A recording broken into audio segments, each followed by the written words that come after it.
Chapter 602. Underground Street. Grove's Pharmacy. Grove listlessly sent away a bruised thug from the Brotherhood and recorded his credit in his notebook. Only then did he sit down lazily behind the counter. He warmed himself with a bottle of wine as he watched his wife take care of the shelves. Not to mention the occasional street robberies and petty thefts. Even if everything went smoothly, there was basically no profit to be made from opening a pharmacy in Lower City District. But he, the slick Grove, still managed to take root in this notoriously chaotic place. He had been doing business peacefully for more than a decade. This was not something an ordinary person could do. Aside from the good connections his father had made while he was still alive, his good working relationship with the Blackstreet Brotherhood was also one of the reasons. Now, in the underground street, he was considered a big shot. Who would be stupid enough to give him a hard time? Every time he thought of this, Grove felt a little proud, which made him look around his shop even more contentedly. Occasionally, he would take a sip of the warm wine. "Dad, this business of mine is much better than when you swindled people back then, isn't it?" The door of the shop was pushed open, and the bell behind the door rang. And a gust of cold wind seeped in from the street. "There's a customer." Grove shivered in the cold and raised his head reluctantly from behind the counter. "Don't tell me it's those ignorant thieves. They haven't stopped for more than a decade. It's winter now, and there's a shortage of herbs. We don't have enough typhoid medicine. If you must buy it, the price won't be cheap." Grove, who was repeating himself mechanically, was stunned when he saw the customer. The person who opened the door was a strong man with a stiff expression. He lifted his cloak to reveal the sword hilt at his waist. He looked down at Grove from above. Behind him was another large man who was about the same size. The latter was unlucky enough to be caught by the doorbell's rope. He was shocked. Then, he held the weapon at his waist and looked around unhappily. Grove was a little puzzled. He had never heard of these two people in the Brotherhood. Were they new? Or robbers? Having lived in Lower City District for a long time, Grove's first reaction was to reach for a knife under the counter. But the appearance of a third person made him change his mind. It was an average-sized man with a childish face. He was clearly a teenager who was still growing. He lifted his hood and scanned the shop in a daze. This was strange. Grove mumbled. He had seen a lot over the years. He had met all kinds of customers. Those who were just shopping, those who were sincere in bargaining, those who were poor but pretended to be rich, those who were rich but stingy, however. He couldn't tell the background of this young man. He couldn't tell if he was a second-generation noble from a wealthy family, or a commoner from the lower city who was used to living a hard life. He couldn't tell if he was a gangster who had been beaten up, or if he was a harmless and adorable hedonistic young master. The young customer did not pay any attention to him. He just stretched out his hand and stroked the rows of shelves like a wanderer who had just returned home. Of his two muscular attendants, one was extremely vigilant and kept looking back, while the other lowered his hood and stared straight at Grove, hesitating to speak. When Grove saw the latter's face clearly, his expression changed drastically. F***CK. It's you again. The owner of the pharmacy looked disgusted and annoyed. Stupid police officer? Cohen, who was about to greet his boss, paused. What did you say? Grove coughed, but the disdain in his eyes did not diminish. I mean, police officer Caribbean. Cohen's eyes lit up. He ignored the young man who was walking around in the shop and moved closer to the counter. I'm here today. Do a good deed, don't come here and stir up *T again. I really don't sell any illegal drugs here. Before he spoke, Grove let out a long sigh. I have nothing to do with those gangsters either. *thud. With another arm pushing against the door, a short and stout fatty walked into Grove's pharmacy and looked around with interest. When he saw who it was, Grove shuddered, and he choked on his words. Mo Morris? Grove stared at the new customer in front of him in horror. But he reacted quickly and quickly adjusted himself before walking out of the counter. He forced a smile and spread his arms, as if he wanted to hug him. Morris. Welcome, my good friend. But Morris extended his hand mercilessly and pressed down on Grove's chest, preventing him from hugging him. Grove. The leader of the Brotherhood only nodded faintly and pushed Grove back behind the counter slowly but firmly. The latter could only smile awkwardly and nervously. Cohen widened his eyes. Didn't you say that you don't know him? You and this scum of the Brotherhood, Cohen said angrily. But the two of them, who were just exchanging pleasantries, ignored him. Welcome, Morris. Is there anything special? Grove looked nervously at the calm-looking fatty. His words were filled with humbleness and fawning. Relax. Morris narrowed his eyes and patted the shoulder of the owner of the pharmacy. Old friend. I'm here for a walk. Grove was shocked when he was patted. Then he reacted and squeezed out a smile. Of course. Come take a walk. My dear, clean up the floor. Then bring out your gang. Grove's wife nervously grabbed the broom beside the shelf. But Morris grabbed the owner's shoulder. Don't worry about it. Just accompany your friend and leave in a while, Morris said calmly. But the more indifferent the leader of the Brotherhood was, the more terrified Grove was. Okay. Grove waved his hand to get his wife to go back. He carefully approached Morris, looked at the angry Cohen, then pointed at the dazed teenager by the shelf. What's going on? Why is there a police officer? And who's that? Morris raised his eyebrows and turned around. Glover stood at the door and stared at him. His right hand was on his weapon, and the warning look in his eyes never diminished.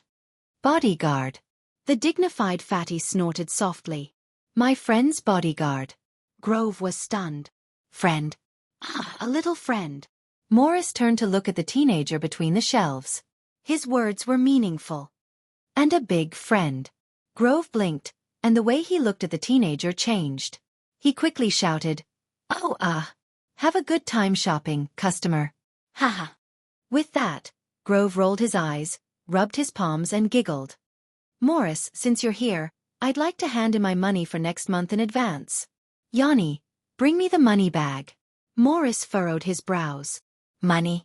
Cohen's reaction was even faster. He immediately said angrily, Hey, how dare you ask for protection money in front of me? Grove turned to the police officer and said sternly, What? What protection fee? Don't spout nonsense. This is money I owe my friend. I'm just returning the money. Do you understand? Returning money? Is there a money for returning money?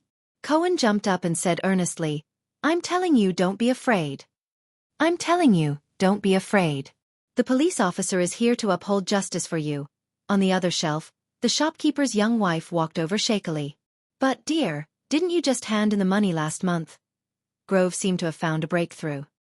He turned around and said fiercely, Why are you spouting so much nonsense, B*TC? His wife cowered a little from his roar. Morris is our good friend. Why would you be so calculative? Grove waved his hand with a look of extravagance. Just hand it over. He then turned to look at Morris, who had a complicated expression on his face. He became friendly and ingratiating again. Hey, do you think I don't exist? This was the indignant Cohen. But our income this month. This was the pitiful Yanni. Bang. Morris slams his hand on the counter. He suppressed all the voices. As I said. Morris looked around. This big shot of the Brotherhood's gaze seemed to have power, forcing everyone to shut their mouths. Grove, I'm only here for a stroll. Morris smiled and placed his palm on Grove's shoulder. Relax. The boss of the pharmacy subconsciously nodded, but he clearly couldn't relax. Instead, he fidgeted uneasily under Morris's palm as he broke out in a cold sweat. Morris curled his lips and chuckled. We have a rule. Since it's next month's money, you'll have to pay it next month. Grove exhaled a breath of air. Morris glanced at Cohen from the corner of his eye. Or not pay. The moment he said that, Grove broke out in a cold sweat again. That's not what I meant. However, Morris chuckled and released him. He turned around and walked between the shelves. He followed the youth's footsteps. Rules? Cohen came to the front of the counter and gritted his teeth in disbelief. Hey, Grove, you don't have to pay, and you don't have to be afraid of him. I guarantee that as long as you are willing to testify against Morris and his gang for their crimes of bullying and extortion, I'll definitely send him to prison. Grove, who was at a loss for words, looked at him in a daze. At that moment, another figure floated past the counter, but it brought with it a hint of coldness. Grove shuddered. Hi, Leork. Grove looked nervously at the back of the person who passed by and forced himself to squeeze out a smile. The medicine I sent the other time is still useful. However, Silent Killer didn't even look at him. He only walked past the counter and followed his boss. Grove's greeting hand hung awkwardly in midair. Cohen looked at Leorc's back and then at the petrified Grove. He felt that his previous words had been for nothing. He chased after Silent Killer angrily. No, you did it on purpose, right? Let me tell you, Leorc, you still have 3 unsolved murder cases. Wait until my colleagues gather all the evidence. However, Leorc didn't even look at him. He was expressionless. Excuse me, I want to eat pie in the kitchen. Cohen was stunned. Eat pie? You're really here to seize people's wealth. However, before he could do anything, Glover, who was beside him, covered Cohen's mouth. No, I want, ugh. The zombie's expression didn't change as he pushed and shoved the police officer into a dark corner. The shop finally quietened down. At this moment, the young man who was quietly looking around the Grove Pharmacy on the other side of the shelf suddenly turned around and called out to the owner's wife. You're Yanni, right? The boss wife, who was tidying up the shelves with her head lowered after being wronged, was shocked and raised her head. Yes. This, customer, how can I help you? The youth who was leisurely touring. Thales saw the other party's appearance clearly. It was a young woman with gentle eyes and gentle brows. You're a helper here? The young boss wife obviously knew that the person in the shop was someone from the Brotherhood. She had yet to recover from the atmosphere just now. She spoke carefully. Yes, I've always been a helper here. Separated by a shelf, Thales looked at the familiar yet unfamiliar young woman in front of him. There was a moment of confusion in his eyes. But the boss called you darling and B*TCH? Thales felt that Morris was walking towards them through the shelves. The other people in the shop also shifted their attention to their strange conversation. However, Thales didn't care. Yanni glanced back at her husband, who was on the counter. Grove was horrified again. I'm his wife. I married him a few years ago. Is that so? Thales looked at Yanni in front of him gently but dejectedly. She was the helper in the pharmacy who often helped child beggars when she was young. She distributed food, medicine, and even warm clothes. She was found out and scolded by the boss more than once. And that stingy, vicious, ugly, and smelly pharmacy shop owner. Thales lowered his head. A gloomy feeling rose in his heart. I'm his wife. I married him a few years ago. Things remained the same, but people changed. But not all of them had happy endings. The prince then looked up. Do you know, Yanni, you're very beautiful and very young? Yanni was taken aback and startled. But Thales remembered the past. His gaze when he looked at her was extremely warm. Gentle, kind, hardworking, and capable. Yanni blushed at first. Then, she glanced nervously at the people around her and shook her head in panic. No, But Thales didn't wait for her to speak. He continued, and your husband, he's old and ugly. He has a mouth full of yellow teeth. He's weird and has a bad temper. When she came here to do business when she was young, she was often beaten and scolded by him. Grove, who was on the counter, heard this and froze on the spot. Yanni seemed to be frightened as well. But Thales said to her seriously, enunciating each word clearly, Listen, he's not good enough for you. Yanni's face turned even redder. She lowered her head in panic. At that moment, hey! A wide and plump figure inserted himself between the shelves and interrupted the strange conversation. Why don't you clean up the shelves over there, Yanni? It's a little dusty. Morris said with a smile. As if she had been pardoned, Yanni hurriedly avoided Thales' burning gaze and hid to the other side. The plump man from the Brotherhood watched the lithe lady boss leave and snorted softly. I don't think a person like you came here to shop or to flirt with women? Thales sighed and turned to face Morris. What if it's true? Morris' expression changed. He was as passionate as fire. Then Lower City District and the Brotherhood will always welcome you. Red Street Market as well. Morris stopped smiling and his eyes shone. After all, not every noble is happy to see their boots stained with mud. Thales no longer paid attention to Grove and Yanni who were whispering to each other. He replied with the same profound meaning. Mud is the foundation of building a house. Morris picked up a bottle of medicine and tossed it in the air. He shrugged. But for some people, building a house is so that they don't see mud. Thales smiled coldly and decisively snatched the medicine from his hands. He carefully placed it back in its original position. Then their house will collapse sooner or later. Morris was a little surprised by the teenager's actions. Please forgive me. The plump man clicked his tongue apologetically. My sister's culture, I don't really understand. Thales suddenly spoke. You're not the only one. Morris' ears pricked up. Thales raised his head and stared at the once familiar, but now unfamiliar dazzling eyes. It was not just you. During this period of time, the Blood Bottle Gang was also tampered with. Many of their businesses were cut off from inside and outside. For example, they relied on illegal alcohol trafficking, smuggling, the food market, and iron smelting. They had a deep relationship with the great nobles and officials. They also had close ties with the open market, so they were affected even more.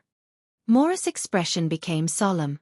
He turned around and looked at Grove and Yanni, who were watching them from the counter. They shrank back in fear and did not dare to listen anymore. The plump man then looked at Thales and whispered, I don't understand. Of course you do, Thales interrupted him and walked to another row of shelves. What did Felicia tell you? Who kidnapped her? Morris' gaze froze slightly. He was extremely vigilant. So, you're here on behalf of the Kingdom's Secret Intelligence Department? Or rather, this was your idea, and the Kingdom's Secret Intelligence Department is just following orders? Thales smiled. See, you understand. But Morris' expression changed. He stared at Thales coldly and clicked his tongue as he shook his head. I'm flattered to receive such favor from you. The plump man thought silently. How did I or the Brotherhood offend this young prince? Or did Black Sword offend him in Dragon Cloud City 6 years ago? Is it worth him mobilizing the Kingdom's Secret Intelligence Department to seek revenge? What kind of enmity did they have? Thales shook his head in a relaxed manner when he saw that the effect had been achieved. On the contrary. The prince stopped in front of another row of shelves selling typhoid medicine and said seriously, I'm not related to the Kingdom's Secret Intelligence Department. I have nothing to do with the Secret Intelligence Department. They don't know that I came behind their backs. Morris' gaze shifted. Are you sure? The plump man looked doubtful. The Kingdom's Secret Intelligence Department is all-pervasive, I'm sure. Thales turned around decisively and interrupted him. When I say that they don't know. The prince's expression became stern and brooked no rebuttal. They don't dare to know. Morris was silent for a while. You're very confident. He stared intently at Thales' face. Just like the countless opponents who fell at the Black Prophet's feet. Thales was also silent for a moment. The opponents who fell at the Black Prophet's feet. For some reason, he suddenly thought of many people. The late King Adi, Crown Prince Midir, King Nuvan. I don't know about the Kingdom's Secret Intelligence Department. I don't know what kind of entanglement the Black Prophet has with your sleepless eye, Lance. Thales organized his thoughts and spoke again, but it made Morris frown again. But I know that your relationship is complicated, and you're in a delicate situation. Thales stared at Morris. While he felt the strange change in status between the two of them after 6 years, he tried hard to dig out something from the Brotherhood's leader's eyes. If Lance doesn't like the Black Prophet, the prince said flatly, tell him that I don't like him either. This should be the basis of our conversation. Morris was deep in thought. Thales turned around and ignored the plump man. Instead, he walked to the counter and resumed the previous conversation. Did he force you? Yanni, who was by the counter, was shocked. Only then did she realize that the teenager, whose gaze was so intense that she could not bear it, was looking at her again. Thales stared at Grove, who was behind the counter. He suddenly realized that Grove was looking at him and Morris, who was behind him. He had long since shrunk into a ball out of fear. He no longer had the image of a vicious, ruthless, and petty boss. You used to be a helper here, and he was the boss. Does that mean he forced you to marry him? Yanni was stunned. Thales' gaze became stern. For example, if you don't marry him, you won't have a job? Grove, who was behind the counter, trembled. No, seeing her husband's fear, Yanni also snapped out of her daze. She said in a trembling voice, Of course I didn't. I volunteered. Volunteered? Thales raised his voice and stared at Grove, but it gave him the illusion that he was looking down on him. You could have made a better choice. It didn't have to be him. Cohen, who reappeared from a hidden corner, happened to see this scene. He was stunned for a second. Ha! Grove was about to speak, but when he saw Cohen and Glover's size, he was instantly terrified and could not even speak. Yanni bit her lower lip and grabbed her husband's hand. Aye. Thales turned around. His gaze on Yanni returned to being gentle. It just so happens that I need a maid. You can have a better job, a better life, a more respectable environment, and even a better home. Yanni was stunned. Grove's face immediately turned pale. Thales smiled. What do you say? Cohen realized what was happening. Hey, Ty, why? The police officer said in a righteous manner with a look of disbelief. I'm going to have to talk about it. What you're doing is considered kidnapping. But he could not finish his sentence. With a glance from Thales, Cohen's mouth was once again covered by Glover, who had the advantage of capturing him. He was dragged into a corner and became silent again. At that moment, the voice of another troublemaker came from behind. Cough, cough, cough. King. Palace. Ark. Morris coughed. He finally found a suitable form of address after much difficulty. My little friend. He walked forward with a face full of smiles. You know, the customs here are different from those in Northland. We don't do this. But Thales ignored him. He only stared at the stunned young woman. What do you say? The prince said softly. Yanni. Yanni was stunned. Fear, surprise, and countless other emotions flooded her at the same time. She could not seem to react. Morris frowned. On the other side, Grove was about to cry. Don't rush. Take your time to think. I'll shop for a while more. Thales smiled and turned to walk back to the shelves. Morris frowned and looked at Yanni and Grove, then at Thales. Why? The fat man followed Thales. His tone was displeased, revealing the displeasure of a boss whose authority was being interfered with. Thales, who was between the shelves, did not turn his head. He chuckled and said, I like it. Morris took a few deep breaths and his expression returned to normal. No, I'm asking. The fat man narrowed his eyes, revealing the shrewdness of a businessman. Why did the Black Prophet do this? What does the kingdom's secret intelligence department want? The dignified kingdom's intelligence department did not investigate Xtet's military movements or understand the political trends of the Fog 3 kingdoms. Instead, they mobilized manpower and resources to deal with the gang business of a few street thugs? Thales turned around and was somewhat impressed by the gang leader's ability to control his emotions. His quality was comparable to that of a high-ranking person. The prince stared at him. You really don't know? Morris shook his head.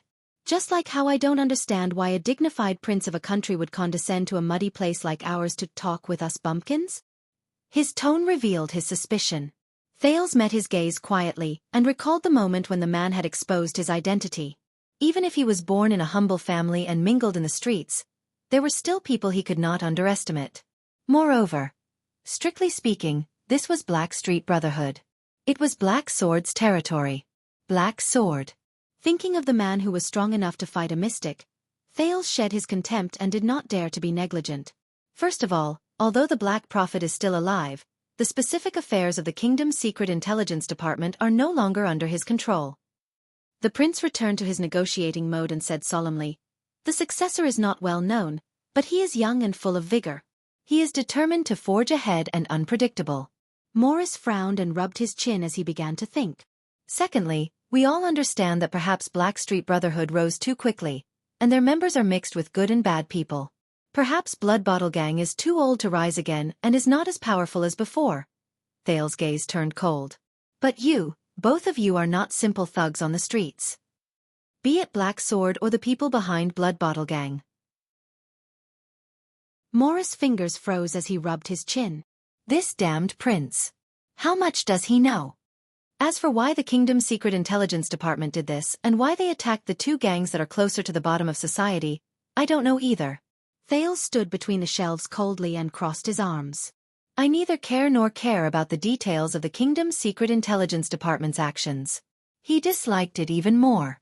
Morris' eyes dotted around. You don't know? He sneered. Then what do you want to talk to me about? What can you help me with? Did you really come here just to say a few harsh words, stroll around, admire the scenery, and flirt with women like an ordinary rich playboy? Morris glanced at the counter, and a flash of viciousness appeared in his eyes. A day trip to Lower City District? But Thales just smiled. I'm here to look for medicine. Morris was stunned. What? You know, winter is coming again. Thales sighed. Prepare clothes to ward off the cold, and prepare medicine to treat illnesses. Morris was silent for a moment before he smiled again. He looked tacky, honest, rude, and straightforward. Don't talk in riddles. We are really cultured. At this moment, Thales suddenly raised his head and spoke loudly to Yanni, who was whispering to Grove. Are all the typhoid medicine here? Yanni and Grove jumped in fright. Yes, there are still some in the storeroom, Yanni said while trembling with fear. Thales smiled. Very good. The teenager lowered his head again and picked up the goods. Morris raised his head and furrowed his brows. You don't look like you have typhoid. Thales nodded, then shook his head. Not at the moment. Morris snorted softly. And there is definitely no shortage of doctors in the palace. Thales hummed in acknowledgement and suddenly said, Why? Over the past 6 years, you have been growing stronger and winning against Blood Bottle Gang. Have you ever thought about why? Morris was stunned. Blackstreet Brotherhood rose to power in less than 10 years. As a rootless, spontaneous organization. A civilian organization. Thales raised his head and put on a pretentious air. Why is it developing so smoothly? When he heard the news about himself, Morris became serious again. He thought for a moment and sneered. We are young, better organized, less burdened, stronger willpower, and at the same time, we have a greater strategic vision. He took a step forward. Also 6 years ago, we fought a great battle in Red Street Market and defeated Blood Bottle Gang. But Thales shook his head firmly and interrupted him. No. Morris was stunned. The prince also took a step forward and met Morris's gaze. His tone was resolute and decisive. Because the kingdom needs you. Thales said slowly. The situation needs you. The era needs you. Morris was stunned. What? The kingdom needs you? But Thales did not give him a chance to ask. He turned around and continued, as an underground force in the kingdom and a black glove that is not afraid of getting dirty, Blood Bottle Gang has an unclear relationship with many local tyrants over the past decades. The transfer of benefits and the binding of relationships are even more deep-rooted. When he said this, Thales' gaze became fixed. For example, the Iris family of South Coast Hill, Covendere. Morris was deep in thought. Thales stopped and carefully studied a bottle of typhoid potion. Yes, between the king and the vassals, between the central government and the local government, between the capital and the entire territory, Thales' gaze gradually became absent-minded. Blood Bottle Gang, which rose to power by smuggling at the borders, chose to fall into the most influential and deep-rooted party from the very beginning. It was also the most difficult to get rid of them. To be the vanguard of others is to be protected by others. Thales stared at the potion in his hand. This is something I only understood after I stepped into politics for many years. It is also the reason why they have been able to flourish and stand tall even though they have suffered heavy blows from the kingdom's officials for decades. Morris did not speak.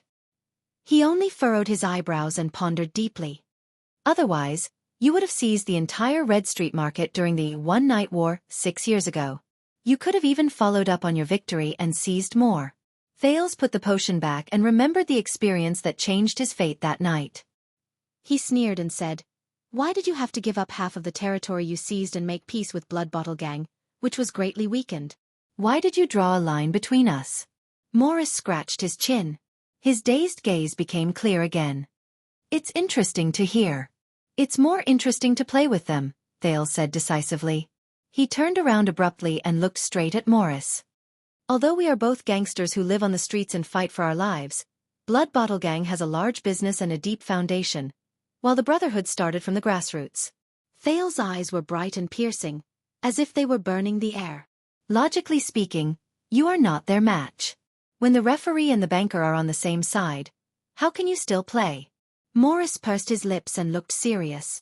But we are winning, he retorted with a hiss. Yes, Thales nodded and admitted.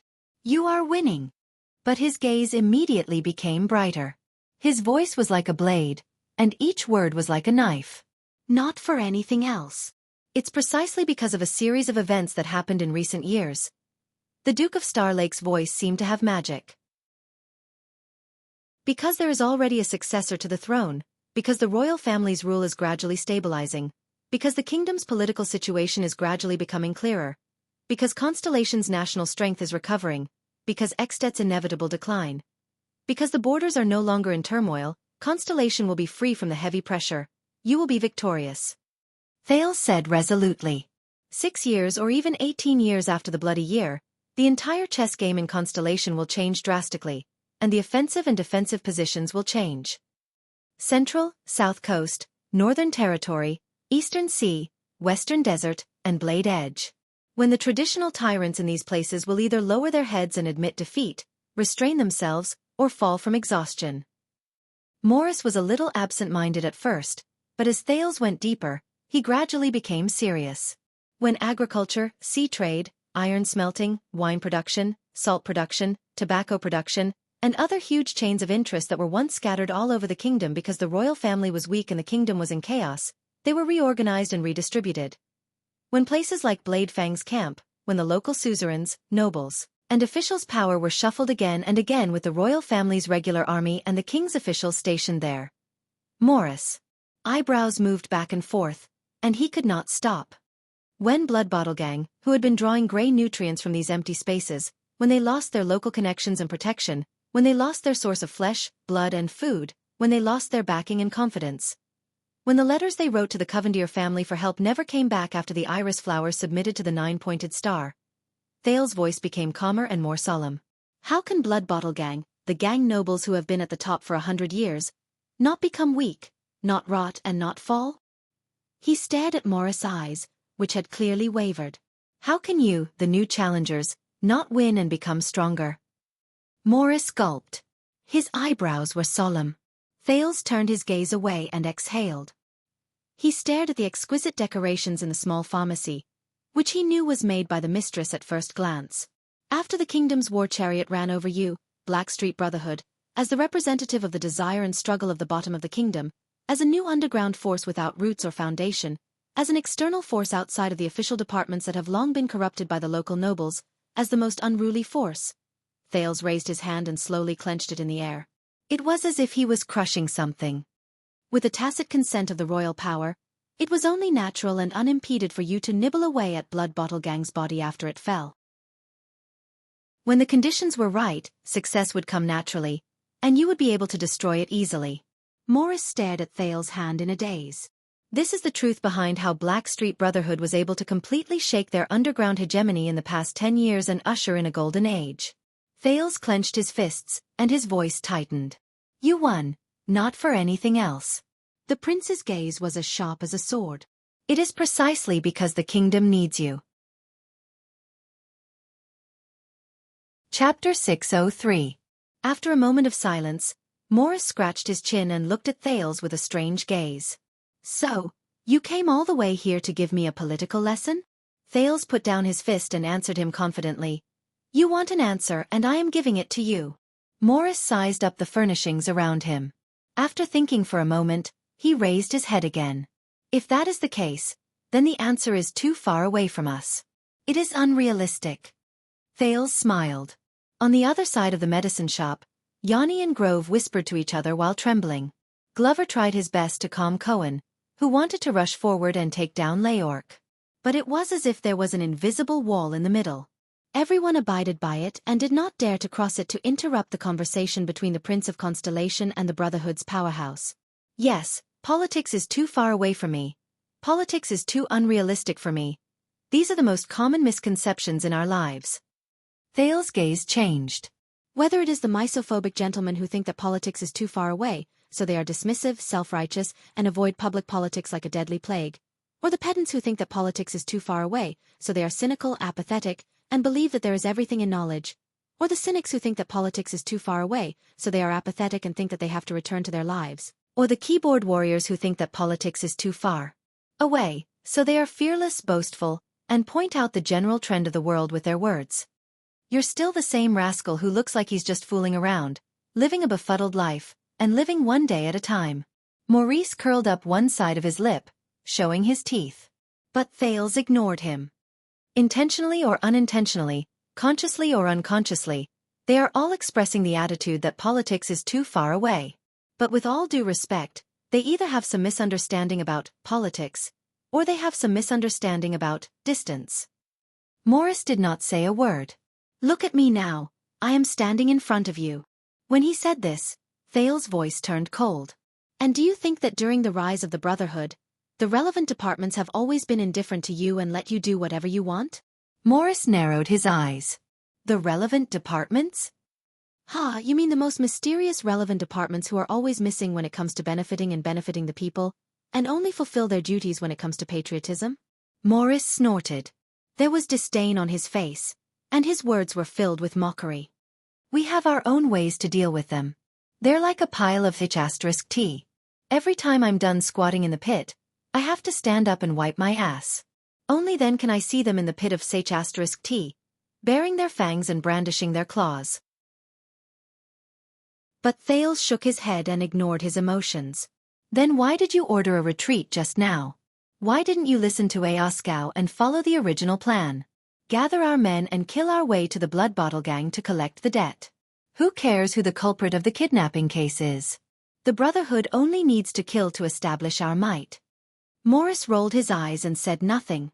Thales turned around and walked to the next row of shelves.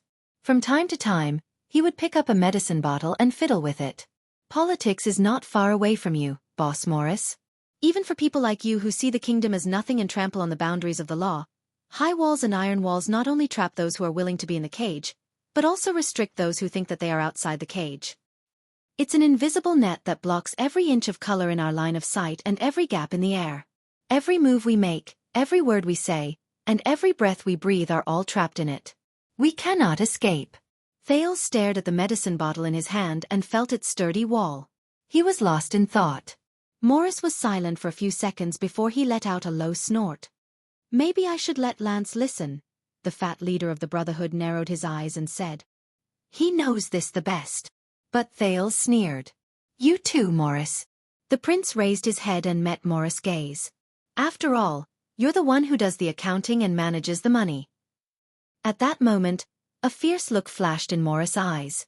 But in just a few seconds, the leader of the Brotherhood snickered and waved his hand nonchalantly. Come on, we rough men on the streets don't understand the nonsense you're talking about, and we're not interested. But Thales suddenly raised his voice and interrupted him. If you're really not interested, Morris, then all of you, Black Sword, and the mercenary group known as the 9 Powerhouses, would not have come all the way to the capital. His voice gradually became softer, and the speed of his speech gradually slowed down, but the power contained in it made Morris frown. And if you're not interested, Thales took a step forward. You would not have accepted Prince Horace's employment. At that moment Morris' gaze changed. You would not have stayed in Eternal Star City after he failed and died, lurking in the shadows to forge ahead. Thales gently turned the medicine bottle in his hand and said slowly, You have ulterior motives. Silence enveloped the conversation between the two people. Then, Morris snapped out of his shock, adjusted his expression, and exhaled. Who did you say just now? Thales smiled nonchalantly, turned around, and put down the medicine bottle. Lady Yanni. The prince suddenly raised his voice and broke the barrier that separated the two conversations. It attracted the attention of the other people in the medicine store. Have you thought about it? Yanni shuddered violently when her name was called. She raised her head in bewilderment and looked in Thales' direction mechanically. What? Grove, the shop owner, had a long face. He looked at his wife anxiously, then at Morris nervously. Thales was not anxious or annoyed. He smiled gently. A chance. I said, I want to give you a chance to find a new path and a new life. Thales glanced at Grove, who was beside her. The coldness in his eyes almost made the latter's legs go limp. At least it's better than now. Yanni stood where she was in a daze. She subconsciously wiped her hands on her apron. Cohen frowned and wanted to speak, but as time went by, Glover had obviously grasped the trick to holding him back. Leorc cast an inquiring look at Morris, but the fat man was deep in thought and did not respond. Grove was the only one who showed a pained and pleading expression. He shook his wife's arm. Yanni was in a daze for a long time. She turned her head around in a daze and swept her gaze over the medicine store she had been in for more than 10 years. Then she glanced at Grove, who was once the shop owner and was now her husband. Then, she slowly turned her head and looked at the handsome and gentle young noble. Thales did not rush her. He just waited quietly. Finally, after an unknown period of time, Yanni took a deep breath. Slowly but decisively, she pulled her arm out of her husband's fingers. She wiped her hands, took 2 light steps forward, and stood in front of Thales. Thales smiled in response. Grove was immediately dealt a heavy blow. His body swayed, and his face turned pale. Morris' thoughts were in a mess. He frowned fiercely. Cohen widened his eyes in disbelief. Glover did not move and was expressionless. Leork continued to lean against the corner of the wall and watched coldly. Yanni cleared her throat and said seriously, "Young master, I am very, very grateful for your favor." Young master, I am very, very grateful for your favor. Thales raised his eyebrows. Yanni said firmly, Yen and I said firmly, I do not need the new life you gave me. The moment she said that, the entire medicine store fell silent. As soon as he said that, the entire pharmacy fell silent. Thales frowned slightly. What? Yanni tried her best to squeeze out a smile. I mean, the life I have now is already my best choice. What I'm saying is that my current life is already the best choice for me. The best choice? Thales muttered to himself for a while. He gestured with his chin at the cowardly Grove. That's him? Grove shuddered again. But Yanni turned around and glanced at her husband. Then she said to Thales with certainty, Yes, him. Thales was silent for a while. He lowered his head and sneered. Tell me, will your old husband, Boss Grove, beat you up? Yanni trembled slightly. Morris snorted on the other side. Grove's face was pale, as if he had been struck by lightning. Thales looked up and tried hard to see into Yanni's heart. Tell me, Miss Yanni, or Madam Grove, are you happy here? Yanni's eyebrows twitched. She pondered this question in pain and hesitation. Perhaps it was because the young man's 2 bodyguards were too strong, or perhaps it was because of the dignified aura that he exuded, or perhaps it was because Morris' presence was extraordinary. At this moment, the entire pharmacy was silent. Everyone was waiting quietly. Finally, after half a minute, Yanni's eyebrows relaxed.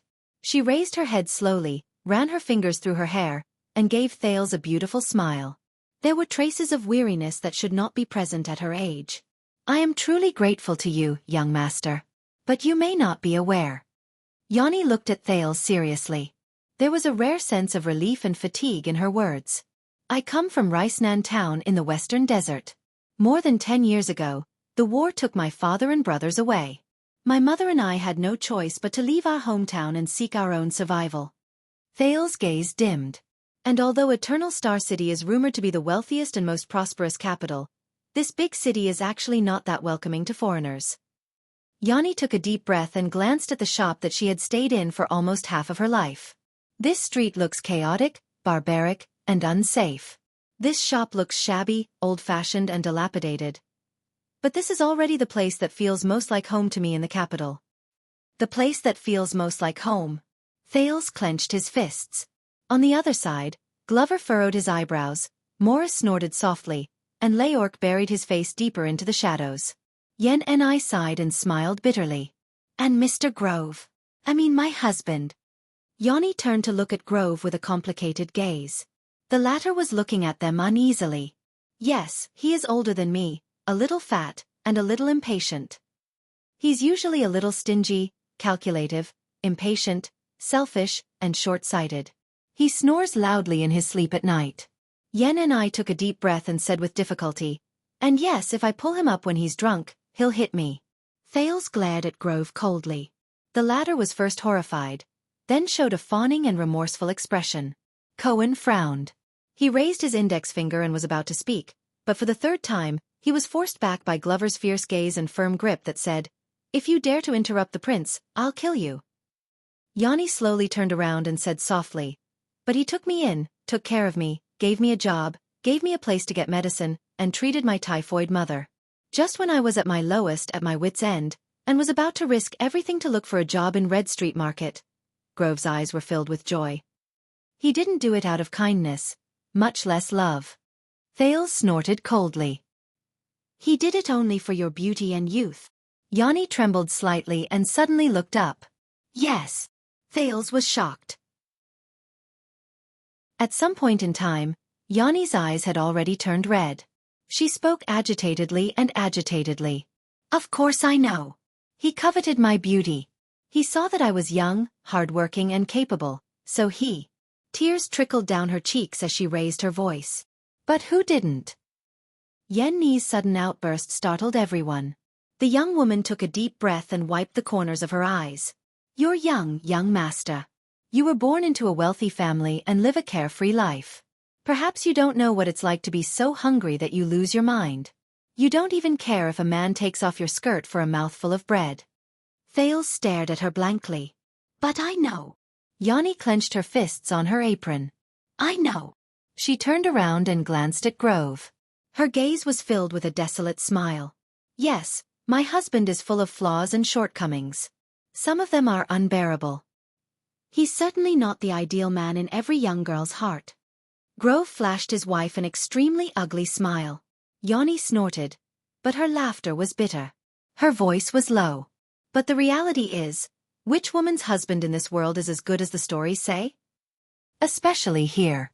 Thales responded in silence. That's right.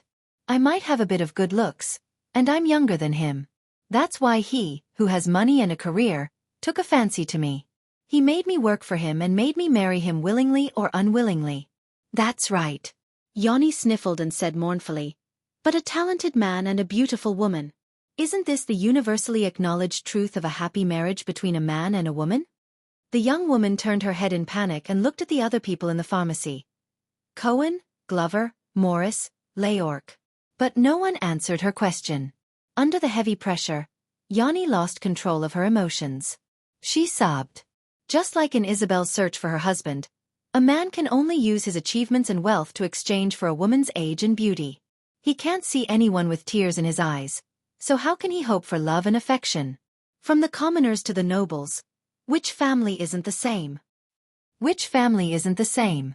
Yanni rubbed her red nose and stroked her hair that had become dry and colorless after her marriage.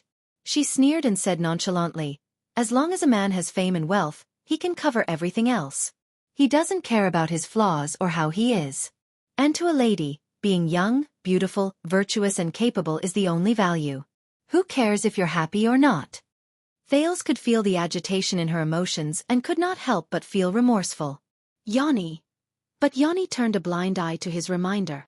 In the opera, Princess Isabel's criteria for choosing a husband are always the same. Fame, reputation, and outstanding talent. And there are only a few things she can use to attract a candidate. Beauty, virtuous, and intelligence. These are the only matches. Yanni said absent-mindedly, as for the specific husband she chose, is it the handsome knight of Light Needham, the agile and elegant elf Cahill, the unparalleled General Ruhr, the powerful Prime Minister Mariah, the infatuated Duke Mader, the noble Imperial Prince Jules, the sinister and vicious Scholar Vita, or the evil and extreme Black Knight Uther?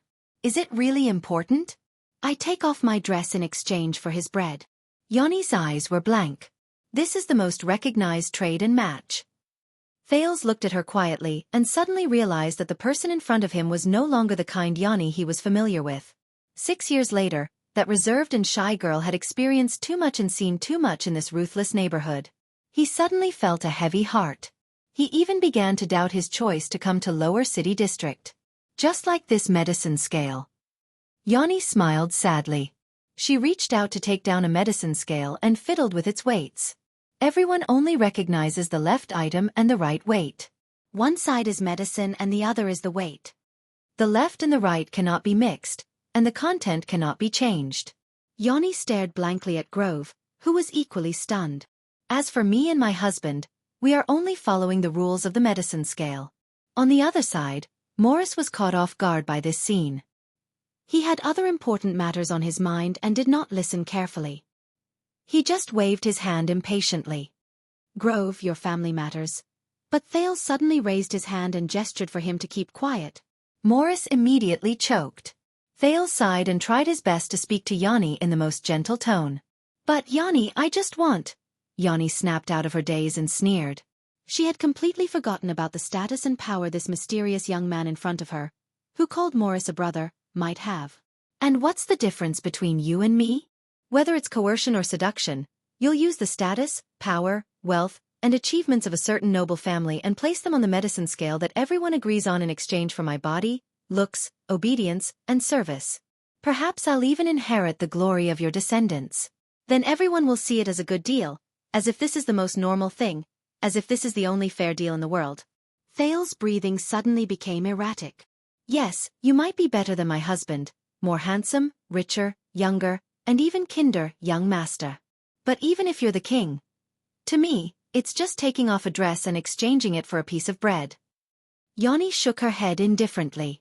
Her tears had already dried up, revealing the wrinkles at the corners of her eyes caused by years of hard work.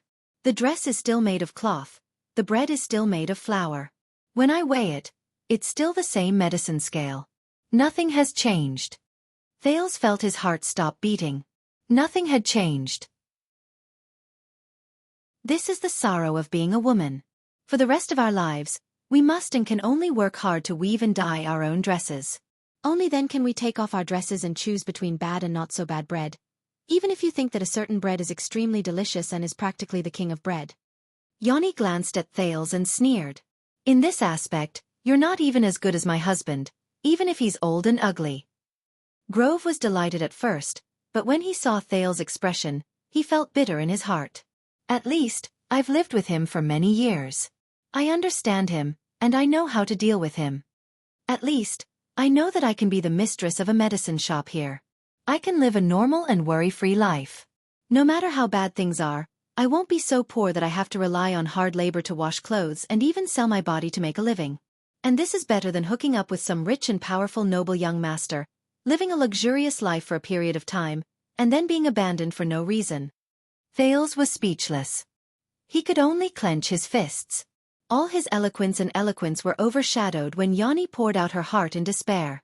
Because the medicine scale in this world only allows me to exchange my dress for bread. There's a strict partition in the middle, and I can't cross it. So, it's the same with any man. It's just bread to stave off hunger. Yanni shook her head in confusion and sneered sadly. There's never a better choice or a better life. Thales was silent. Only Yanni's soft sobs could be heard in the air. Morris sighed softly. Leorc's gaze was sharp. Glover lowered his head and pondered. Even Cohen looked sad. It's not your fault, Yanni. After a while, Thales composed himself and shook his head. It's because this medicine scale is too old. It's not good enough for you. But you do deserve better. But Yanni was still unmoved. She stared at Thales vigilantly, and the stubbornness in her eyes did not diminish. Thales looked at her now and thought of the past. His heart was filled with mixed feelings. He opened the corners of his mouth weakly, and a weak smile bloomed. Good girl, Yanni. Good girl. Yanni. At that moment, Yanni was stunned. She stared blankly at Thales' pained eyes and was stunned for a long time. Good girl, Yanni. This title, a memory from a long time ago, when she was still a girl, suddenly surged into her mind. Take it, black-haired boy. This is typhoid medicine. Remember, children can only use half the dosage. Thank you. Korea will get better now. Here, is this enough? Sigh, it's not enough. The price of the medicine has increased. It's okay, I'll make up for it. Fill in the accounts. I hope Mr. Grove will not notice. Don't worry. Didn't you say that there are many rich people in Red Street Market? I'll go there to try my luck. I might be able to get some money to return to you. If the boss hits you, I'll smash his precious signboard. But that's Blood Bottle Gang's territory. All right, you should go now, or else he will really find out. Hey, wait, these are the remaining clothes. Take them, it's very cold this winter. Thank you. Sinti and the others will be very happy. Then I'll go. Hey, good girl, Yanni. I said don't call me that. What else do you want? You know, a good girl like you will definitely be happy. There's only so much. You won't get anything even if you try to please her. No, I'm serious. I will let everyone in downtown know that there's a good girl, Yanni. Good men will fight to marry you. Pfft. Ha ha ha ha. All right, hurry up and get lost, glib-tongued boy. Believe me, a girl like you, Thales turned his head and said with a sigh. Good men will fight to marry you. Yanni stared at the teenager in front of her in a daze. Thales took a deep breath. His voice trembled slightly. But, I'm sorry, maybe they're just exchanging bread for a skirt. Yanni and the teenager stood in the pharmacy, facing each other in silence.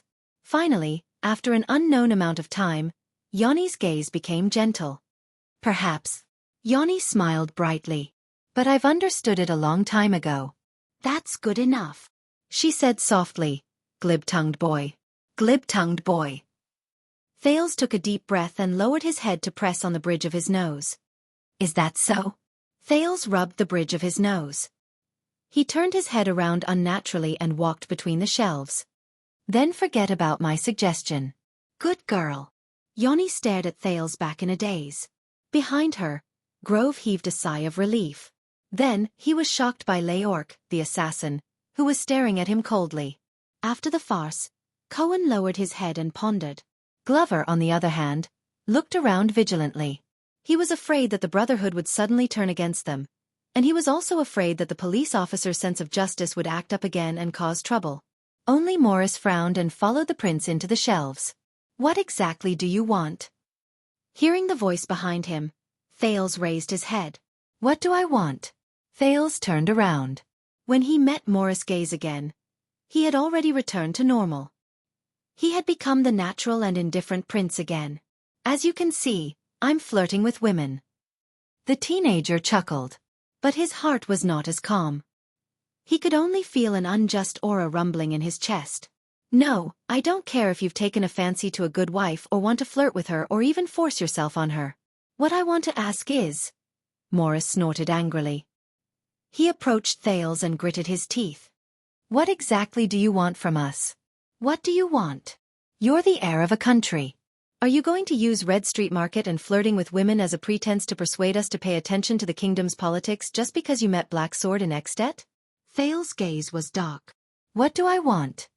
As I said, it's winter, and it's going to snow again. The prince looked up and turned the resentment in his chest into motivation to think. Get ready to ward off the cold. Morris was puzzled. I don't understand. But Thales' voice became stern. Horace. Morris' words came to a halt. The former second prince, the sword of reversing light, Horace Jadestar. The teenager suddenly raised his head and looked at Morris coldly. What did he ask from you during the bloody year? Morris widened his eyes. 1 second. 2 seconds. The fat man's gaze changed. Coldness, treachery, decisiveness, and fierceness appeared in succession. But Thales was unmoved. He only met his gaze quietly. After a while, Morris' expression was ferocious. He lowered his voice. Then what you asked for is a little too much. And too dangerous. The fat man's heart was cold. As he stared at Morris' expression, Thales already had an answer in his heart. Then we won't be in a hurry. We'll take our time. The teenager was calm and confident. First, I want to know what you know. Morris frowned. What we know. Thales nodded. He tried hard to forget the disappointment he felt when he failed to repay Yen's debt of gratitude. Even though politics is everywhere and affects everything, I don't think that every party is self-aware. But I don't think that everyone is self-aware, especially with the difference between you and Horace. I don't think that he will tell you the entire plan. Especially during the bloody year. When he said this, Thales' gaze focused. So, I just want to know how you know Horace. I want to know what is the relationship between him and Black Sword. With every sentence the prince said, Morris' eyelids twitched. Then, Thales' voice turned completely cold. And all of you, aside from sneaking into Renaissance Palace, carrying out a coup, and killing the crown prince, what else did you do for him? At that moment, Morris almost turned into a statue. He stood rooted to the ground like a 1,000-year-old tree. He stared at Thales. His expression kept changing. The shelves became quiet again. Only Yen Na's cleaning outside and Cohen's angry rebuke of Leorc could be heard. After a while, the fat man from the Brotherhood lowered his head and sized Thales up with a cold expression. I understand. Another Jade Star with desires. Through the Secret Intelligence Department's operation, he found out about our background and strength. Thales frowned slightly. Morris smiled slyly. Then what can you give us, Your Highness?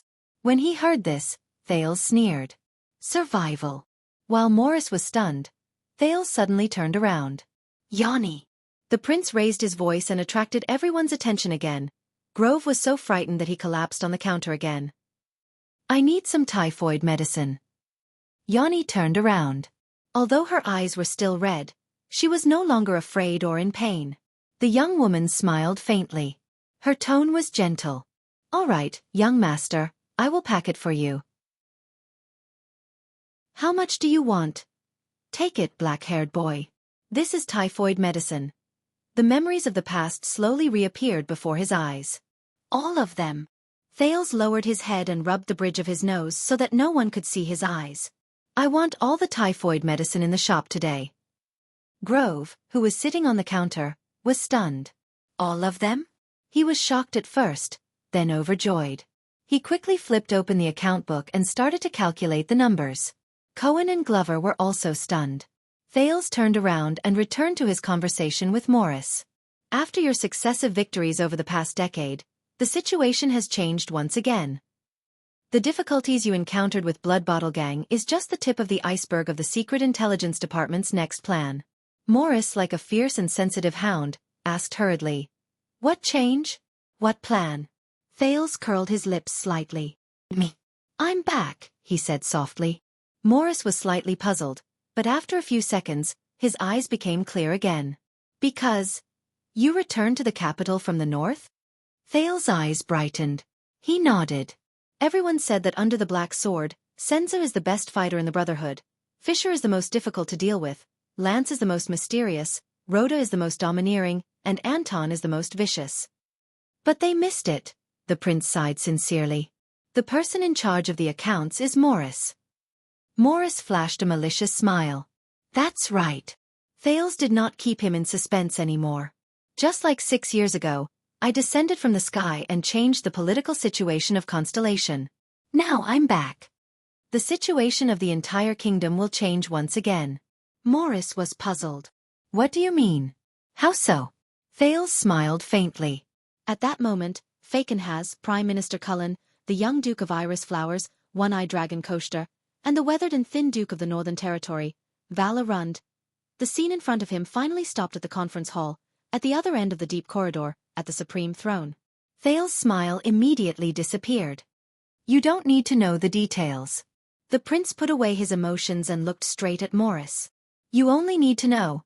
The kingdom's Secret Intelligence Department reports directly to the Supreme Throne. They have always been far-sighted and ambitious. They never do useless things. Thales recalled what he had seen and heard in the Secret Intelligence Department and could not help but frown. Morris also had a solemn expression. All of their actions are based on what they think, say, do, report, and hide. They might even lock another set of items in the safe. But they definitely didn't do it to intimidate someone or some gang. That's why they threatened, kidnapped, arrested, and reorganized the gang. They did so many things that seemed to have nothing to do with the two gangs that influenced the bottom class of the kingdom. Morris listened attentively. According to my estimation, they are preparing for a big operation, Thales said coldly. The encounter between Blood Bottle Gang and the Brotherhood is just a prelude. They are sharpening their swords. Morris looked puzzled. Us? Why? Do they want to carry out another one-night war? Do they want us to fight against the Red Turban again? I don't know. Thales shook his head and thought about the information he knew. But if I had to guess, the Secret Intelligence Department might be focusing on 3 directions. Morris raised his eyebrows. Which 3? But this time, Thales did not answer as straightforwardly as before. Instead, he stared coldly at Morris. It was as if he was waiting for something. What's wrong? Morris urged in puzzlement. Say it. Thales stared at him silently and suddenly smiled. Yes. He stared into Morris' small eyes. Say it. Morris was stunned at first, but as the boss of a territory, he quickly understood and looked back at Thales with a gloomy expression. It's your choice. Thales shrugged. Like the most experienced businessman, he was unhurried. Anyway, they are not in my business, and the people they kidnapped are not my people. Morris stared at him, as if he could not believe it. Thales blinked. He was friendly and obedient. After a while, Morris exhaled as if he had accepted his fate and snorted in displeasure. One mission. Thales frowned. What? Morris raised his head and looked at the muddy and messy streets outside the window. He said faintly, the answer you want comes from one of our missions. A long time ago, not long after the 9 powerhouses were established, we accepted a mission with a sky-high reward. Thales continued asking. What mission? Morris snorted and crossed his arms. There was a nostalgic look in his eyes. Looking for someone. Thales was very puzzled. He urged him to continue with his gaze. Morris clicked his tongue and shook his head, as if he had turned back into a stingy, money-hungry mercenary. The person who offered the bounty hid his name, but was generous. As long as we were willing to participate, we would be rewarded, and the final bounty was enough for us to expand into a 100-man team. To be honest, we were just one of the people hired. To get the bounty, we had to compete with countless people in the same line of work. Many of them were famous mercenary teams, bounty hunters, and even the private soldiers of nobles participated. But we were young at that time, and we did not care about anything. Lek was greedy for money, Kiers was arrogant, and Cole only cared about having meat to eat. Even Black Sword was not much better than that stupid police officer at that time.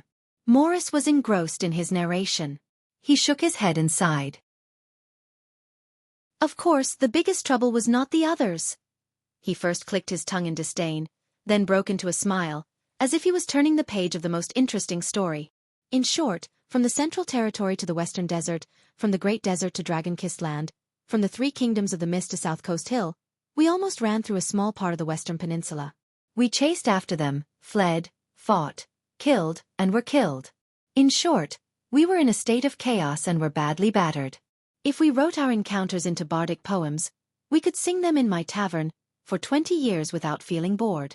As Thales listened to his spirited narration, his thoughts drifted back to the former Blade Fang's camp.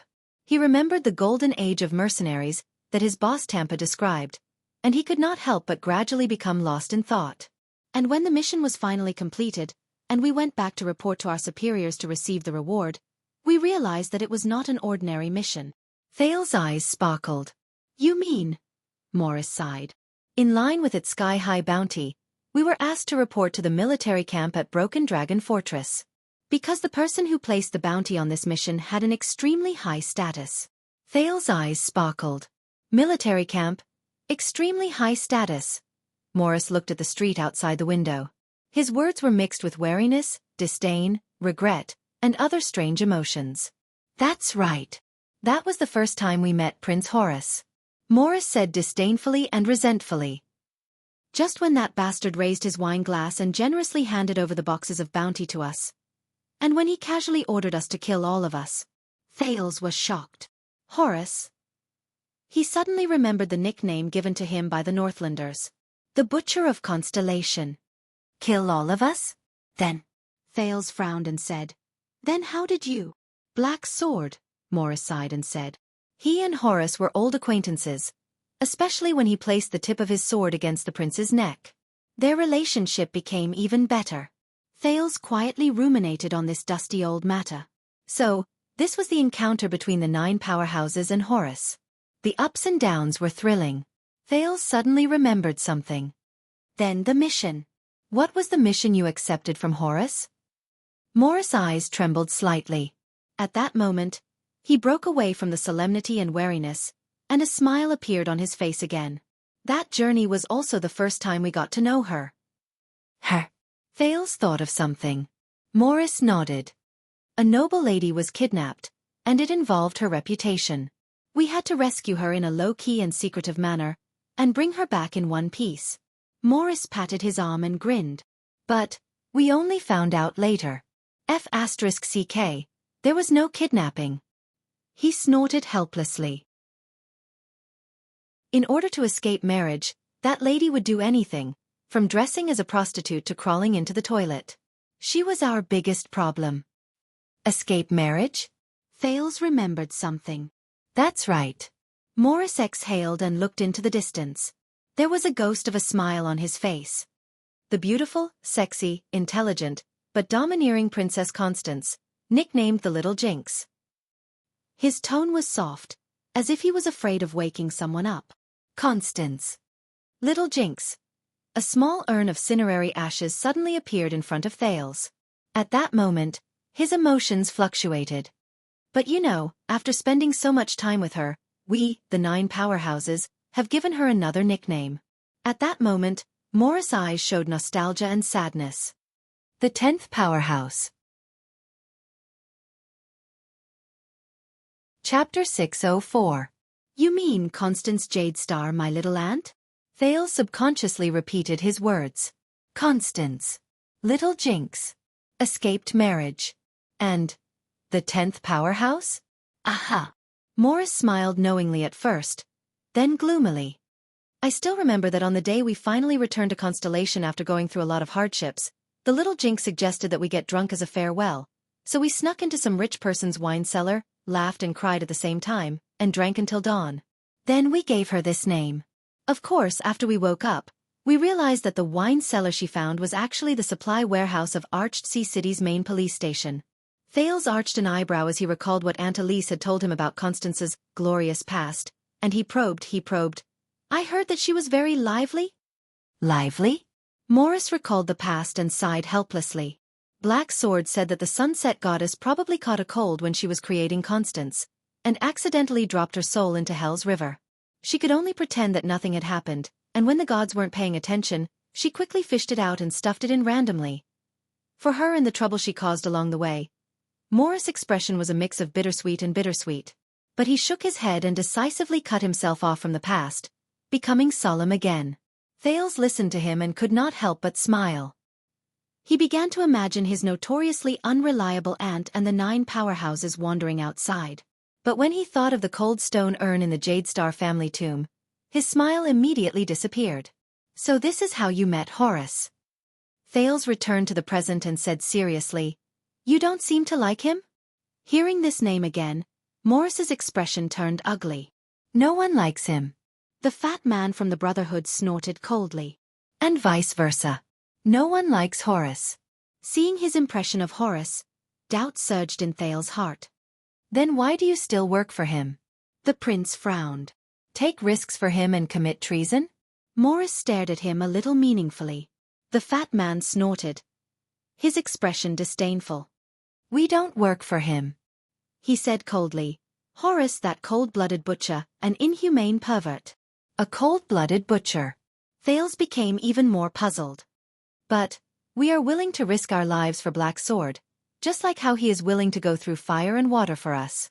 The plump man cut him off, as if he did not want to continue the conversation. That's it. Thales mulled over his words and sorted out the logic behind them. Are you saying that it was Black Sword's decision to work for Horace? The prince narrowed his eyes and said, And all of you were only assisting him from the side? The corners of Morris's mouth twitched, but he didn't comment. I remember now. You said that the Black Sword and Horace were old friends. The youth raised his head and reorganized his thoughts. Black Sword. It seemed like he was the key. What is the relationship between them? What did he owe Horace? Or did Horace give Black Sword something? So much so that he was willing to risk his life for the second prince and even dragged you, his sworn brothers, with him. Morris still did not answer, but only stared at him carefully. A few seconds later, the plump man chuckled softly, but the way he looked at Thales became even more amused. What's wrong? Why did you stop? Thales narrowed his eyes. Yes. Morris smiled slyly and repeated his words. Why did you stop? Thales' expression changed. The plump man's gaze was still locked on him. Fine, Thales snorted coldly, thinking that this guy was really good at making deals. He was starting to miss the Northlander's straightforwardness. Although the clues are messy and unrelated, the prince said solemnly, but based on what I've seen and heard, the kingdom's secret intelligence department has been doing things in 3 directions recently. Morris listened carefully. The most likely, and the most urgent, is Western Desert. Thales thought of Anchor and his heart sank. This involves the military system, the feuds between nobles, political history, and one bad thing would be war and bloodshed. And that place happens to be the birthplace and lair of Blood Bottle Gang. Morris furrowed his brows slightly, seemingly puzzled. Next is South Coast Hill, the prince said faintly. As far as I know, the business there is flourishing and life is rich. If the kingdom's secret intelligence department has any use for you and Blood Bottle Gang, you should be more familiar with it than I am. Morris was deep in thought. Lastly is Blade Edge Hill, but I don't know much about it. I only know that it might have something to do with the local feudal structure. Thales shut his mouth. Silence returned to the two of them. That's it? Morris was a little disappointed as he asked. Just 3 places? 3 dukedom territories? That's it? Thales sneered softly. That's the kingdom's secret intelligence department. Why do you want more? Morris tried hard to digest the information. His expression gradually changed. Western Desert, South Coast, Blade Edge, and us. Are you King kidding me? Thales had no intention of being courteous with him. Why? Do you think a prince of a country would come to the notorious lower city district just to joke around with a gang leader? Who knows? Maybe you're really lustful, and just want to take liberties with women? Thales flashed a polite but hypocritical smile. Morris pondered seriously for a while, then looked up again. All right, let's assume that what you said is true. If there's really such a big deal behind this, what can you expect us to do? In other words, what can we street thugs do when it comes to important matters of the kingdom? All we can do is lie flat and let them do whatever they want. Thales was silent for a moment. Tell me, Morris. Back then, when you 9 powerhouses accepted that mission with a sky-high price, the prince said faintly, have you ever thought that you would come into contact with the royal family with the longest history in the world? Have you ever thought that you would end up like this today? Morris' expression was slightly restrained. His gaze was dark. Thales sighed and took a deep breath. He walked to the next shelf. It was very strange. Although this place was narrow and cramped, not as bright and spacious as Mindy's Hall, and not as classical and grand as Renaissance Palace, Thales felt that his breathing was smooth, far better than when he was in the latter 2 places. But there was one thing that remained unchanged. Chains. Boss Morris, this world is full of invisible chains that connect everyone, everything, and every factor. Morris listened attentively, but his expression was puzzled. But they are not simply connected one after another, or connected end to end. They are not simply pulling one end to move the other. On the contrary, every chain is embedded with each other. You have me in you, I have you in me. Every pair of inlays is different. Pushing and pulling, squeezing and rubbing. Every node is unique and has its own rules. It is never repeated. Thales stared at the gap between the 2 shelves, imagining the chains piercing from left and right, and finally converging on his body, locking him firmly. Kessel, Renaissance Palace, Gilbert, the Imperial Conference, Mallows, Mindy's Hall, Anchor Biral, the Royal Banquet, Raphael, the Black Prophet, the Kingdom's Secret Intelligence Department. This time, however, he felt as if the chains were solid, wrapping around his body again and again. The teenager slowly reached out his hand, as if touching the unique coldness of every inch of metal. This is our world. The interaction of all levels forms the most complex, subtle, and unfathomable mechanism of influence. Even 2 chains that seem the least likely to be connected may hide an unimaginable connection. Thales stretched out his hand, closed his eyes, and said absent-mindedly, pulling one end will move the rest, and then they will be pulled back, affecting the original chain. Do you believe that sometimes a bloody gang fight can affect the final ownership of a kingdom's power? Morris did not understand what he meant. Thales gently closed his left hand, and the scar on his palm, along with the imaginary chain, into his fist. Then he pressed it against his chest. There, the burned scar under his clothes seemed to ache. Thales suddenly opened his eyes. Similarly, the rise and fall of the 2 largest gangs in the kingdom is actually the most interesting barometer. Morris' expression changed. When something happens to the kingdom, it will be reflected in the livelihood of the people at the lowest level. Changes in iron smelting, mining, agriculture, taxes, prices, stocks, profits, and quality of life.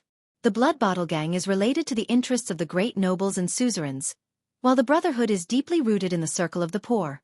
When the two lose balance, it will be time for both sides to fight or negotiate. Morris was deep in thought. His brows furrowed. A few seconds later. The kingdom? With us? One of the leaders of the brotherhood snickered. His gaze was cold. Come on, you are just exaggerating. You are just trying to scare us.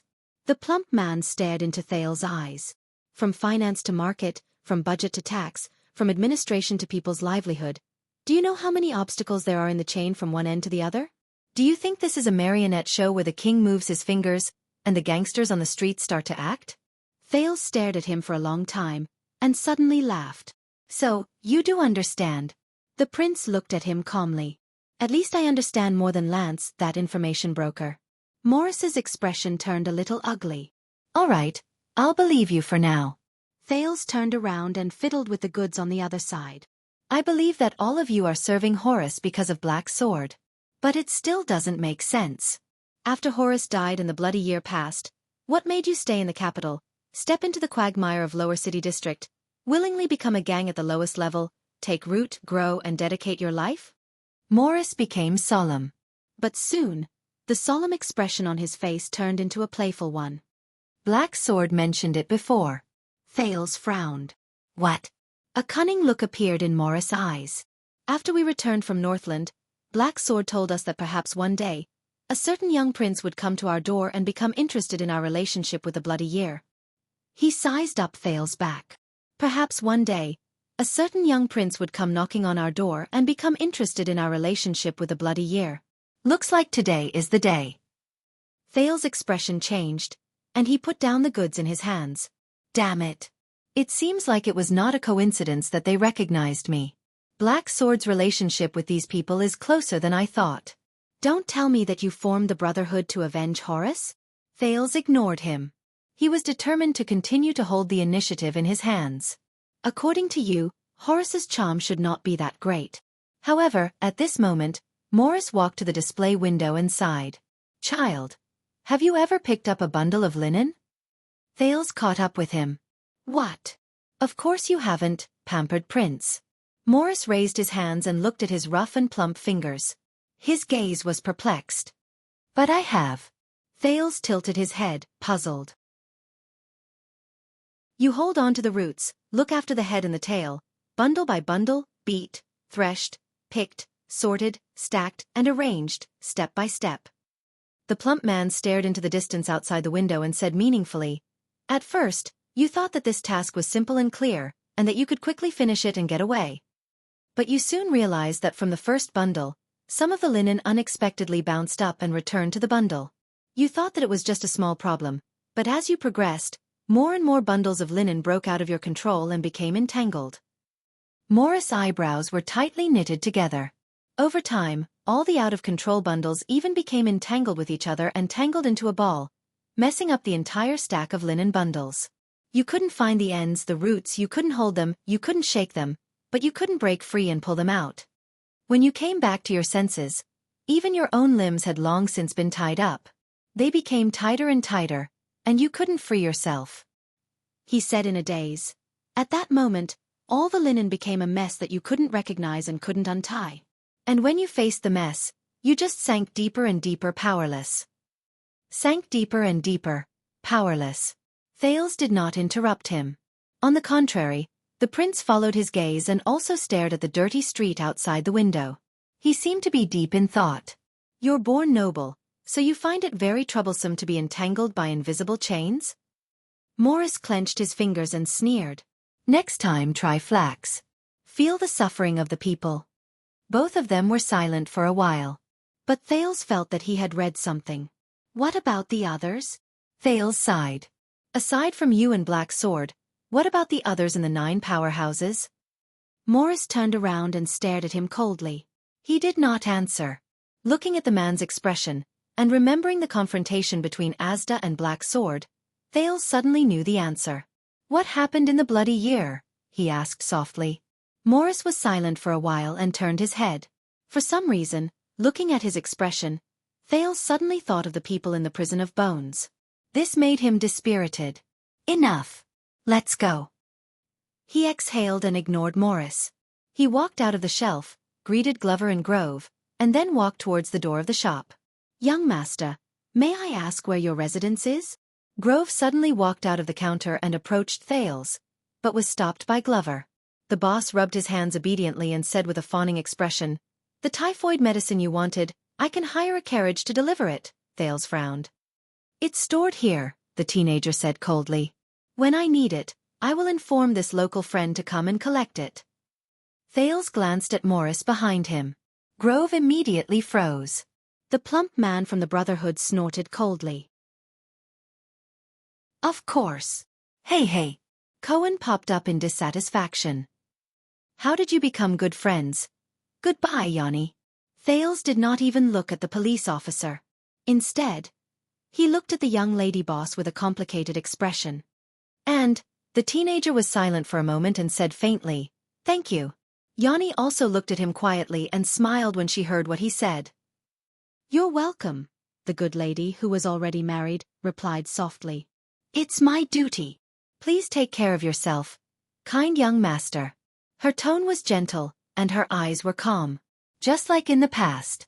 Thales glanced at Yanni one last time, and emotions surged in his eyes. "You too." Thales thought of something and waved at Glover. He casually pointed at Grove, who was in front of the counter, and then left the pharmacy. Zombie was stunned for a moment. He reached for his waist, but remembered that he had generously thrown his money bag to Xianxia at Laurel Club. Glover turned to Cohen awkwardly. The police officer was also stunned for a moment. He extended his index finger and pointed at himself. "Me." Glover furrowed his eyebrows and made a hurried expression. "What else?" Cohen pressed his hand on the equally empty money bag at his waist. He remembered that his salary was almost completely deducted for this month, and he immediately felt bitter. "What?" Leork the assassin appeared at the right time and snorted coldly at Cohen. "Police officer, are you going to force people to buy on credit and dominate the market?" Cohen was momentarily speechless. Thales did not see it because he was walking in front, but Morris, who was behind him, observed the situation and laughed heartily. "It's okay. The bill will be on the Brotherhood." Grove, who was behind him, was stunned at first. Then he trembled, and his expression was bitter. Morris seemed to have realized something and laughed out loud. "Don't be nervous, old friend. It's not that kind of bill. This time, we're really paying the bill." "Yes, with real money." Grove flashed an ugly smile. Morris gestured with his hand. His subordinate took out a money bag and placed it on the counter. Old Grove did not expect the other party to really pay the bill. He was instantly overwhelmed by the favor. But Morris had no intention of ending it. "Hey, old friend." He put his arm around Grove's shoulder, and they seemed to be very close. Grove shuddered. Before the boss could respond, Morris patted his face in a friendly and kind manner. "Next time if I hear you hit your wife again." Morris chuckled and stopped talking. His smile disappeared without a trace. Only his fierce-looking face was still shiny and glossy. Grove's lips trembled, and his entire body trembled even more violently. He nodded repeatedly. Morris patted Grove's chest in a forthright manner, almost making the latter faint from the impact. Only then did the fat man let go of him and walk out of the shop. After this group of unusual customers left, the boss of the pharmacy let out a long sigh and collapsed into his wife's arms. "Yanni, who was that?" But to Grove's surprise, Yanni, who had been submissive since she was a helper and had not changed even when she was his wife, revealed a profound expression that he had never seen before. "A friend." Yanni supported her husband and looked at the black hair behind Thales' head quietly. Her gaze was complicated and subtle. "A long time ago. Little friend." Grove widened his eyes. His gaze wandered between the customers and his wife who had left. He could not believe that Yanni had such a friend.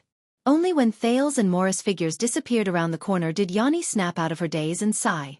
But when she turned around, she saw her husband rubbing his hands together with a fawning expression. "My dear, what was the style of the dress you saw last time?" Grove smiled ingratiatingly and said, "It's the same style. Should I buy it for you?" Yanni, who knew her husband's character very well, raised her eyebrows in resignation and rolled her eyes. On the muddy street of the underground street, Glover and Cohen followed closely by Thales' side. Not far behind them, Morris strolled leisurely while he chatted with Leorc and his subordinates. Along the way, the people first huddled together and muttered maliciously when they saw Thales and the other two. Then when they saw Morris, they looked terrified and avoided him. Just now, Your Highness. The zombie first glanced warily at Morris behind him and lowered his voice. If you wanted to help the lady in the shop, you could have used a more suitable method. And not let her suspect that you are. Glover hesitated for a moment and did not finish his sentence. Flirting? Thales said faintly and helped him complete the sentence. Or lustful thoughts? Glover frowned and did not continue the conversation. Aha, I was just about to tell you about this.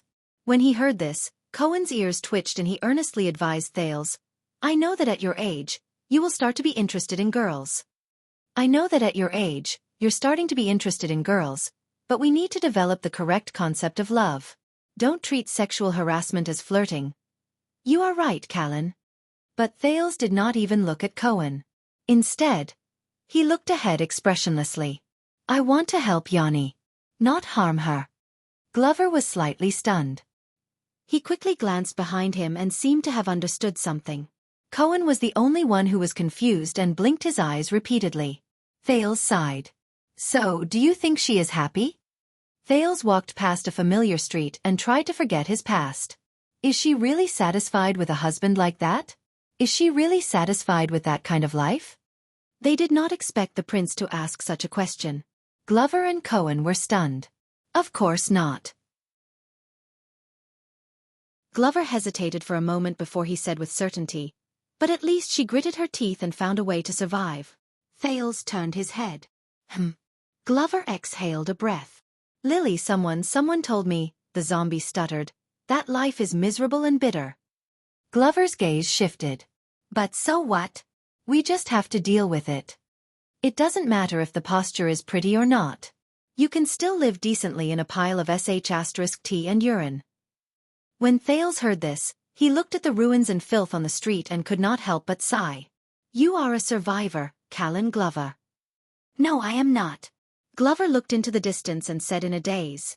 She is. At this moment, Cohen let out a long sigh. Thales and Glover looked at him. Although I did not really understand what she said. Medicine scales, bread, and so on. But I suddenly felt. Cohen hesitated and looked disappointed. But when she said that no matter who she married, she would exchange her skirt for bread, I suddenly felt very sad. Thales frowned. Why? I don't know. Cohen shook his head and sounded indignant. But that is her life. She should be able to use other things to exchange for it, and she should be able to get something better. The police officer's voice became gloomy. But people can only see her skirt. You always throw bread at her without asking anything. Cohen was unhappy. As if that is the only deal, and there is no other choice. Glover snorted coldly. In this world, there are men who do not only look at her skirt, but also not throw bread at her. Glover mocked. Like you? Unexpectedly, Cohen did not argue with his enemy this time. Instead, he shook his head sadly. No, zombie, you don't understand. I don't think this is a problem that can be solved by finding 1 or 2 or a dozen good men. It's not that simple. Cohen scratched his head desperately, as if trying to grasp an indescribable thought. I just feel that she is facing an enemy that cannot be defeated. Thales narrowed his eyes. What do you mean? What do you mean? Cohen searched for the right words to express himself, and his expression became more and more pained. When I was still at the Western front line, our troops once captured a group of gray mixed breeds who invaded the borders and hunted the merchant caravans. Glover's gaze moved, and he began to size Cohen up again. I was still young and inexperienced. I asked their leader with a translator, why are the orcs hunting us? I thought it would talk about the history of blood feud between the two races, the glory and pride of the orcs' ancestors, and even the benefits in and out of the desert. Cohen took a breath and said gloomily. In the end it said, because humans are hunting us. Thales was deep in thought. Glover was expressionless. I asked it, can we stop hunting each other? It replied with a smile. Of course. As long as one of us kills the other. The autumn wind blew on the street. The 3 of them were silent for a while. Cohen exhaled. His eyes were filled with worry and doubt at the same time. I swear, I have never been afraid of any gray mixed breeds. But at that moment when I faced that orc who was still laughing before his death, for the first time, I felt tired, bored, embarrassed, helpless, and even fearful for no reason. The simple-minded Cohen said in a daze. It was as if my sword was no longer hitting a body of flesh and blood or a heavy axe, but an invisible iron wall. No matter how I slashed, it was useless. I even suspected that at that moment, my heart of the sword was shaken. Thales did not speak. He only furrowed his eyebrows. I wrote a letter to the Tower of Eradication to Raffle, a friend of mine, and he replied, "Since the beginning of the uncivilized era, we have been winning wars against the orcs for thousands of years. We have also shed blood for thousands of years, and people have died for thousands of years. But why has it never brought peace?" Cohen said absent-mindedly. "Never." Thales sighed. "Because we do not want peace in our hearts," Glover said in a muffled voice. "Because we and they are not used to peace." Cohen smiled bitterly when he heard that. "Yes, perhaps." Cohen immediately furrowed his eyebrows. "But just now, the words of the shop owner's wife made me feel the same way. Why do people always think that if she wants to get married and find a husband, she can only exchange her dress for bread? Do they only look at her dress and men's bread? Or do they only allow her to wear dresses and men to take bread?" Glover shook his head. "I don't understand." But Thales' gaze was strange. "I don't really understand either." Cohen also shook his head. But he looked puzzled and puzzled. "I just feel that no matter how much I have suffered in the past, no matter how badly I have been injured, no matter how fierce the battles I have fought, no matter how powerful the enemies I have faced," compared to her expression when she said those words, it was as if it was nothing. Glover furrowed his eyebrows. He did not understand. Cohen scratched his ears and cheeks. He was worried about his poor language skills. "I feel as if the enemies she has to face in those words are also an iron wall. They are even more powerful than all the enemies I have met in my life. From the criminals and gangsters on the streets, the orc desert bandits on the battlefield, to the fire knights of At, the Northland army, and even the legendary demons and calamities." Cohen sighed. "They are all more terrifying, powerful, and countless times more terrifying." At that moment, Thales stopped in his tracks. Glover cast a questioning glance at the prince. Cohen's gaze was unfocused. "Even if I reach supreme class, even if I inherit the old man's title and lead all his armies, I can't win against them." Thales took a deep breath and raised his head to look at the sky. At this moment, he suddenly had an illusion that the invisible chains that bound him were rubbing against each other as he raised his head, making a ringing sound. And she, the shop owner's wife, is just an ordinary woman. The police officer sighed from the bottom of his heart. He looked deeply pitiful. "She only has a pair of hands. This is not fair." "Not at all." This time, Glover began to think deeply as well. Thales raised his hand gently. As he moved, the illusion of the chains clanging against each other became even more obvious. "Yes, this is not fair." Thales' lips curled up into a cold smile. "Not at all." Behind them, Morris saw that Thales had stopped moving. He also stopped moving forward. He only stared at the three people with a burning gaze. The passers-by around them, whether they were beggars, gangsters, merchants or employees, all of them ran away to avoid them as long as they knew Morris and Leorc's identity. They did not dare to look at these people. Thales took a deep breath and lowered his head. "If you can think of it this way, Cohen." The prince smiled. "Then she will have 2 pairs of hands." Cohen, who was immersed in disappointment, snapped out of his daze. He was stunned when he heard that. "What?" Thales raised his finger and shook it. He chuckled. "Maybe D is wrong." Cohen blinked and scratched his head innocently. "Huh. Your brain, it might be not very bright." Thales smiled and walked in front of Cohen. He stood on tiptoe and stretched out his finger towards Cohen's forehead. He flicked it with a clear sound. "Ow!" Cohen did not expect the prince to ambush him like this. He cried out in pain, covered his head and retreated. But at least, compared to most people in this world, Thales retracted his finger. He looked at Cohen, who was gritting his teeth and making a "how dare you" expression, with great interest. He sighed and said, "It's not broken yet." "Broken?" Cohen looked at him with a displeased expression. At this moment. Thank you, stupid cop, Glover suddenly said gloomily. When he heard the word stupid cop, Cohen exhaled helplessly. He turned around and said forcefully, if we fight again, I'm not afraid. Ha! The police officer came to his senses and said stupidly, what did you just say? Glover sighed and walked forward. He stared into Cohen's eyes with a serious and awkward expression. I said thank you. Thank. Cohen was puzzled at first. He then covered his forehead and retreated warily. He then asked, thank what? Glover was silent for a while. Lillian. Cohen widened his eyes. The zombie said quietly, I know that you've been helping her. After she helped her chase away the harassers. Thank you. Glover glanced at Thales and sighed. Thank you for lending her another pair of hands. Ha! Cohen looked at Glover in a daze, then at the amiable Thales. He felt their gentle gazes that could melt a person's heart. He was stunned and could not understand the current situation. What the hell happened? Thales looked at this scene and smiled knowingly. At this moment, my dear little friend. The three of them turned their heads at the same time. Morris rubbed his hands and walked forward with Leork and another subordinate. Behind him, a few sneaky figures disappeared into the streets. The main street of the underground street is right in front. The fat leader of the Brotherhood chuckled. If you don't mind, let me be the tour guide? Thales raised his eyebrows. There's no need. Cohen waved his hand and refused sternly. We're decent people. We don't talk to you. Thales lifted his foot and stepped over Cohen. He spoke, and together with Glover's action of capturing Cohen, he interrupted the police officer's unfinished words. Boo-hoo. No. I'll bite you. He choked. So, you've already discussed it with other people in the Brotherhood, such as Black Sword? You don't think I'm joking anymore? Morris' expression froze. Ah! The leader of the Brotherhood laughed to relieve the awkwardness. Of course not.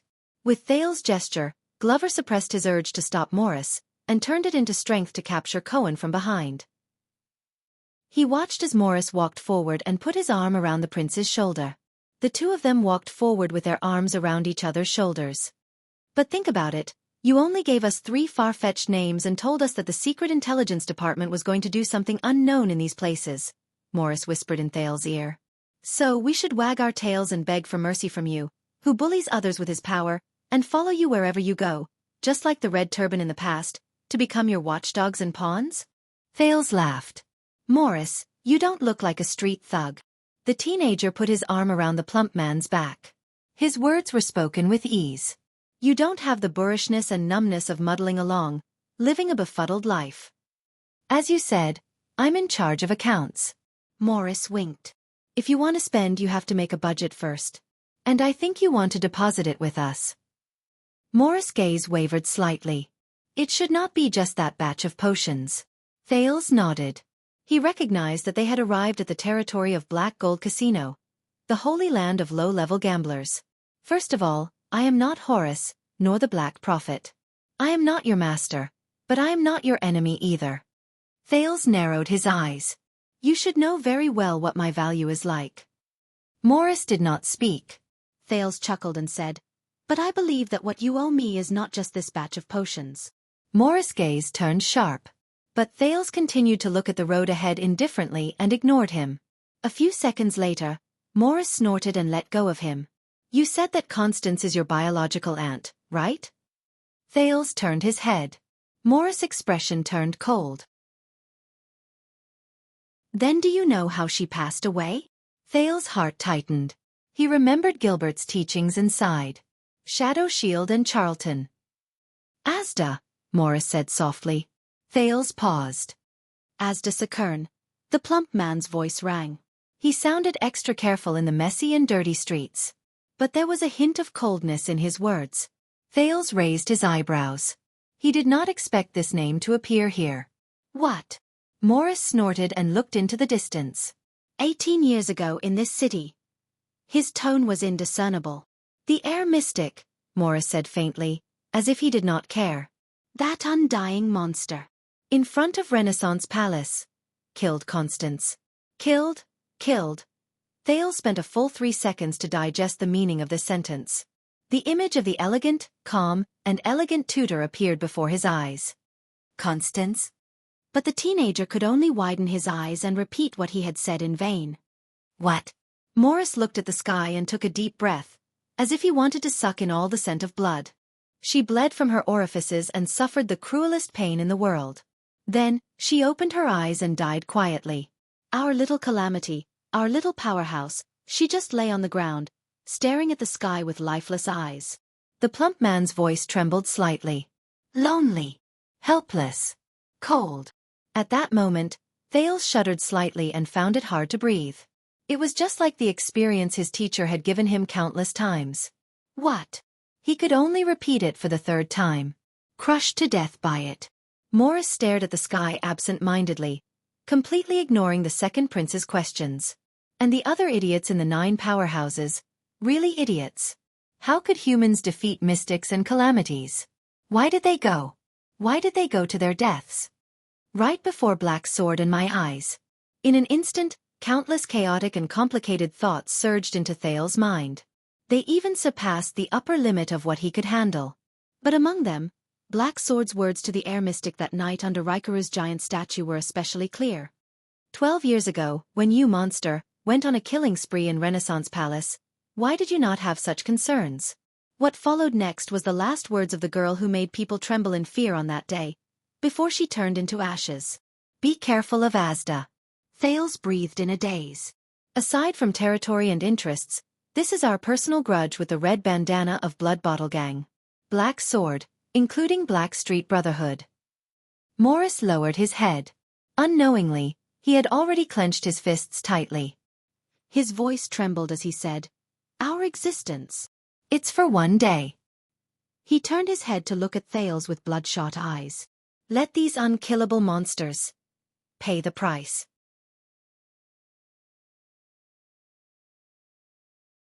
Chapter 605. Constance. Asda. Thales walked on the dirty underground street expressionlessly. He thought about the air mystic he knew over and over again. Be it the ruthless villains in Red Street Market, the elegant and knowledgeable mystic in the chess room, or the inhuman monsters in Dragon Cloud City who destroyed the world. No, it's not just that. Thales' thoughts returned to the prison of bones, to the secrets buried in the darkness. The Blade of Purification, the 3 Disasters Alliance, the 2 Empresses, Fruland. Asda Sakern, what did you do? And your so-called moderates, you and your companions, in the bloody year. What kind of role did you play? If what Morris said is true, then 18 years ago, you worked with the late king and murdered Constance, a member of the Jade Star royal family, right? I was born in the Jade Star royal family. What does that mean to you? A thought flashed through Thales' mind. He suddenly remembered what Asda had told him. What I look forward to, Thales, is not your ultimate success, but the fact that you are caught between the mystics and humans, between the calamities and the world, between your own nature and the gazes of others, between the inescapable future and the unforgettable past. In the end, you will be torn apart by conflict, destroyed by conflict, devoured by regret, until the day you compromise with us. When he thought of this, Thales subconsciously clenched his fists and the cut on his palms. Ah, this again. Cohen stared at Thales' back with a burning gaze. Beside him, Glover was staring at Morris warily. When he heard this, he could not help but frown. What do you mean? Cohen pointed at the expressionless Thales, who was pacing quietly in front of him. I have seen His Highness like this in Northland and Extet. He placed his palm by his mouth.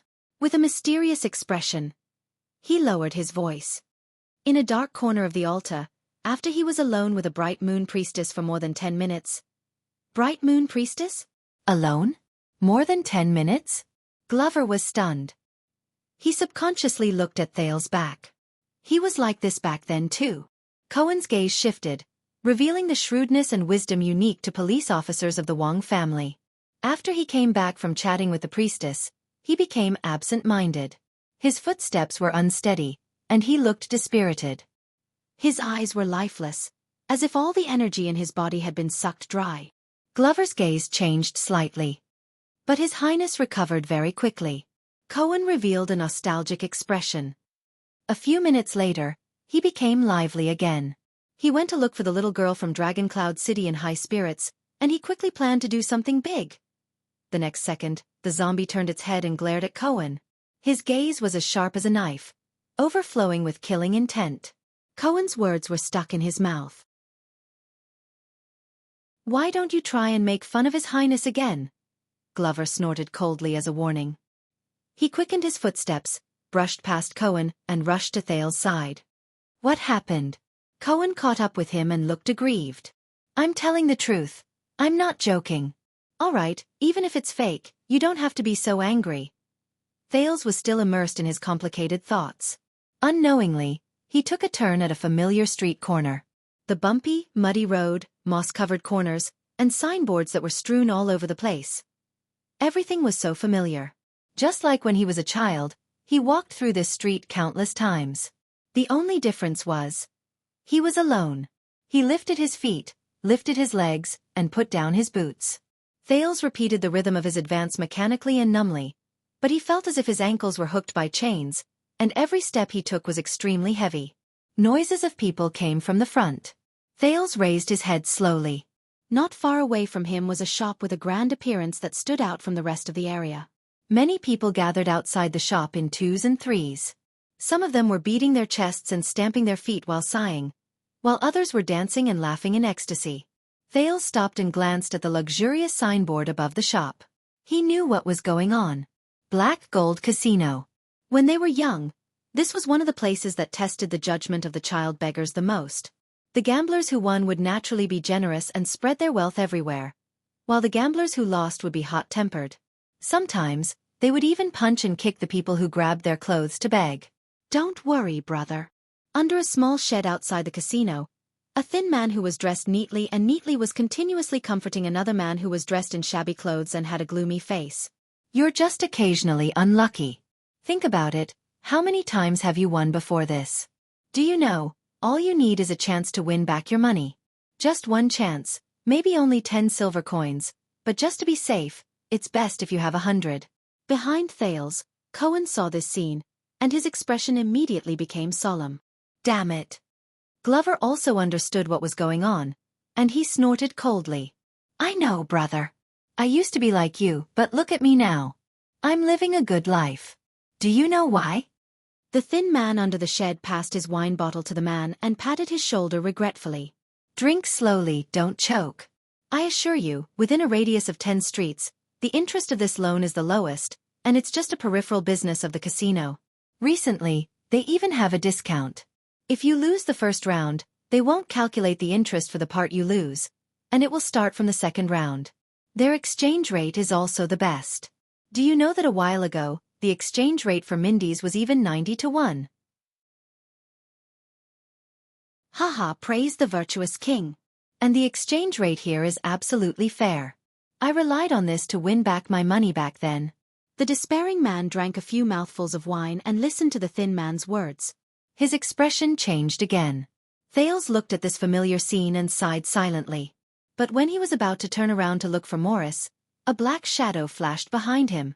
Cohen walked forward with a gloomy expression, and Glover did not even have the time to pull him back.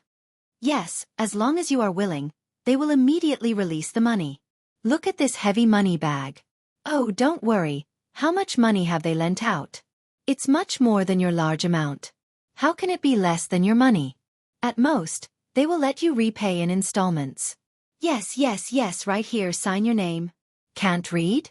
All right, then put your fingerprint on it and mortgage some small things." No, it's just proof, not robbery." "What, the house is rented? Do you have a daughter?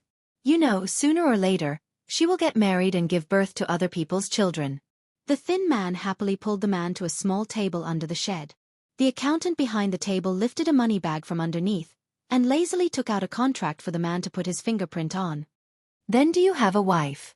No, if you are really unlucky, the owner is very easy to talk to, as long as you do some odd jobs and work in exchange for the debt. Do you know, brother, women all have private stashes of money, and they would rather buy earrings for themselves than give them to you, so that the head of the family can use them to do business and make a lot of money. It can't be helped, they are short-sighted. Sometimes, you have to squeeze them a little to squeeze out their little stash, just like milking a cow. The man looked at the money bag on the table and swallowed. The thin man beside him added, "Besides, you might not necessarily lose. Besides, you might not necessarily lose. Think about it." The head of the family made a lot of money, came home in high spirits, stuffed a new dress and a new gift into the hands of his wife and daughter, and then threw the heavy bag of money on the dining table. "Heh, let's see who the F***ck still dares to give you a hard time." The man wiped the ink pad, but hesitated when he was about to press on the contract. The thin man and the accountant looked at each other. The former sighed and pulled the man to the back. "Forget it, brother. Since you are so hesitant, there is no need to force yourself. Don't worry, their loans are all voluntary, they won't force you. Come, have a drink, we will help you think of an excuse. Why did you lose your wages for carrying goods today? I hope it can fool your wife." But the man shuddered and subconsciously pulled the indifferent thin man. His eyes were pleading. I. The man looked at the small contract with difficulty. At this moment. "Hey! The one in front, stop." The police officer's loud voice rang loudly, attracting the attention of the people in front of the casino. "Don't sign, don't put your fingerprint." Cohen angrily pushed through the crowd, pushed the thin man away, and pulled the poor man to his side. "Do you want your family to be ruined? Or sell your children and wife? Or be forced by them to do illegal trafficking and smuggling? Go to jail and suffer for them?" The man was stunned and looked at the big man in front of him in confusion. Outside the crowd, Glover frowned and said to Thales, "Your Highness, he..." But Thales only raised a hand and shook his head. As a police officer, he is the most suitable person to step in. In the crowd, the thin man who was disturbed became angry. Where the F***ck did this unlucky idiot come from? Put him? But the accountant behind him pulled the thin man and whispered a few words in his ear. The thin man's expression changed. He looked at the angry Cohen and suddenly smiled. "Oh, so it's the stupid Mr. Police Officer." The thin man rubbed his hands and gestured for his companions in the crowd to step back. He went to Cohen himself. "What? You want to check our qualifications again? This is a black gold casino with a long history. It has a license issued by the virtuous king 100 years ago. Do you want to go in and take a look?" The unexpected commotion here attracted the gamblers and passers-by around them. They surrounded Cohen and the man. All of them looked hostile and hostile. Thales heard someone in the crowd around him spit at the word, "damn greenhorn," in a low voice. But Cohen only snorted coldly in the face of so many people. He faced the thin man and shielded the man behind him. But Cohen only snorted coldly in the face of so many people. He faced the thin man and shielded the man behind him. "That's right. I don't even know when you guys coerced and bribed us to get the license. The casino is run diligently. Every year, we report it seriously and pay taxes in full." The thin man became even more fearless when he saw so many onlookers. "As for threats and promises, your colleagues often come here to inspect. Why don't you go and ask them?" "If you don't have evidence, then..." Cohen suddenly raised his voice and interrupted him. "But illegal loan sharks are different." As Cohen spoke, he pushed the thin man away and rushed into the shed, only to find that the contract on the table was long gone. "Illegal loan sharks?" The thin man smiled slyly and said to the crowd, "Do you have evidence?" The people around them burst into laughter and boos. The police officer's expression tensed up. He looked up and glanced at the crowd, but found that the accountant was nowhere to be seen. He turned around and asked the unlucky man, "Tell me, how much interest did they charge you for the money they lent you?" The man was obviously terrified. He stuttered and trembled. Hey, I'm friends with him. Stupid cop." "Oh, I'm sorry, Mr. Police Officer." The thin man deliberately addressed him in a disdainful manner. He crossed his arms and snorted, "Why, do friends have to report the money to the police station for taxes as well?"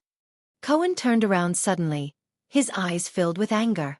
The crowd around him was startled and dispersed to form a small empty space.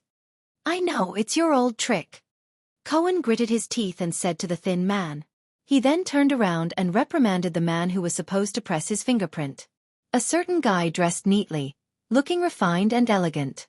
He took a liking to a decent family like you, with a meager income and a sad face, so he tried to persuade you to come to the casino to try your hand. You won a few times in the beginning, so you couldn't help but come every day until you suddenly lost your money today.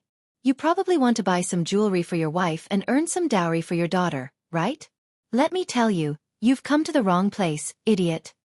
The man lowered his head in shame. And you? Cohen raised his hand and pointed at the thin man. His aura did not lose to the crowd around him. Scumbags, give the fat sheep some benefits first to lure them in. After a few days, when they lose all their money, you scumbags will wait outside to steal the sheep and sell your high-interest loans. And even if he borrows money, he'll lose it all again. Once he can't pay back the money, you won't be so nice to him. You'll go to his door to collect debts, threaten him, and even demand his wife and daughter. If you meet a tough guy, you'll find the Brotherhood's black debt collectors. Until his family is ruined and he'll be at your mercy. Cohen was furious. Do you understand now, idiot? And you, thin man, you won't be able to escape today. Come with me to the West City Police Station. I'll teach you a lesson. Cohen grabbed the man's hand and walked towards the thin man. The helpless man trembled and looked at Cohen, then at the gloomy thin man. He did not know what to do. But the thin man took a step back and sneered. Tell me, Mr. Police Officer. The thin man clicked his tongue. Since you're here to enforce the law, where's your police badge? Won't you show it to us? Cohen snorted angrily. Old tricks again? Trying to steal my badge? But when he reached for his waist, he suddenly froze. The police officer stuttered. Badge. Cohen put his hand back in place, his expression a little terrible. I wouldn't dare. The thin man shrugged nonchalantly. Who doesn't know that stealing from you is courting death? You've sent so many thieves to jail. So where's your police badge? The crowd started to make a ruckus, urging Cohen. But Cohen's expression was still ugly. Damn it. Looking at Cohen's reaction, Thales sighed. He suddenly knew why Cohen wore a hood to hide his identity when he went out. He also knew why the dimwit's words were contradictory. First, he said he was here to patrol the area, then he said he was on leave, and he was even hesitant about going to downtown.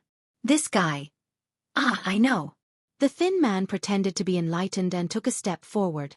Last time at Red Street Market, you fought with someone over the top girl at Laurel Club and injured a few nobles, right? Cohen wanted to say something but stopped. Laurel Club. Top girl. These words caught Glover's attention. He frowned and looked at Cohen. So you were suspended by the police station, your badge was confiscated, and you were told to reflect on your actions. The thin man from Black Gold Casino walked arrogantly to Cohen. Now you don't have the law and power. The thin man poked the police officer's chest again and again. He was extremely pleased. Someone whistled, and the crowd immediately jeered even louder. There was no lack of mockery, ridicule, and even abuse. Cohen's expression was stiff. How did I know? The thin man took over his words, bowed forward, and said in an arrogant tone, Heh, stupid green skin. Of course, it's someone from your inner circle who's going to complain to me. Cohen's expression changed, and he subconsciously grabbed the thin man's collar. What? You're so embarrassed that you want to beat me up? The thin man was not afraid, and allowed the other party to grab his collar.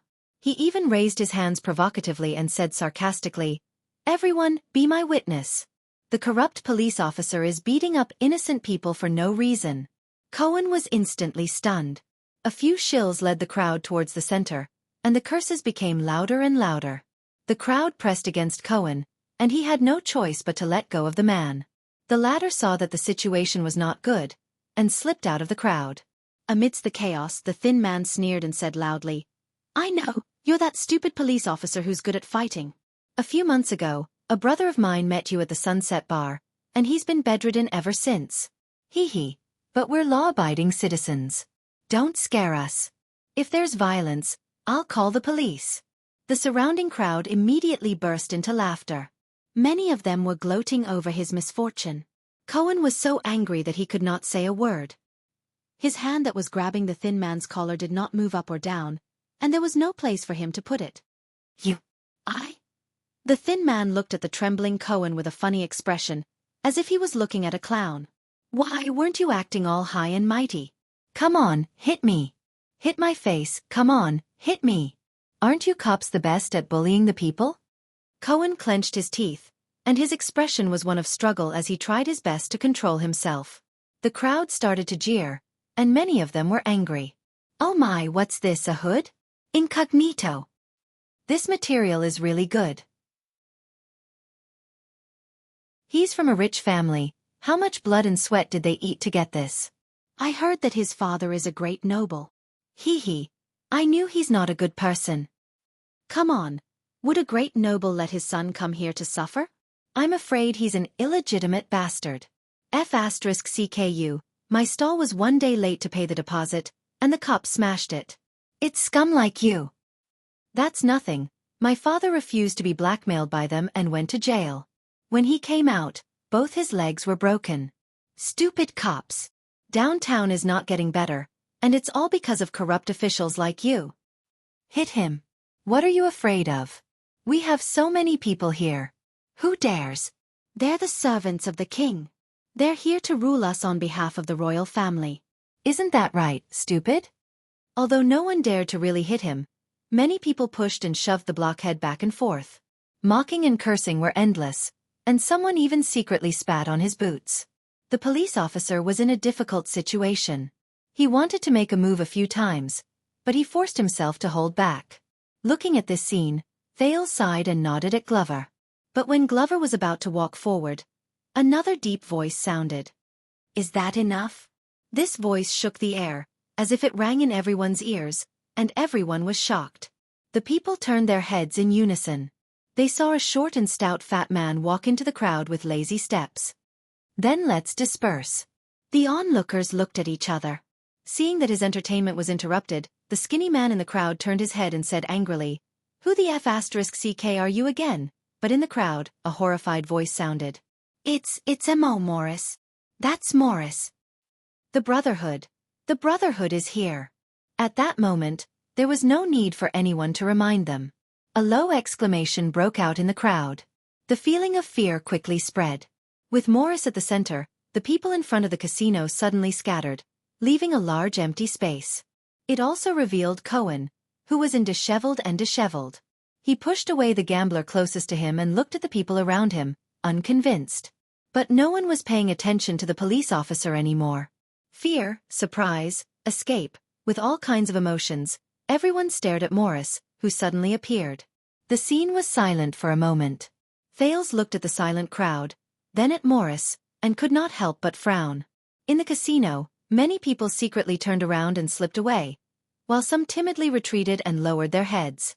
There were also people who were thick-skinned and greeted him enthusiastically and ingratiatingly. "It's the boss." Someone raised his head, and the greetings came one after another, full of enthusiasm. "Hello, boss. Good day, boss. I heard that you guys beat up the red bandana again? Well done. Boss, I want to join the Brotherhood to make a living someday. Do you think I can do it?"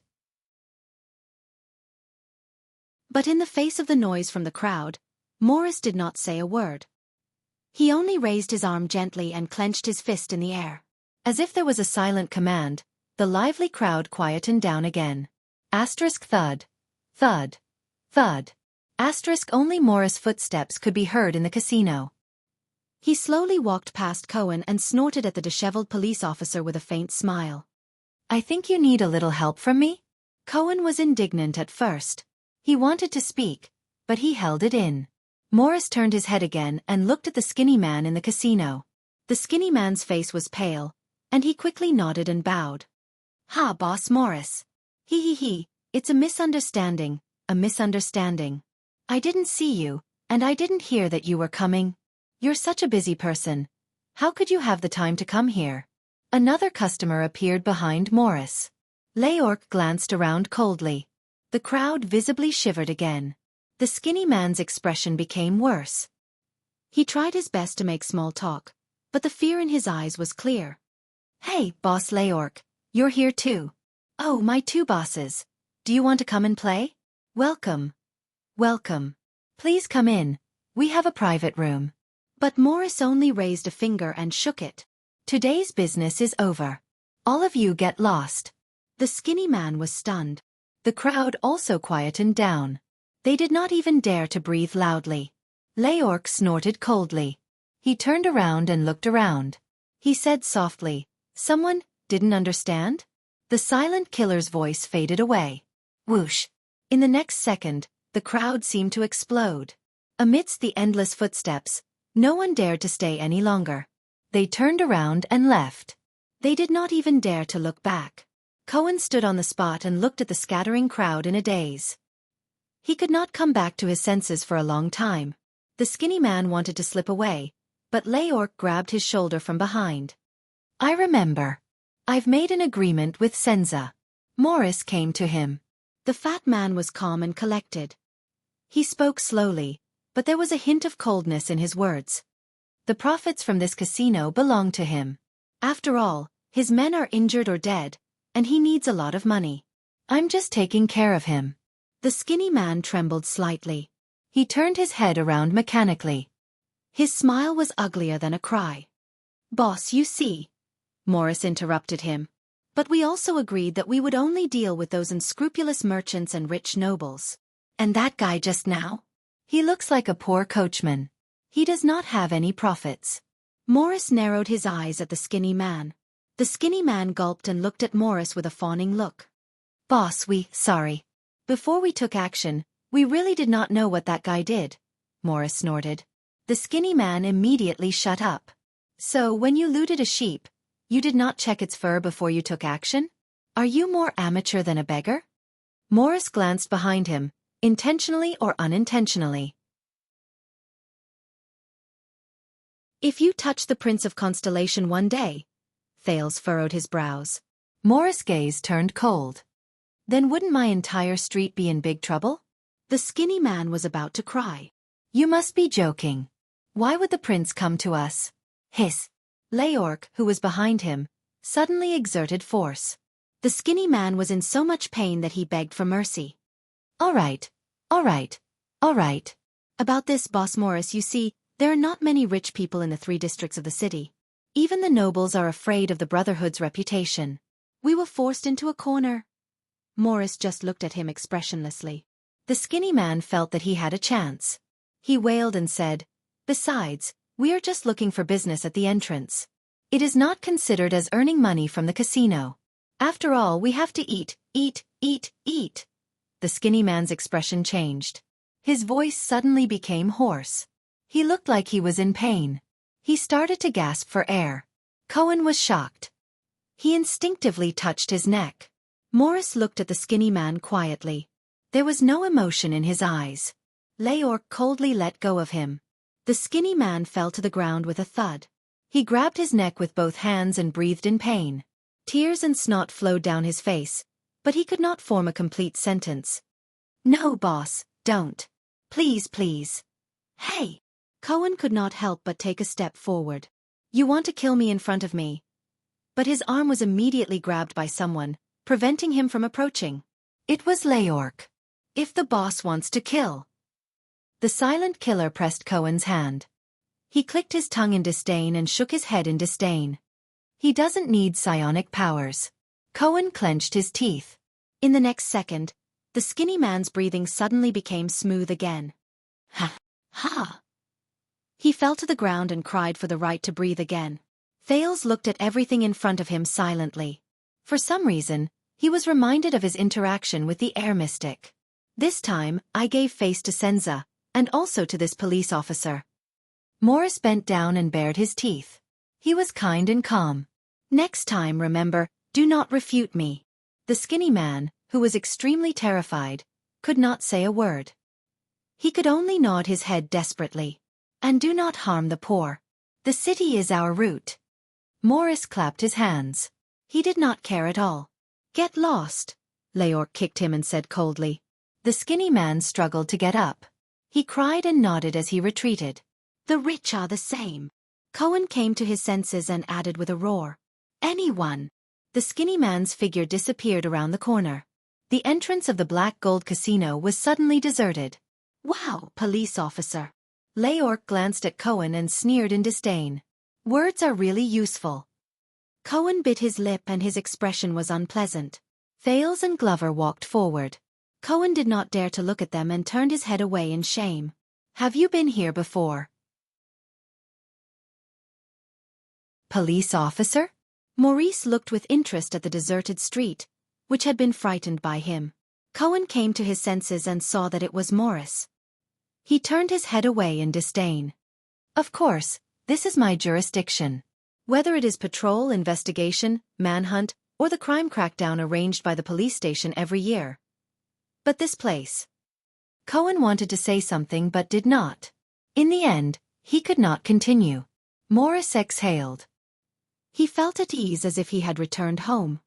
But this place is far beyond your imagination, right? Whether it is the degree of chaos in the city's layout, the difficulty in handling it, or the complexity of the personnel.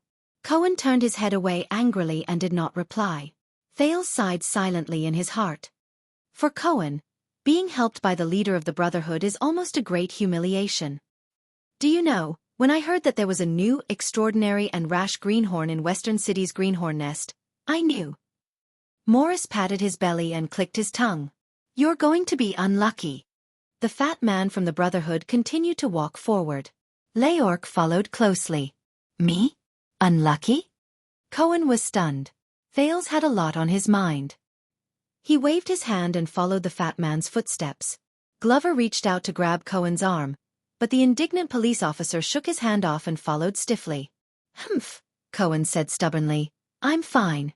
I've always been unlucky anyway. But you?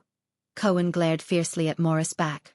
Theft, extortion, robbery, intimidation, violence, murder.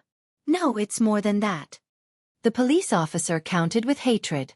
Drug trafficking, prostitution, gambling, smuggling, bribery, and even the usury just now. Don't think that you're being merciful just because you stopped the moneylender. You have to know that it's all the evil you brought. As the main culprit, do you think you can get away with all the evil deeds you've done? Morris seemed to find this amusing and laughed. Leorc shook his head in disdain. Cohen gritted his teeth and said, "One day, all of you will pay for your crimes." Pay. Morris did not turn around. He only took a deep breath. Be it you or the Blood Bottle Gang, all of you are parasites that do not fit this world, Cohen said coldly. Thales swore that he had never seen him like this before. All of you are destined to die. Die. Morris paced as he chewed on the word. He suddenly laughed. Haha, I have to say. The fat man sneered and shook his head. Very ambitious. Green. Oh, Mr. Police Officer. Why do you think you're an exception? Cohen snorted coldly. Morris shook his head. No, no, no. Please do not misunderstand me, Mr. Police Officer. Don't worry, I've been aware of this for a long time. Morris raised his head and sighed. This line of work is the same as being a mercenary. Maybe one day I'll fall, and I might even fall into your hands. The fat man glanced at Thales. The teenager looked back at him coldly. But, Morris exhaled. Look around. The fat man stretched out his arm. Thales followed his gaze and looked around. On the street, in the community, in the alleys, the inconspicuous grocery store and the apprentices who have nothing to do, the simple and crude workshop and the temporary workers who have nowhere to go, the empty food stalls and the idlers who have nothing to do, the dilapidated nests and the homeless who rely on them for shelter, the narrow and dim attic houses and the single dog who is alone even on Valentine's Day, the street peddlers who push their carts, the unkempt children who walk on the street.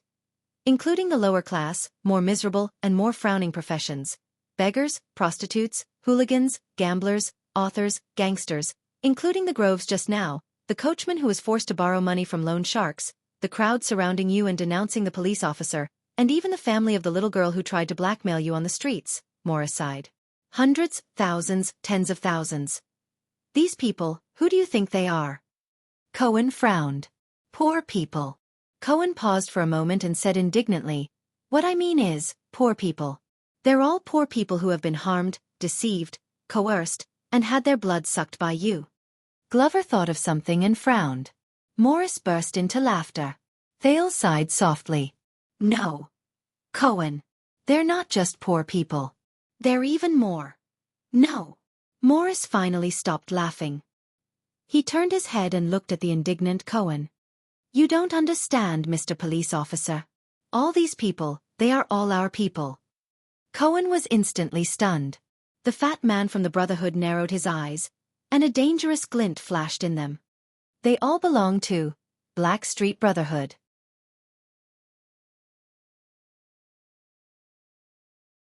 Chapter 606.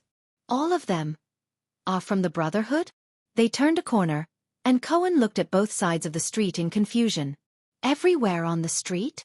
Morris smiled without saying a word. Of course not. Thales quickened his pace and walked to their side. He said coldly. If it had come to that, the Brotherhood would have been destroyed a long time ago. At that moment, Thales and Morris' eyes met in the air.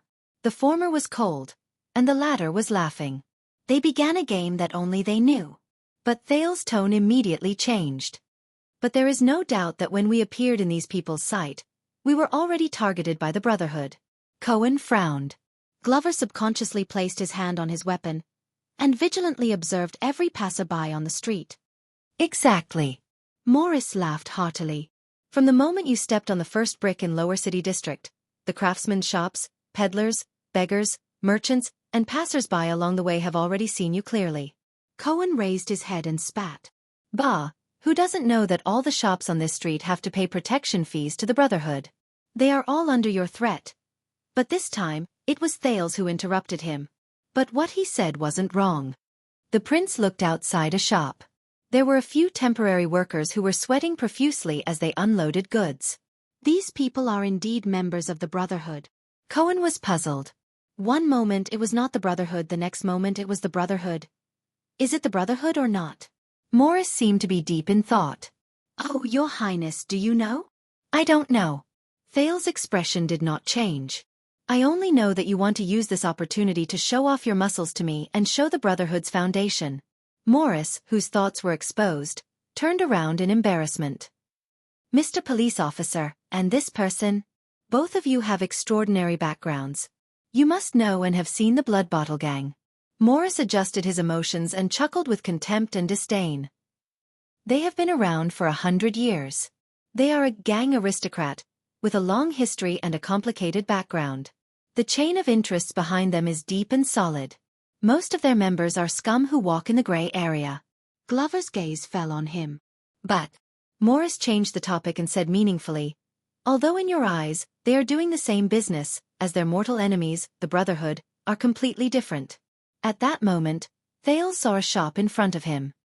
He could not help but narrow his eyes and slow down. Different? Cohen shook his head in disdain.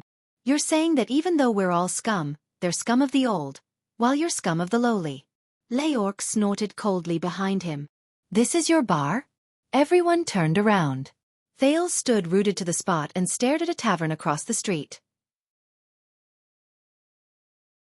In the shop, which was completely deserted, a fierce-looking man was sprawled behind the bar counter in annoyance, stabbing the counter with a knife from time to time.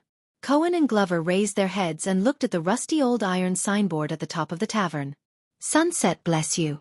It looked like it was taken from a rural church in the Sunset Temple. Thales stared at the familiar tables and chairs in front of him. He recalled the countless times he walked through the shop. That bartender. He looks very fierce. Morris whistled from afar. The fierce-looking bartender saw them and immediately pulled out his knife in surprise. He looked like he wanted to fight, but Morris immediately gestured for him to calm down. Leorc walked into the bar and patted the fierce-looking bartender's shoulder. He started talking to him, and finally, when the bartender looked disappointed, he calmed him down. That's Sunset Bar. Krowensky took over only a few months ago. His predecessor got his head split open, in a bar fight. Morris looked at Kerensky's unapproachable face, then sized up the deserted scene in Sunset Bar. He sighed. You can probably tell that he is not good at this job. Thales nodded slightly. There was a melancholy in his words that only he could understand. Being a bartender here is probably not easy. Things remain the same, but people have changed. The old man behind the bar counter is no longer around. Thales shook his head and turned to leave. This bar used to be owned by an old friend. Morris followed the prince's footsteps and clicked his tongue helplessly. I have to say, after they moved away, there are not many people in the Brotherhood who know how to run a bar and manage the place. Your old friend must be very powerful, Thales said sincerely. When he heard this, Morris hummed in agreement with complicated feelings. At least when they were still around, No one dared to fight here. Yes, who doesn't know that this is the Brotherhood's own green zone? Cohen snorted angrily, his anger still lingering. There are still people who dare to fight here? Morris glanced at him. Mr. Police Officer, since you said that this is your jurisdiction, do you really understand this place? Cohen was about to speak, but Morris raised his finger and interrupted him. Or do you only care about catching thieves and punishing peddlers, keeping an eye on illegal crimes, but you have never gone deep into their communities, their families, and their daily lives to see what kind of life they lead when they are not on the streets? Cohen paused. But he quickly replied in an unconvinced manner. I know. Lower City District is a gathering place for immigrants and the poor. This place is very poor. Poor. Morris suddenly raised his voice, looking as if he was amused. Poverty. The fat man's gaze suddenly changed. But, what is poverty in your eyes, Mr. Police Officer? Is it the imagination of the nobles who can't eat meat for every meal, and don't have new clothes during the holidays? Or is it the kind of poverty that is described in stories, where the rich and powerful like to find them to donate to charity because they are going to starve to death tomorrow? It seems tragic but is not realistic at all? Cohen's eyebrows twitched as he pondered the words of the leader of the Brotherhood. No, cop, Morris said bluntly, even forgetting to use street slang in front of the prince. True poverty lies somewhere in between. It is not so rigid and old-fashioned, and it is not so tragic. Thales had a thought. In fact, true poverty is numbness, tolerance, muddling through life without a future. It is poverty that does not lead to death, but it is difficult to live. It is a strange predicament where there is no need to commit suicide even though it is painful. Morris' words were filled with emotion. This kind of poverty is the real plague that can drive people crazy. It is highly toxic, contagious, and will continue to spread. However, the poison does not kill. It seems mild. Cohen thought hard, but in the end, it was to no avail. I don't understand. Morris sneered. All right, you are of noble birth, and you are a police officer. You live a luxurious life and do things conveniently. It may be hard to imagine, but some poor people work for a day and get paid according to their work, and they get 20 copper coins. His tone changed. But half a day after work, they have to use up all of them in order to fill their stomachs and feed their families. They don't have any left or they only have 1 or 2 left. So the next day, they can only work hard for the other 20 copper coins that are destined to be spent again. Glover and Cohen frowned at the same time. Yes, they won't starve to death. Morris' face was dark as he walked down a shabby, low flight of stairs. But they have to repeat it forever to ensure that they won't starve to death. For example, the poor coachman who lost money in gambling just now. Why do you think he wanted to borrow money to gamble? Do you think he will be fine just because you prevented him from falling into the scam of borrowing money? Cohen's gaze changed, and he suddenly raised his head. Poverty is not a sharp blade that cuts off one's head, police officer. Instead, it is a rope that slowly tightens, and a millstone that rolls patiently. When Thales heard this, he sighed quietly. At this moment, Morris was unhurried, like a teacher who was telling a philosophical story to his students. It gives you a little hope to live, but does not let you enjoy the joy of living, so that it can continue to exploit your life. It forces you to the edge of death, but just happens to not die, so that you can squeeze out everything from the numbness you feel day after day. Morris took a deep breath, as if he wanted to taste the sweetness of the air. It is called survival, a long death. Morris clasped his hands behind his back. Without realizing it, he walked to the front of the group. He looked at the stinking leather workshop in the distance, and the workers working hard inside. In the towns and in the countryside, there are always the darkest and lowest class of people who struggle to make ends meet, but are often ignored by the kingdom.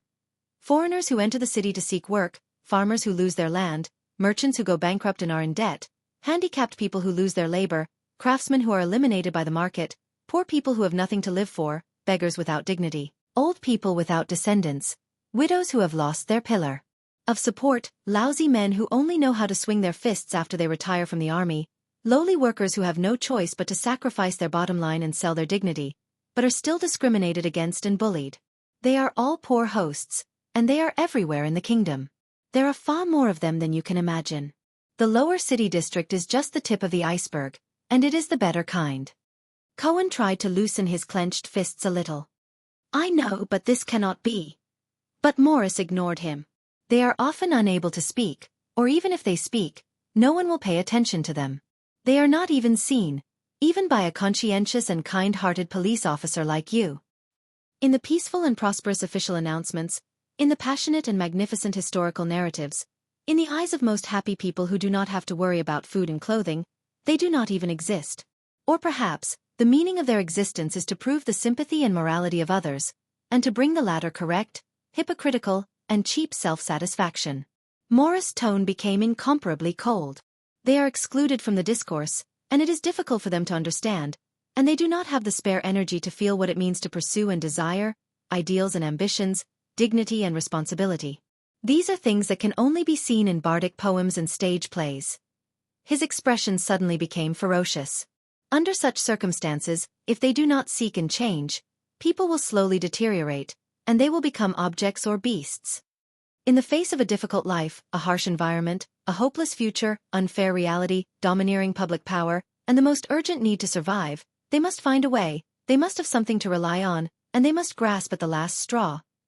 Morris' gaze drifted to the sky, passed through the thick clouds, and landed on the ground again, on the messy underground street. So, one day a certain opportunity, a certain moment, a certain accident, they are forced to come together. They help each other, overcome difficulties together, and seek recognition and value. Perhaps it is just neighbors looking out for each other, perhaps it is a gathering of pitiful people in the same industry, perhaps it is a gathering of gangsters from poor backgrounds to boost their courage. Even if sometimes these actions are not that legal. Thales quietly watched the dozen or so ruffians who were fighting in a street corner. But this time, Cohen only stared at them in a daze. He no longer had the intention to step forward and intervene. And the original purpose of them huddling together for warmth was to live a less painful life. The crime that you hate, or rather, the behavior that goes against the mainstream law, is just an inevitable but secondary byproduct. Morris also watched the brawl in the street corner. He shook his head at Leork, who was questioning him with his gaze. So, we appeared, Blackstreet Brotherhood, as a former member of countless gangs at the bottom of the hierarchy. At that moment, his gaze was distant and profound. I don't know when or how, but from the moment we appeared, we were deeply rooted in the community of the people at the bottom of the hierarchy. We were born from chaos, and we rely on chaos. At that moment, a stone suddenly flew up and hit the forehead of a leader of the gangsters, causing him to bleed profusely and fall limply to the ground. The gangsters who were fighting were startled and subconsciously stopped. Everyone turned their heads around. Thales stood up and dusted off his dusty hands. All of you were indeed born from chaos, Thales said coldly. But you also feed chaos. The gangsters reacted and rushed over while clamoring. Morris sighed and waved his hand. Leork walked forward with a gloomy expression. In fact, Your Highness, in Blackstreet, the Underground Street, and the 3 districts of the lower city, most of the poor do not directly participate in our grey activities, Morris said with a shrug. Thales smiled. You mean crime? Morris nodded. But they have never been stingy with providing convenience and tacit understanding to the Brotherhood. For example, in addition to their main business, they provide information, stand guard, occasionally run errands, provide logistics, and even rely on the economic prosperity brought about by our big business to supplement their household expenses. Their lives are intertwined with our activities. On the other side, Leork was finally recognized by the gangsters after he took down the third person. The latter did not even dare to turn their heads back as they scattered in panic. Cohen stood where he was in silence as he watched the gangsters disappear into the streets. Over time, habits became second nature, and repetition became the rule. Blackstreet Brotherhood is no longer just a mutual aid organization, and no longer just a violent gang. Morris clicked his tongue and spread his arms, as though he wanted to embrace the dilapidated street in front of him. Instead, we became the backbone deeply rooted in these communities, the backbone of the people at the bottom of the hierarchy, and an important driving force to maintain the ecological operation of the communities at the bottom of the hierarchy. He glanced at Cohen, intentionally or unintentionally.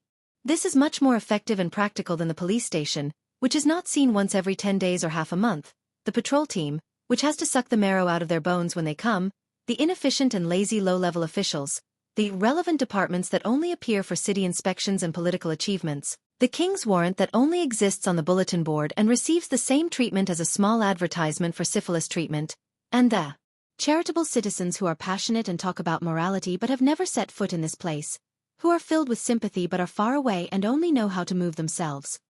They have evolved their own rules and the ecology at the bottom of the hierarchy. A copper coin is louder than the king, and a wine glass is heavier than a long official. Morris looked at Thales and sighed. No offense, but this is an old saying often said by the scumbags in Blade Fang's camp. Thales did not answer. But Cohen slowly raised his head. His gaze was dazed. Glover had no choice but to pull him to prevent the police officer from losing focus and missing his footing. I fought in the war in Western Desert. Zombie looked at Cohen's dazed expression and snorted indignantly. I have never heard of such a bull-t old saying. Morris was not bothered. He waved his hand and chuckled. Then either you are still young, or you have too much earwax. His laughter stopped and a cold glint appeared in his eyes. You have blocked your ears. Glover was speechless for a moment. So, yes, most of the people here may be poor, cunning, and disgusting, but most of them have never followed the Brotherhood to collect debts, to steal goods, to steal, to fight, to kill, or to commit crimes. But they have more or less provided convenience for the Brotherhood, and more or less benefited from the existence of the Brotherhood, even though these benefits make you hate them to the core. Morris sneered. These people from the Brotherhood may not be directly employed by our core 6 powerhouses, nor are they the purest and most formal members of the gang. They may not even have done any business that is even remotely related to the Brotherhood. But most of the time, there is no need to differentiate between themselves and outsiders. Because we have always been them, and they are naturally close to us. We can transform into them at any time, and they can transform into us at any time. In that second, Morris gritted his teeth and stood on the street that belonged to him. He clenched his fists lightly. They are not the Brotherhood, but they are better than the Brotherhood. Tell me, Mr. Police Officer, how are we going to disappear? Are you going to send everyone in this street, from the young laborers to the old, weak, sick and disabled, to the Brotherhood's accomplices to prison? Cohen's body trembled as if he had been hit by a heavy blow. Morris turned his gaze to Thales, who was deep in thought, and smiled. This is the root, soil and essence of the Black Street Brotherhood, Your Highness. Black silk. Morris' eyes shone brightly. We are all brothers. Leorc smiled. Intentionally or unintentionally. He crossed his arms so that the black ribbon on his left arm fluttered in the wind. We are all brothers with black silk. This was not the first time Thales had heard this common saying in the Brotherhood, but his eyebrows furrowed. Humph, Glover retorted in disdain. All of you are just a motley crew. Worthless. Even the most undisciplined of the feudal lord's conscripted soldiers can beat you to the point of scurrying away. Morris sized up Glover, who stood tall and straight. It was obvious that he came from a military background. Yes, perhaps many people think that the Brotherhood is just a motley crew with a mix of good and bad. Compared to the kingdom's army in violence, they are all weaklings. They are not a match for the Brotherhood at all and can be destroyed at any time because of a word from a nobleman. Morris' gaze changed. He looked at the scene in the underground street and revealed a fierce expression. But don't forget, unlike the large-scale government officials and the army, we, including the people at the bottom of society who are inseparable from us, are timid and weak. We are filled with the wisdom of the streets and the cunning of the people at the bottom of society. We are inconspicuous and slippery. We will avoid direct confrontation at any time and break up into smaller groups. Even the police department and the patrol teams that are familiar with the local area often feel overwhelmed and powerless when faced with us. It is needless to mention the troops that have been prepared for the enormous battlefield. They are like broad, thick brooms. There are bound to be corners that cannot be swept. This is the true source of the Brotherhood's confidence. This is also the reason why we are born in the void. We are weak, isolated, and undisciplined. But when we face giants like Blood Bottle Gang and even the kingdom's officials, we are always powerless to resist. We are destroyed, but we can always rise from the ashes and make a comeback. Mr. Police Officer, and this big brother who has fought in the war, do you understand? At that moment, Cohen looked hesitant. Glover was still not convinced. But neither of them could say anything. As for Thales, he just walked quietly and calmly on the street, one step at a time. The teenager sighed and suddenly asked, "Speaking of which, do you know Araka merch?" Do you know Araka merch? Morris frowned. The kingdom's wrath is famous, Your Highness. The plump man shook his head. But even as powerful as he is, he can't do what we can for you. These words sound familiar. Thales smiled. Right. Stake from Shadow Shield. He seemed to have said something similar. I remember. The person who answered was Glover. His eyes were full of admiration. In the Battle of the Altar, Baron Murch was the vanguard. His Fury Guards clashed directly with the elite orcs from the 3 major tribes. He was brave and fearless, but he succeeded in breaking the formation. He opened up a path for the legendary Wings Cavaliers and His Majesty's main army to deliver the decisive blow. He also shocked all the friendly forces present, whether they were mercenaries, conscripts, or the regular soldiers of the royal family. He also established the final victory of the Desert War. Morris and Leorc's expressions tensed. Thales' thoughts drifted away. He returned to Broken Dragon Fortress 6 years ago, and he could not help but sigh. Araka Merch was not a human, Cohen said faintly. He was a broken soul that lacked a corner and was no longer complete. When he saw the others looking at him, Cohen snapped out of his daze. He shook his head and said, "Not me, my old man said it." Thales nodded. He remembered how the kingdom's wrath carried him on his back and charged forward in the Black Sand Army's formation 6 years ago. But he did not want to talk about his bravery. "Murch told me that he was not the kingdom's wrath," Thales said with a sigh. "The gods beside him are." All of them. The others were instantly stunned. Thales turned his head around. Similarly, the unkillable and mysterious Black Sword might be the leader and spiritual symbol of the Brotherhood. Morris' expression changed. But he was not the Brotherhood itself. Thales gestured at the view of the underground street with his chin and said with certainty, "These people, as well as the lives, backgrounds, and experiences they represent, when all of these are added together, they form the true Black Street Brotherhood. And the Brotherhood is the symbol of their resistance amidst their numbness and poverty." Thales nodded and said with a sigh, "It is also the weapon of the weak." Morris was a little surprised, but he quickly adjusted himself and chuckled. "Your Highness, you are a wise man. So, Mr. Police Officer, in this city, you and the police station you represent, and even the kingdom itself." Morris spoke to Cohen, but he stared at the prince, as if waiting for his response. "What you are fighting against is not gangs, not crime, not even evil," the fat man said with a sneer. "It is poverty, injustice, indifference, despair. It is a group of people's self-satisfaction and complacency that leads to another group of people's inadequacy and dissatisfaction. It is the shadow that is cast by the overabundance of light.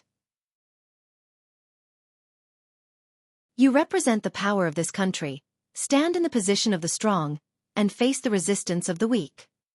Cohen raised his head and stared at him blankly. "You mean when I enforce the law in Lower City District, I fight against the weak?" "Don't be bewitched by him," the teenager's words rang out, pulling Cohen back from his trance. Thales' words were steady and powerful. "That's right, the Black Street Brotherhood might be a weapon that the weak at the bottom inadvertently picked up. But on the contrary, Cohen, what you are fighting against is not the weak." Due to his past trust in the prince, Cohen's eyes lit up as if he had caught a straw when he was drowning. He looked at Thales hopefully. But Thales' words were heavier than Morris. "It is something deeper, and more terrifying." Once he said this, even Morris frowned. Thales took a deep breath. "What you have to fight against is the side of the strong that you were born from. It is the unfair oppression they have been inflicting on the weak for a long time." Cohen was stunned. Even Glover began to think deeply. "The crimes you punish on the streets every day, the chaos and disorder you experience, the darkness and pain you witness are just one of the consequences of this oppression and injustice, whether we want it or not. You drew your sword," Thales said softly, "to fight against the wounds it cuts. In this world, there is no resistance that is more unbearable and more precious than this." Cohen stared at Thales in a daze. His thoughts were in a mess. "Yes." A thought appeared in Morris' eyes. "Your Highness is better at talking than I am. But, to borrow a phrase from the Tower of Eradication." Morris revealed a cunning look. "How are you going to use your strength to fight against power? You can only embrace power." Everyone was silent for a while. Even Thales frowned and said nothing. I don't understand. After going through painful thoughts, Cohen clenched his teeth and shook his head. There are no such words in the Tower of Eradication. Morris snorted softly.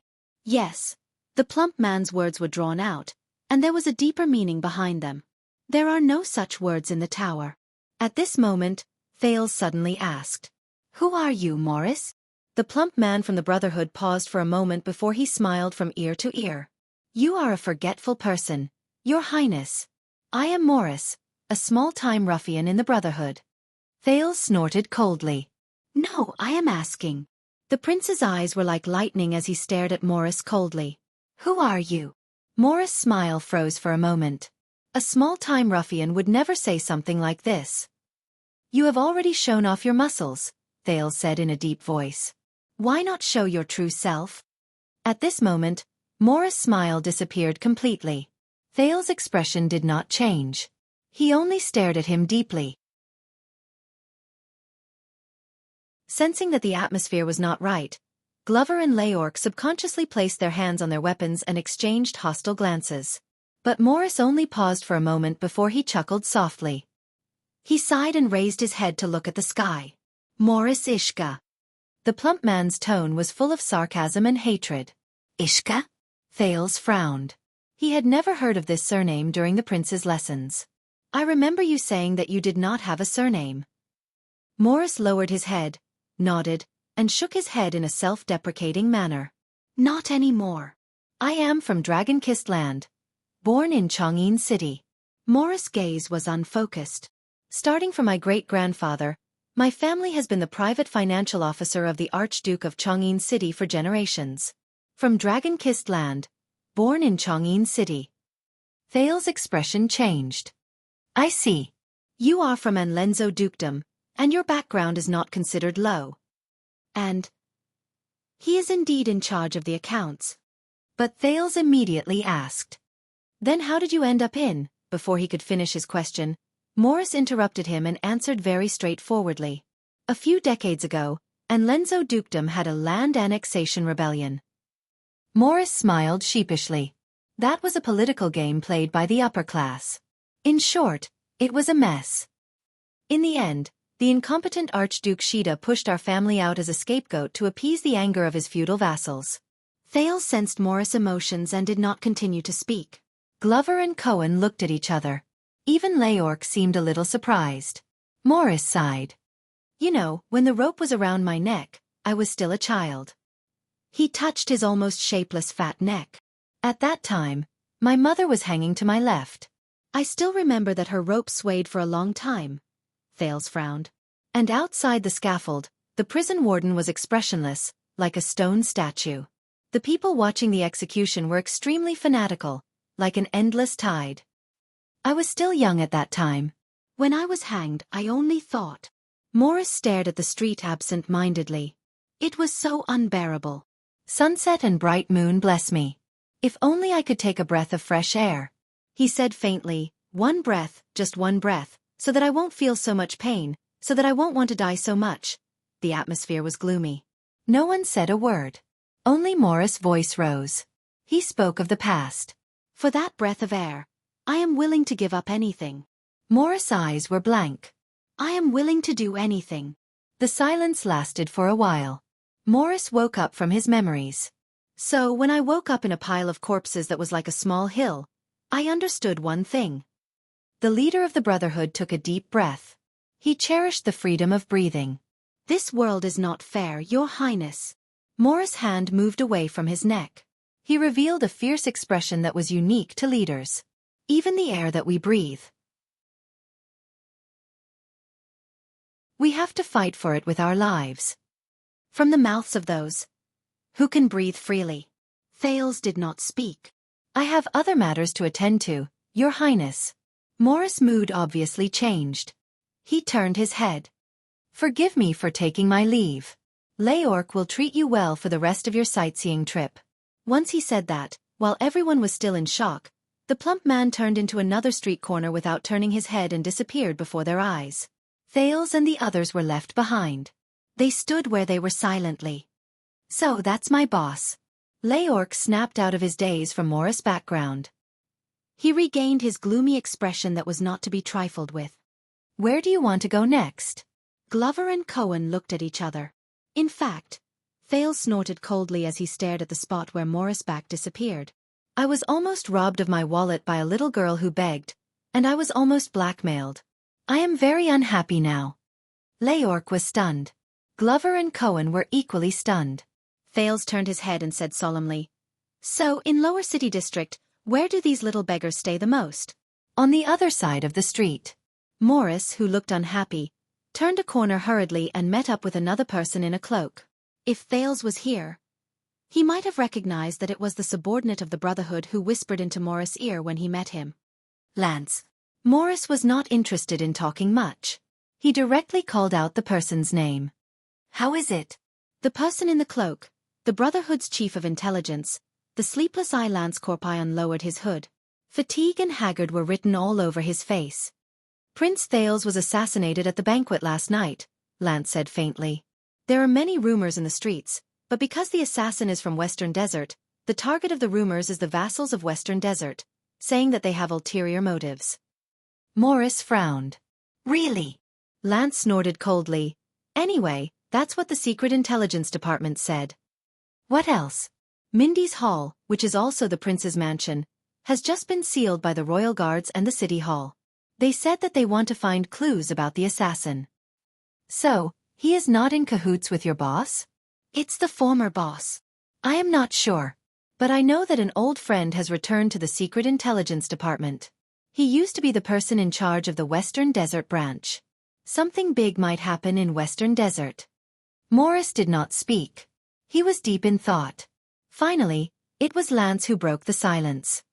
Compared to the previous one, how is this Jade Star? I don't know. Morris shook his head. There was a barely noticeable confusion on his face. It's a little similar, but not the same. It depends on Black Sword's attitude. Lance was not satisfied. You talked to him for half a day, and this is the conclusion you came to. Hey, why don't you go talk to him yourself? Morris retorted in dissatisfaction. Do you know that the brat is very slippery and crafty like a ghost? Every word he says is hidden, and he has sinister intentions? That's why I want you to go. Lance did not feel guilty at all. You yourself are this kind of person. You are very familiar with it. Morris was momentarily speechless, but his expression soon changed slightly. I remember that a few years ago, you asked me for someone, right? Lance narrowed his eyes. Who? 6 years ago. Morris scratched his chin seriously. On the day of the one-night war. Lance's eyes turned and immediately found the corresponding memory. Yes, a small accountant. He used to be the person in charge of the abandoned houses. He was quite talented and ambitious. For this, he killed his superior, that useless Quide. But I sent him to the capital. You know, Rhoda definitely does not want the person who killed his son to appear in front of him all the time. Morris interrupted him. Write a letter to him and look for the list of child beggars in the past. Lance frowned. What's wrong? Morris exhaled and kicked the broken wall at the entrance of the alley, causing some stones to fall. Do you remember, Lance? When we first came to Lower City District, we suffered greatly in this maze of rotten streets. Anton would go astray once he walked more than 50 meters, and he would not be able to find his way back to Black Street. Lance did not speak. He knew that Morris had more to say. Morris narrowed his eyes. Do you still remember who we first looked for as a guide in order to settle down in Lower City District as soon as possible? Child beggars. Lance answered without hesitation. We bribed the child beggars. They were the most inconspicuous, and they had been walking the streets since they were young. They were the most familiar with the roads here. Morris' gaze was fixed on the wall. Yes, the plump man repeated Lance's words and thought carefully. They were the most inconspicuous, and they had been walking the streets since they were young. They were the most familiar with this place. Lance seemed to have figured something out. He could not help but widen his eyes. So, I have a small guess. Morris raised his head and looked at the extremely complicated streets in Lower City District. His expression was profound. I want to verify it.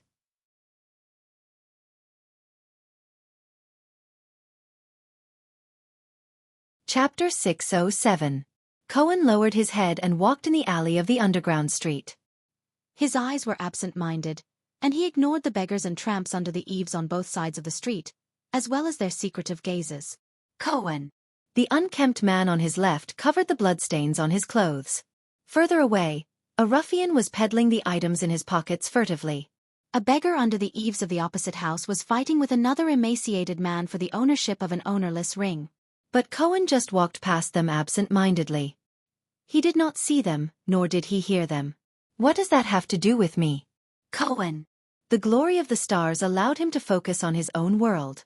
He had no distractions. The noise in the distance could not attract his attention, and the filth around him could not affect his thoughts. The underground street and even lower city district seemed to be just a name on a piece of paper to him.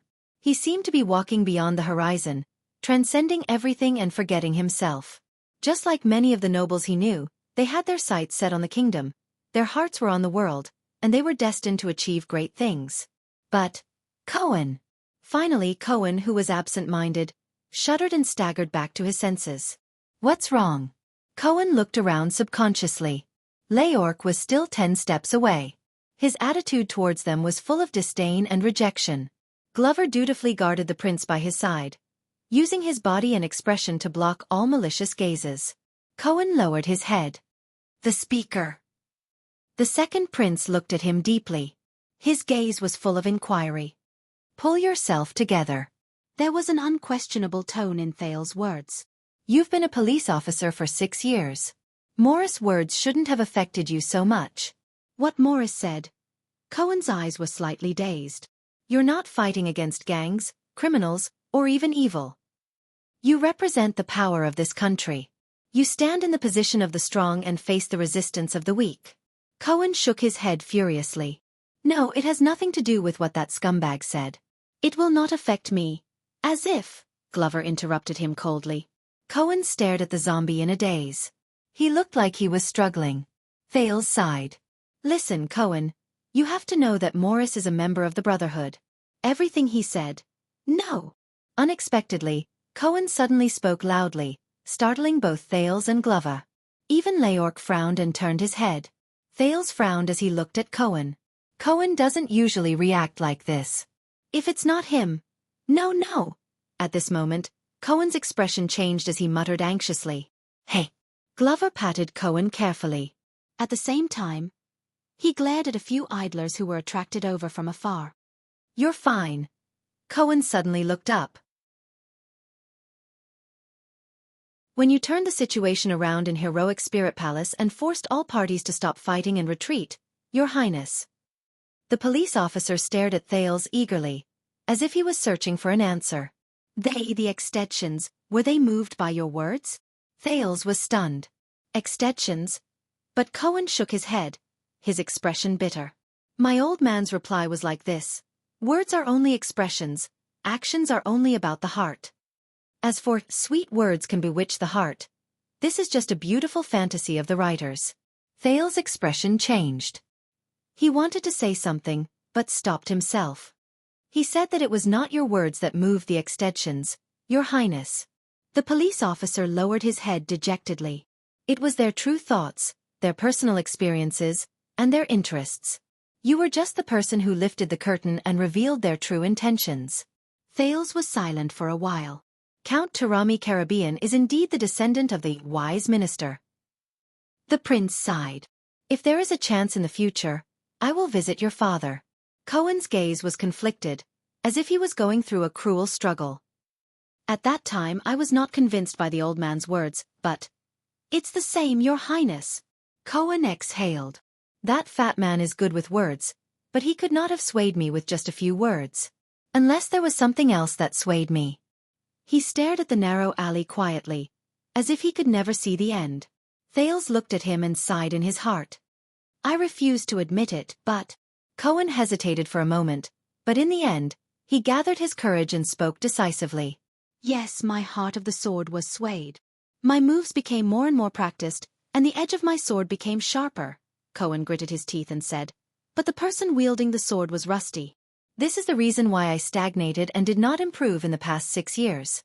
Thales furrowed his eyebrows tightly. Maybe you should go back to the battlefield and roll in blood again. Glover snorted softly. He did not like Cohen's expression. Instead of going out on the streets to catch thieves every day. Callan! Thales gave Glover a warning glance, and the latter did not say anything else. I am serious. Cohen did not show any signs of anger, but his gaze was dejected. But what swayed me was not that stupid fat man's nonsense. It was me. It was my experiences in the past 6 years in this city. Experiences in this city. Thales paused for a moment because of this sentence. The memories in the abandoned house were like a dream or fog, and they entangled around his feet again. Do you know, Your Highness, the little girl who stole your money just now? Cohen walked behind the prince and said absent-mindedly, she might not like to steal or extort money. When she grows up, she might not like to receive customers like her mother, or fool around like her father. But she had no choice. Thales and Glover froze at the same time. The former thought of the abandoned house, and the latter of Red Street Market. Cohen tripped over an irregular rock, but he didn't seem to notice it. He continued speaking. He continued, under the example of her mother and father, or perhaps just her mother's lover, she could only learn from them and become like most of the people on this street. Shrewd, vicious, shameless, and narrow-minded. When she grows up, she will only become another numb prostitute like her mother, or an idle hooligan like her father. There is no other way. Thales and Glover sank into silence. Cohen clenched his teeth and pressed on the hilt of the sword at his waist. Because she was born here. Just like everyone else on this street. Glover raised his head and interrupted Cohen with a cold expression. Then do something. Do something, Cohen muttered. Do something. Glover snorted coldly. Send her scum parents to prison or the gallows. Isn't it your responsibility to fight crime and maintain law and order, Blue? Police officer? But Thales shook his head secretly. Cohen took a deep breath. Yes, but... He paused and relaxed his chest. The words were at the tip of his tongue, but they did not have the strength to rush out. Cohen shook his head dejectedly. What happened? Thales asked in a low voice. Cohen was silent for a long time. It was so long that Glover was about to urge him, but he finally spoke. 6 years ago, Your Highness, when I first came here for a few months, I was full of confidence. I wanted to make some achievements and make some changes. At that time, I treated this place as a battlefield. I thought that my only opponents were the Brotherhood and Blood Bottle Gang. Only their filth and sins. Only darkness and evil existed. But Cohen's words came to a halt. What you fought was not even evil. Cohen clenched his teeth and shook his head. So I worked overtime to fight crime, maintain law and order, put an end to injustice and illegality, and brought security and law back here. But the word appeared on the tip of his tongue again. In Lower City District, after arresting a batch of criminals, there will be another batch. After clearing out the nests, there will be another batch. Cohen's breathing became more and more erratic, and he spoke faster and faster. After arresting people, they will be released in a few days. After cleaning up the streets, illegal gangs will soon gather again. The sealed warehouses will soon become a cover for crimes. Every year, the number of corpses transported out for burial will be the same, or even more. Cohen's words were filled with bitterness and even a hint of helplessness. Strictly enforce the law and impartially punish people. All these things we learned in politics textbooks are not useful here. I don't know. Maybe I didn't learn politics well. Maybe my methods of stopping crime are too inferior. Maybe I have to be like Cousin Derek and get full marks in politics every time. Then, I will know what to do. Thales listened quietly. His mood was gloomy. But Glover was unmoved.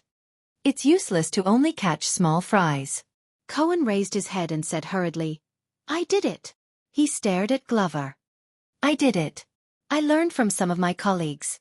I raised my eyes and started to target the big fish, like Morris just now. I took down a leader of the Brotherhood who was in charge of child beggars and cut off all the chains under him. But in less than 2 days, a newbie fought his way up from below and replaced him to fill in the gap. It was faster than the police officer's vacancy. Glover snorted in disdain. That means his level is not high enough. You have to find the source. Maybe you have to use that annoying black sword. The source. Cohen raised his voice again. Glover frowned. At that moment, the police officer stared at Glover in a daze. You're right. Zombies. Their level is not high enough. We have to find the source. The source. Cohen was like an ascetic who was pursuing his faith. He stared into the distance in a daze.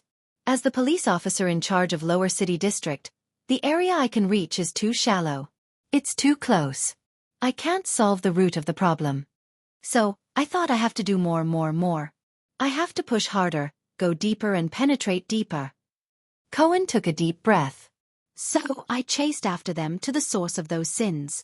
But his determination suddenly fell. Just like the ascetic who was pursuing his faith, he eventually fell on the road. Then I met them. Glover and Thales were puzzled. Them. Cohen nodded expressionlessly. The one you met on the street just now, Your Highness, was just a little girl. The police officer's voice was barely discernible. But here, there, and in other places, I've met countless such children. Children. Thales opened his mouth subconsciously. The childhood of criminals. Is there a deeper source than this? Cohen gulped. Yes, zombie. Just like what you said, I took action, acted and interfered like the most competent police officer. That includes taking down the gangs behind them, punishing their scumbag parents, cleaning up their living environment, and threatening those scumbags who want to make use of them. I hate to say this, but thanks to my family name, a police officer of lower birth would have disappeared without a trace a long time ago. Those children, I sent them to the orphanage under the jurisdiction of the Office of Discipline, adopted families, and even the Sunset Church's Sanctuary of Grace. For this, I did not hesitate to face the hostility of the Brotherhood and Blood Bottle Gang, the internal punishment of the police station, and the disgust of my colleagues in the Office of Discipline. I even put down my pride and promised the old man to participate in the Nobles matchmaking ball. Only then could I get some money from his stingy hands to help some of the children who had no relatives, to satisfy their needs, and to prevent them from falling into depravity again. As they listened to Cohen's narration, Thales and Glover looked at him with increasingly different expressions. The more Cohen spoke, the more excited he became. Then, his emotions suddenly changed. But the police officer seemed to be frozen in time. He was stunned for a few seconds before he spoke again. A few years ago, I rescued an orphan. At that time, he was a little over 10 years old. I asked the Office of Discipline to send him to the orphanage. Cohen's gaze moved slightly, and the colors in his eyes gradually disappeared. But a few years later, I caught a group of scumbags from the Brotherhood who collected debts. They tortured the debtor's son with red-hot tongs in front of him, just for God knows how many coppers. Glover's expression tensed. Cohen took a deep breath. That child, the child I rescued. He was among those scumbags. He was 14 or 15 years old. Cohen said in a daze. He was too old. He's too old. I can only send him to prison. Just like when I sent him to the orphanage. Thales closed his eyes, then opened them again. Cohen exhaled a pained breath. He wasn't the only one. I only found out a long time later that the children I thought I rescued, most of them will reappear on the streets. The children who originally had parents. After their scumbag parents became obedient for a while, they would basically revert to their old ways and continue to bring them up. Just like that little girl just now. As for the others, they could not stand it anymore. They escaped from the orphanage or the families who adopted them. Cohen lowered his head sadly. You idiot! Glover suddenly interrupted. He said a long string of words, which was rare for him. Most of the orphanages are no different from prisons, except that the prison guards are worse. Rather than letting them go there, they might as well go back to the streets to steal bread. Cohen shuddered slightly. As for adoption, it's like a bet before your eyes.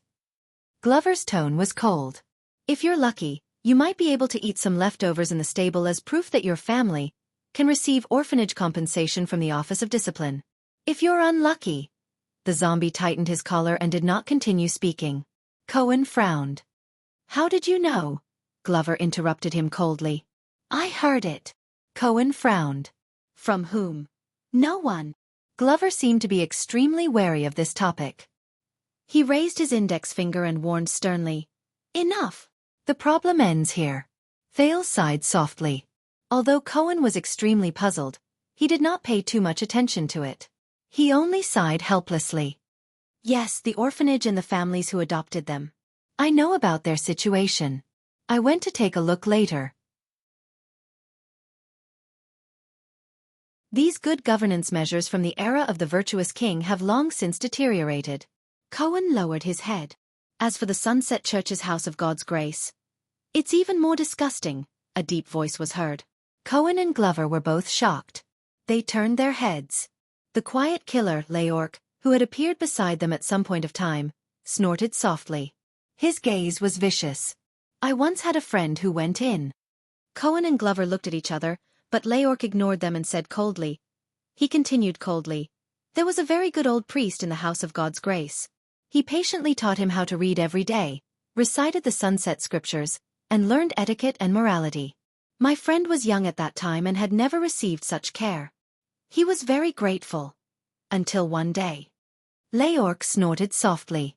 He seemed to be smiling, but he did not seem to be smiling. That kind priest told my friend that as a devout believer of the sunset goddess, the grace of the goddess had once descended upon him. It was hidden in his underwear under his thick robes. The others frowned. The old priest untied his belt and encouraged the child with gentle words. He asked him to break through all obstacles and find the carrier of the grace of the goddess. He then tried his best to grasp it. He cherished it devoutly and pondered it with all his heart. He never left his mouth until he said, "Let the mortal body produce miracles and spray out pure white divine rain." When he said this, Leork burst out laughing. Ha ha ha! Pure white divine rain! Ha ha ha ha! On the altar of the House of God's Grace, in front of the goddess' sacred elephant. Ha ha ha ha! He laughed in an extremely exaggerated manner.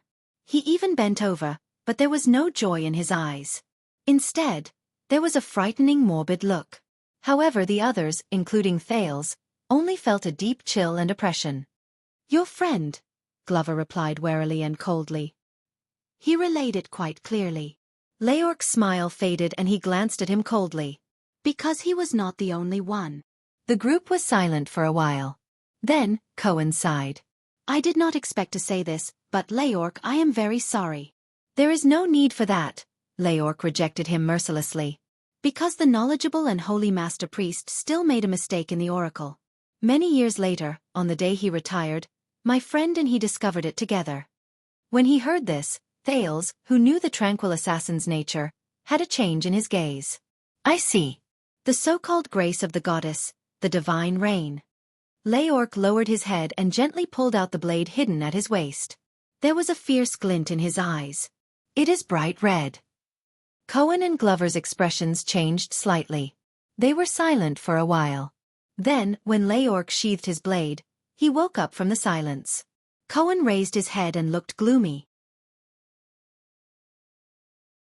In short, when these children return to the streets, they either return to their old jobs, begging, stealing, swindling, or even following behind the scumbags to make a living. They imitate, assist, or even yearn to become them, because at least the latter can eat well. Or their lives are even worse. Without the organization and protection of the gangs, they are like weeds, and no one cares about them. I still remember that there was a child who spat at me. He said that rather than being rescued by the police station, he would rather return to the Brotherhood. Even if he was beaten up a lot, at least he had an organization and companions. He could survive, and if he was lucky, he could grow up to be as awe-inspiring as them and bully other bastards. Thales subconsciously clenched his molars. Because this is the only way to survive, Leork, who had unknowingly joined the conversation, said in disdain. It is the only way for them to find their own kind, find happiness, and find a reason to live. And not the so-called relief of you upper-class people. Cohen snorted. He was dispirited. And almost every criminal, gamblers, robbers, swindlers, prostitutes, thieves, gangsters and thugs, has had a similar bad experience since they were young. Sometimes they had an irresponsible drunkard father, sometimes they had an immoral playmate, sometimes they had to live in poverty, sometimes they had to deal with the cold and heartless society, and sometimes they had to deal with this dirty street. Compared to these, even the Blackstreet Brotherhood and Blood Bottle Gang do not seem so ferocious and detestable. The police officer's words made the rest of them sink into deep thought. Pitiful, hateful, pathetic, and hilarious. In the end, I don't even know whether it was natural for them to become what they are today, whether it was their own choice or not, whether it was their own choice or not, whether it was their own choice or not, whether they deserved it or were wronged. Yes. Leorc was the first to speak. He spat on the ground in disdain. As if we care about what you think, cop. But Cohen did not care about his offense at all. We just, over and over again, lock their scum parents in prison or send them to the gallows. Then, we leave them in a bigger, messier, and darker whirlpool. We wait for them to absorb the nutrients, acknowledge the rules, and grow up bit by bit. The police officer's face was gloomy. They will become the new scum. Then, we will capture them when they become scum. Then we will wait for their newborn children to grow up in the same whirlpool and become the new scum. He raised his head again and looked into the distance of the dilapidated street, but he still could not see the end. That is their own choice. Glover spoke. There was a hint of indignation and anger in his words. They will bear the consequences. Choice? Choice? Leorc laughed in a morbid manner again. His laughter grew louder and louder, making everyone's skin crawl. Ha ha ha ha. Cohen did not answer. He only looked at Zombie bitterly, which made the latter even more unhappy. But they have no choice. Thales, who had not spoken for a long time, slowly opened his mouth and attracted the trio's attention. They have no chance. The prince walked up a few steps and headed towards the place he was once most familiar with.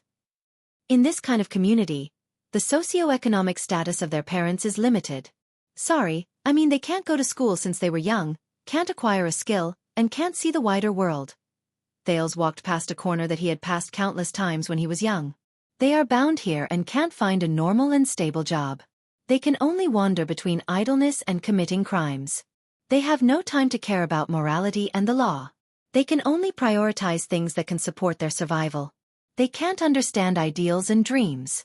They can only reproduce the selfishness, narrow-mindedness, viciousness, laziness, despicableness, and anger forced upon them by life in the mud of reality. They don't have the chance to feel morality, gratitude, selflessness, unity, and justice like us, who claim to be healthy people. They can only learn the true meaning of life from the ruthlessness of the streets and the cruelty and terror of their peers. Thales sighed. Their poverty will only be passed down from generation to generation. The same goes for crime. Cohen's expression became more and more unpleasant. Glover's expression did not change. Only his breathing quickened. Leorc crossed his arms and walked along the wall subconsciously. And when the kind-hearted people outside ask, "Why is it like this?" Thales said sadly, "People will pinch their noses and answer with condescension and disgust.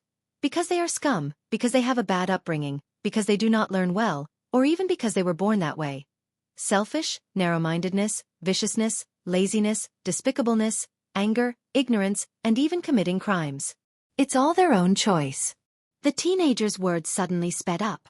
People will say, "We didn't force them not to be self-reliant, force them not to improve, force them to be immoral, force them to commit crimes and become criminals, right?" The prince's emotions shocked Glover. The zombie asked hesitantly, "Your Highness?" Thales said absent-mindedly, "Some of what they say is true, but it's not just that." Not just that. If we really want to change the situation, and not comfort ourselves. Glover and Cohen looked at each other. Leorc still crossed his arms and said nothing. Thales slowly raised his head. And when their existence and behavior, all nurtured in such a deviant environment, threaten the freedom and safety of people, Meng Chao said, people will be filled with righteous indignation and will say, criminals must be hanged because they deserve it. People will say as long as these scum die, they will not be able to harm others, and the future will become better. Cohen bit his lip. Haha, if all the scum die, Leorc sneered. Then, what else can people use to prove that they are good people? Thales shook his head and ignored Leorc's extreme words. Just like what you said just now, in the desert, be it orcs or humans, they all believe that as long as they kill all their enemies and leave none alive, peace will come. Then peace will come. Glover and Cohen were both stunned. But the problem is. At that moment, Thales felt like he had returned to the prison of bones, Crassus of the disaster swords. Ricky's words echoed in his ears. How are we going to kill those? Thales said in a daze. Enemies that cannot be killed? Everyone was silent for a long time. So, just like what that fatty said, the Brotherhood is everywhere and will never die. Cohen carelessly combed his hair and said in pain, even if I kill Black Sword, there will still be countless new Black Swords. They will pick up his weapon, speak his language, and even take on his appearance. This is our real enemy, an enemy that cannot be killed. Leorc chuckled and tightened the black silk on his arm. Punishment will not work, prohibition will not work, help will not work, and charity will be useless. There was a deep sense of helplessness in Cohen's tone. That was the first time I understood that my sword can kill. Cohen raised his head in a daze. But it cannot save lives. Not even one.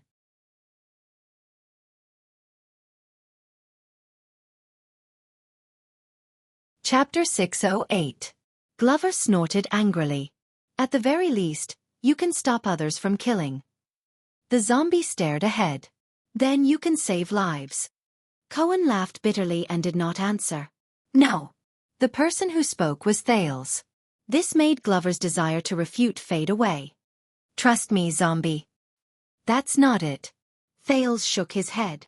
Stop killing and save lives. They look very similar. Thales said faintly. There are also many people who say that as long as the murderer is killed before he kills, it is equivalent to saving the person he is about to kill, and the problem can be solved. But trust me, Callan. Those are two different things. There is still a long way to go between the two. Glover did not answer. He was still deep in thought. At this moment, Leorc's cold laughter traveled into their ears. You don't have to be so kind, young masters. There is no one in this world who deserves or expects you to save them. The assassin from the Brotherhood raised his hand and pointed at the dilapidated houses around him. Look, this is our life. It has always been like this. There is no need to change it, let alone save it. Upper-class people like you who are so arrogant can't save anyone. Cohen's frown deepened. You know, I have a friend, a very good friend. She also grew up in a similar environment. When I asked her, she also sneered and told me to give up, Cohen said gloomily to Leorc. This is how the world is. It is self-contained and has its own rules. It's good enough that I can take care of myself. Acknowledge the rules, accept the rules, adapt to the rules, use the rules, and control the rules. Only by doing so can we rewrite the rules in the future. Thales clenched his fists. At that moment, he actually thought of the two people saying the same thing despite their differences. Hold on to your sword. Don't lose it. What you need to do is not to make up for it, but to control it. Not to stand on this high wall and sigh, but to lean on this high wall and ride the wind and waves. Cohen sighed. She always said that. Then she picked up the knife and killed the scumbags I caught and released. Cohen came to his senses. He knew that he had made a slip of the tongue, so he shook his head. Sorry. Your friend, Leorc said nonchalantly, as if this was his personal rule. She is right. At least. The killer cast a glance at the police officer. It's much more effective than your nagging. Cohen shook his head. But the same, he said bitterly. She can kill. But I can't save anyone. She and we often quarrel about this. Thales chuckled. Believe me, Cohen, the quarrel is not your fault. The teenager raised his head and sighed. Even after a few thousand years, there will still be people quarreling over it. Cohen shrugged. Maybe. He sneered in a rather self-deprecating manner. So I don't know. I don't know what to do. I've talked about these troubles to my colleagues, my superiors, and even my superior's superiors. But every time, they would pat me on the shoulder with tolerance and sympathy. They would tell me that they understood because they were once like me. They were young, passionate, hard-working, and confused. Cohen's tone turned gloomy. Then after a long time when they came back one day, they give up, Glover said hoarsely. They gave up. Cohen nodded subconsciously. They're either used to it and become numb to it, or they're in cahoots with others to take advantage of the situation, or they don't care about it at all, or they're self-righteous and virtuous. Even if there are a few newcomers, they'll slowly be assimilated by the rules and regulations, the tiring work, and the fruitless effort. They'll eventually lose their original selves. Leorc snorted coldly. Unbelievable. These words came from a young master of noble birth who never worries about basic necessities. He glanced at Cohen. I promise you, cop, the quiet killer said casually. If I want to kill you in the future, I will be more precise. Cohen sneered without a care. If I want to kill you, I will leave your corpse intact, Glover coldly countered on behalf of the police officer. For your tour guide this time. Leork looked at him coldly. It doesn't matter what I think, Cohen sighed. Western District, Lower City District, West City Gate. These are supposed to be under my jurisdiction. I should be the guardian here. He raised his head haggardly and looked at the filthy road in front of him. But the truth is, they are like my nemesis. They devour all my fantasies. Glover pursed his lips and said nothing. Leork looked smug. Thales, on the other hand, looked at Cohen sorrowfully. I want to bring about some changes. When he said this, Cohen gritted his teeth and clenched his fists. But his fists suddenly loosened, and he seemed to have lost his soul.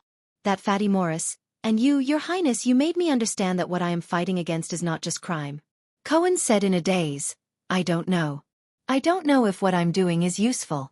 Sometimes, I wonder if I'm really like what they say, an idiot who does useless work, a stupid police officer. Thales looked at him, unable to bear it, but he did not know how to comfort him. Even changing the position of a flower pot in the police station. Cohen smiled. His smile was a little sad. I can't do anything about it. Glover could not help but say, You are the young master of the Caribbean family. If even you can't. You are right. Cohen looked at him and shook his head with a bitter smile. It is precisely because I am the heir of the Caribbean family. But, Cohen lowered his head slowly. I only have one sword, and I am alone. The police officer looked at his family heirloom sword and sighed. But I have to face the wound that it has cut itself. It is too difficult. Thales sighed as well. Do you remember the girl in the pharmacy? The prince said softly. Yanni. The three of them turned their heads. She only has a pair of hands. Thales lowered his head and looked at the increasingly uneven road under his feet. He was focused on counting the pits. Just like you only have one sword. Who do you think is more difficult? Cohen was stunned. But Thales did not speak again. He just stared at the road under his feet. This material, this feeling of his feet, this direction. They are getting closer. A sense of familiarity and panic attacked him at the same time, making him unwilling to raise his head. But the journey would eventually come to an end. We are here. It felt like only a second had passed before Leork's cold and lonely voice rang in his ears. This is the abandoned house. The child beggars are usually abandoned house. Thales forced himself to stop trembling and raised his head. The familiar facade, the familiar trench, the familiar rows of dilapidated houses. Almost at the same time, Cohen and Leork's expressions changed. Strange. Cohen sized up the rusty iron gate of the abandoned house. What's wrong? Glover did not understand. Cohen stepped through the iron gate and looked at the rows of old and dilapidated houses before him. Many people in ragged and dirty clothes raised their heads and looked at them numbly. The police officer frowned. There are people inside. Glover snorted coldly. Nonsense. No. You don't understand, Cohen explained. A few years ago, I followed the police station's team to sweep the place. The abandoned house was always empty. The scumbags could always move ahead of time, including the countless street children under their control. They couldn't catch anything. Cohen walked forward, puzzled. It's just that I've never seen anyone living in it. Thales caught up with him and frowned. They walked on the terrible muddy road and passed by rows of stone houses that had not been repaired for a long time. They are all old, weak, sick, and disabled. Glover walked past a house and glanced inside. There are also tramps. There are also child beggars. But Thales still frowned. They turned a corner and walked on the road that the teenager was very familiar with. The 8th house, the 14th house, the 2nd house. Thales tried hard to regulate his breathing. On the road, beside the door, and under the eaves, there were poor people who were scantily clad and emaciated. They were either sitting or lying down. There were also people who stretched out their begging hands to them. That's not right.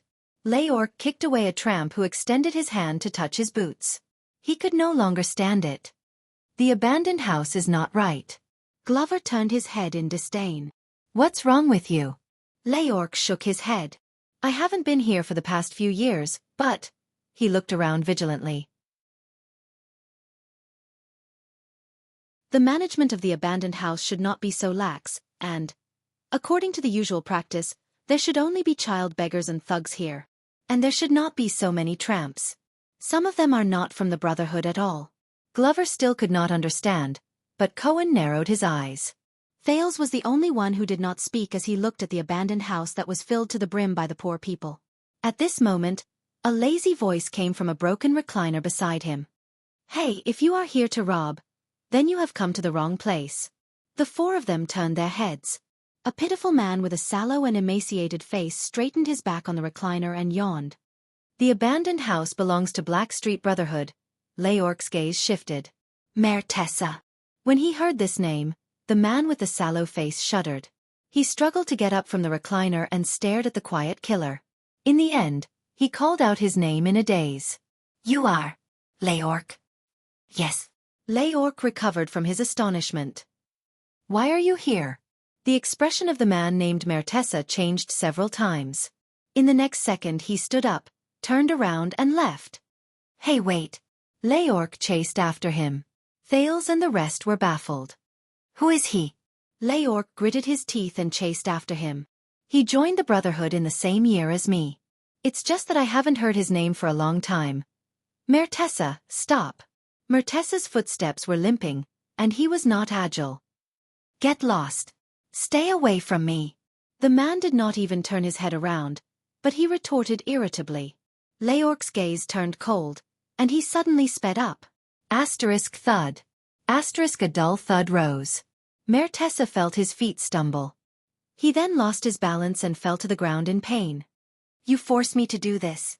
Leorc walked to his side coldly and watched Mère Tessa roll over in a pathetic manner. Now tell me, why are you here? Leorc's words came to a halt. He saw Mère Tessa clenching his teeth with all his might as he propped himself up with only his left hand. Mère Tessa's other sleeve, where his right arm should have been, was empty. Did you see that? Mère Tessa turned his body sideways to cover his broken arm. He said angrily, Of course I'm here. Where else can I go? Thales and the rest rushed to their side. What happened? Leorc looked at the man's sleeve, then at Mère Tessa's haggard and sloppy appearance. His expression was complicated. Your arm? Mère Tessa seemed to be insulted, but he was not afraid of the silent killer. Instead, he roared loudly, What happened? You did it on purpose, didn't you? Glover and Cohen looked at each other. They did not know what happened. What? What on purpose? Leorc asked, puzzled. Mère Tessa's breathing quickened. His eyes were bloodshot as he stared at Leorc. 6 years ago. The one-armed man sat on the ground and said in pain, Red Street Market, the one-night battle, remember? The familiar term made Thales and Cohen's thoughts move. Leorc thought for a while. Of course we won. Yes, of course the Brotherhood won. Mère Tessa trembled as he tugged at his empty sleeve. But I lost. The one-armed man spat out these words filled with hatred.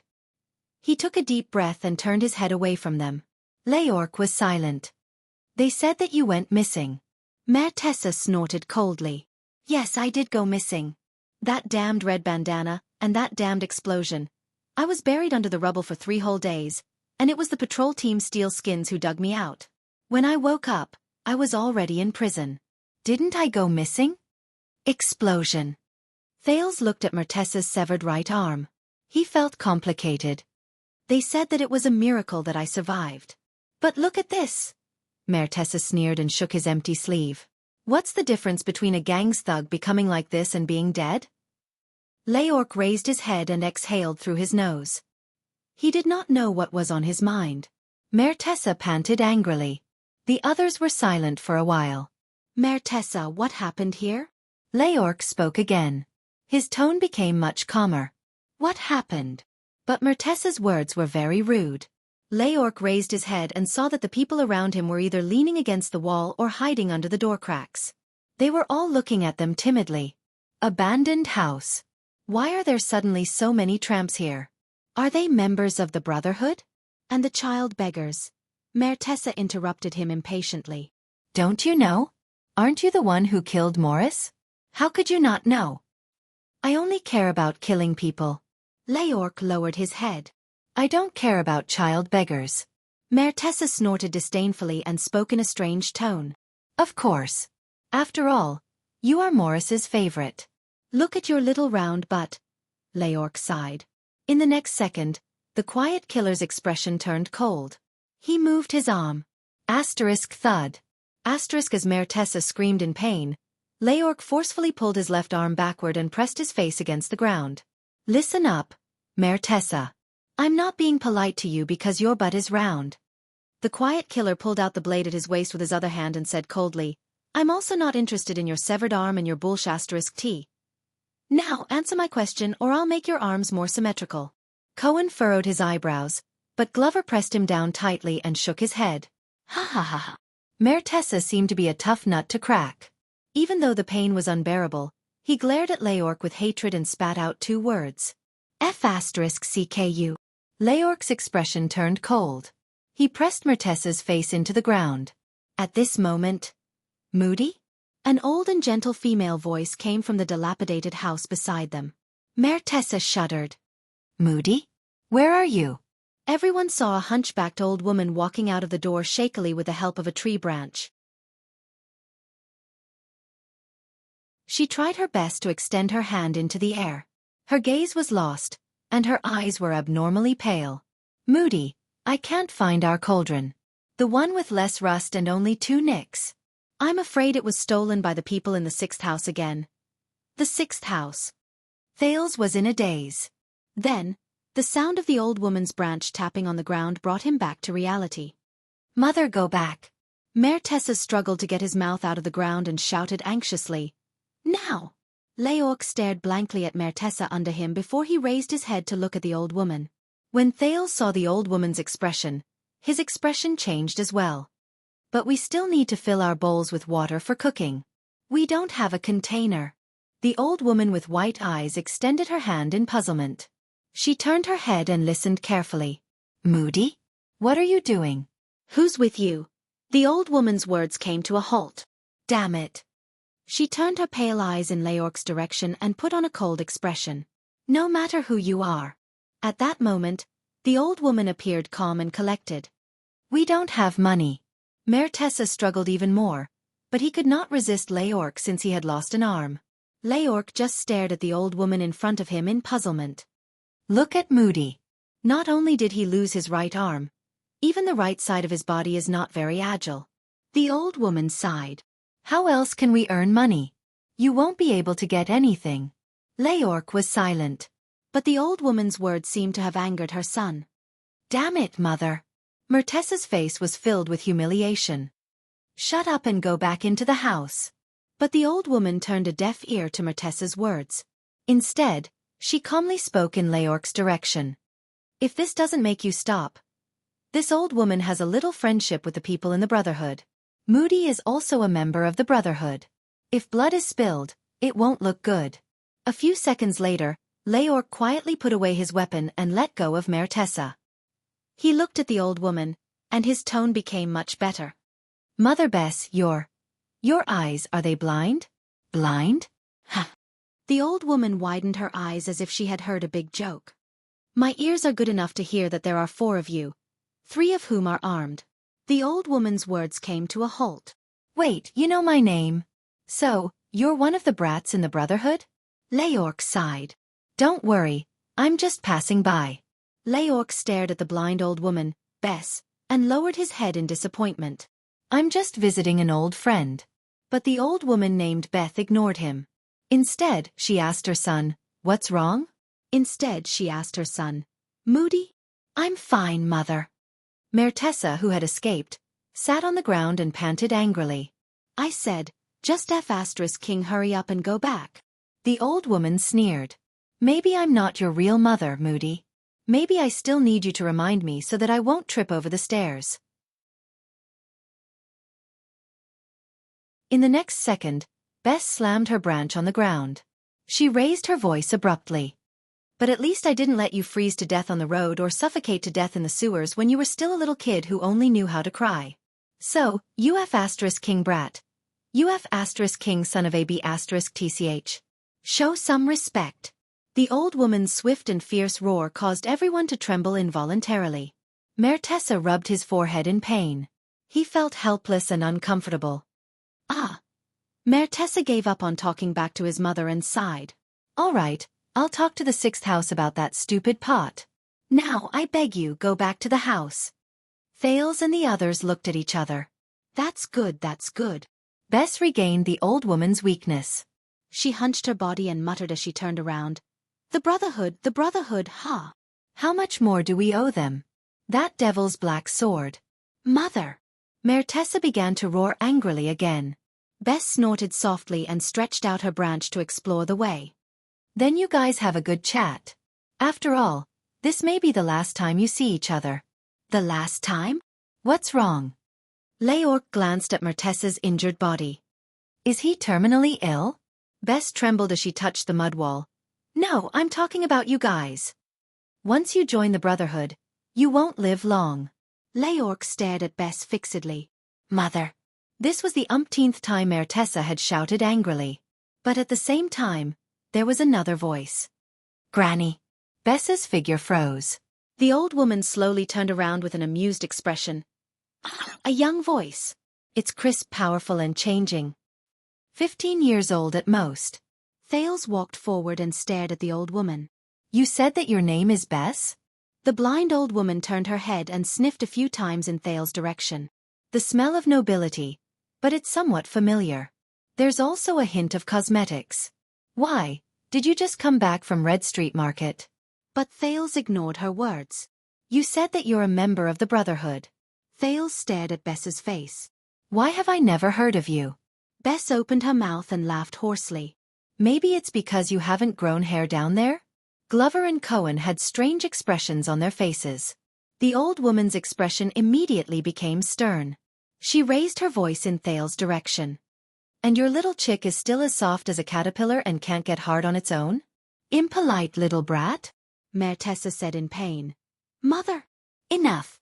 Bess snorted coldly.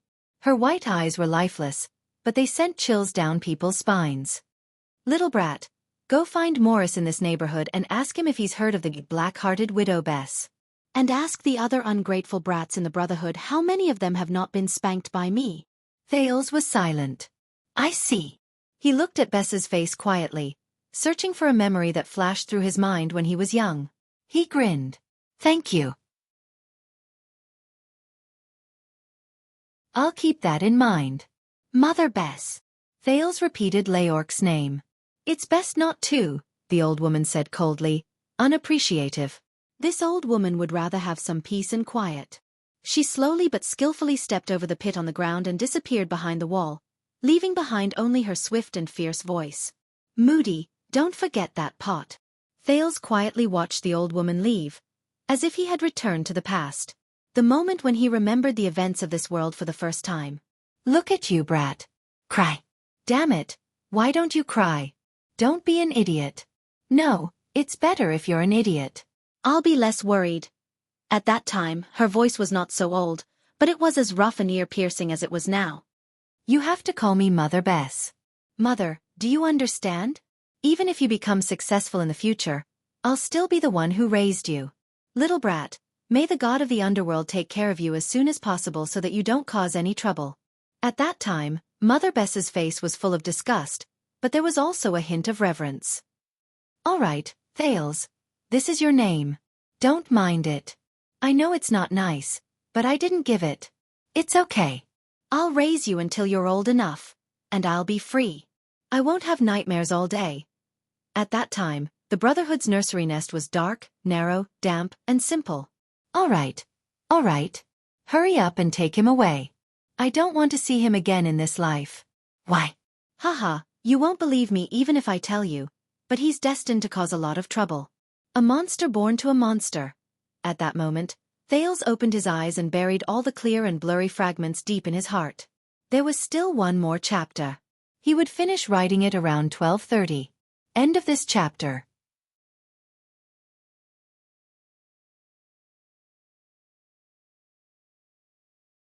Chapter 609.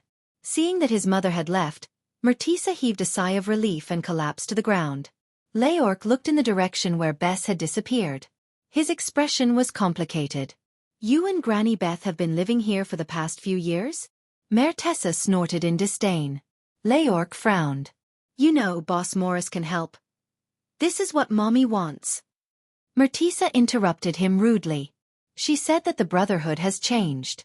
It's getting bigger and more chaotic. She doesn't want to stay any longer. We might not live well like this. But we can survive. He straightened his body and stared at Leorc with jealousy and hatred. Not like you. Leorc was silent for a while. I remember that you were by Luo Da's side back then. Murtisa laughed. His laughter was filled with resentment. Of course. Rhoda. Ironheart Luo Da. But hey, look at me. Murtisa turned around laboriously and showed his broken arm. He was filled with indignation. He doesn't need trash. And after so many years, how many of us, the so-called 13 generals, do you think, are still alive, other than you, Steel All and Thunder Axe? How much? Leorc didn't respond to his question. He only gazed deeply at Murtisa's broken arm. Count your days. Silent killer. Murtisa snorted coldly and shook his head. In any case, it won't be long. The two old friends of the Brotherhood looked at each other in silence for a long time. Murtisa, right? Thales stepped forward in a low voice. What happened to the abandoned house in the past few years? Murtisa glanced at Thales. What kind of battle array is this? The man looked at Leorc in disdain. Who are these three? Your new lover? Leorc's expression turned cold. His hand once again touched the hilt of his blade. But Thales coughed.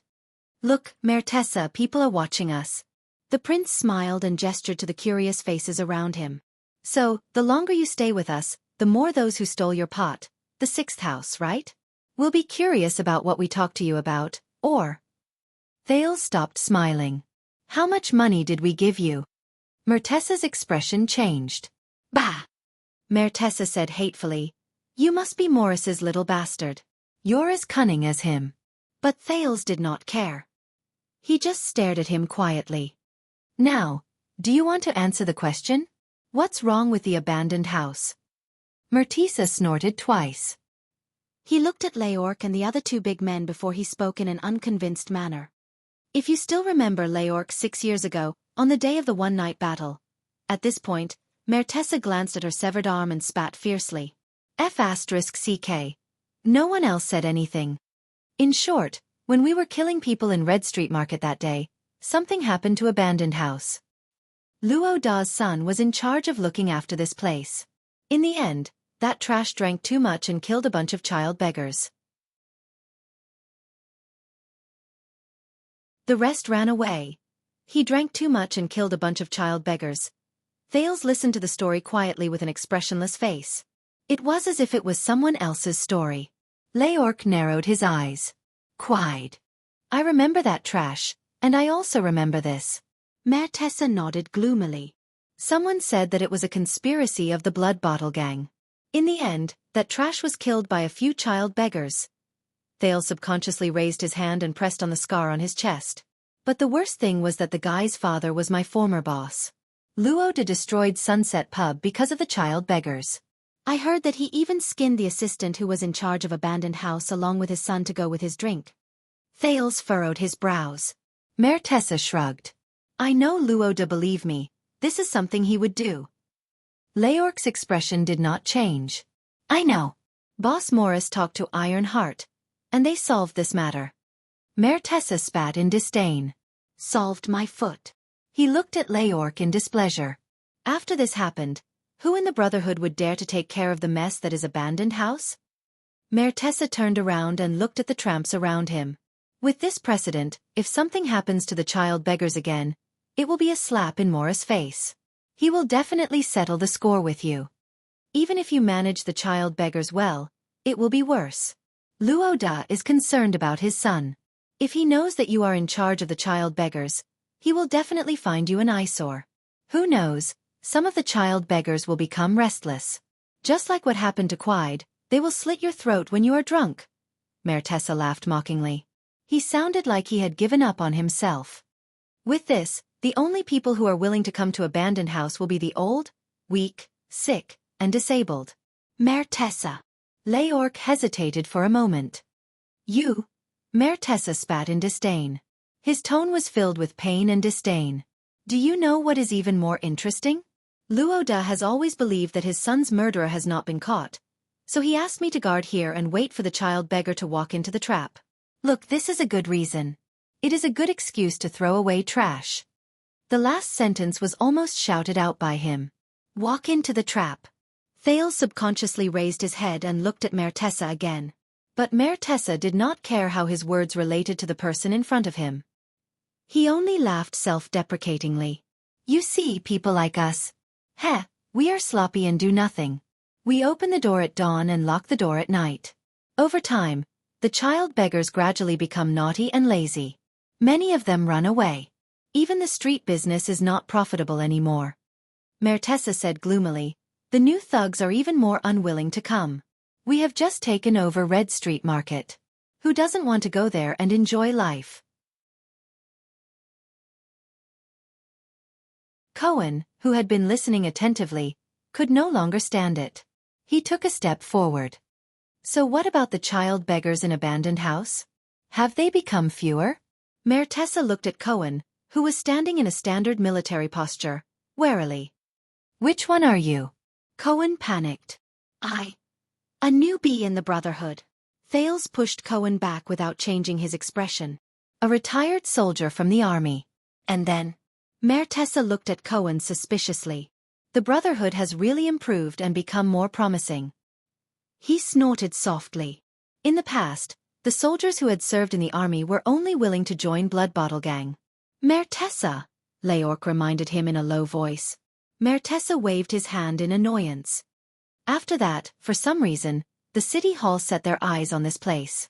When he said this, Leorc, Thales and Cohen were all stunned. City hall? Yes, I don't know what bad luck they had. Mère Tessa was listless.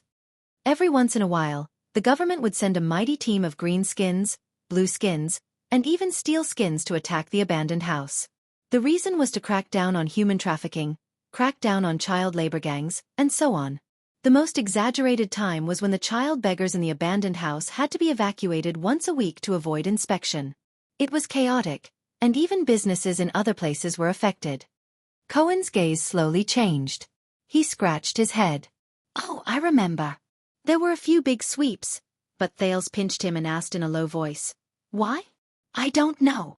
Mère Tessa shook his head. I have a friend who is from the Green Skins nest. He said that they did not want to come here. The leaders of the Green Skins also did not want to do this kind of unprofitable work. But the order was given by someone higher up. They could not do anything about it.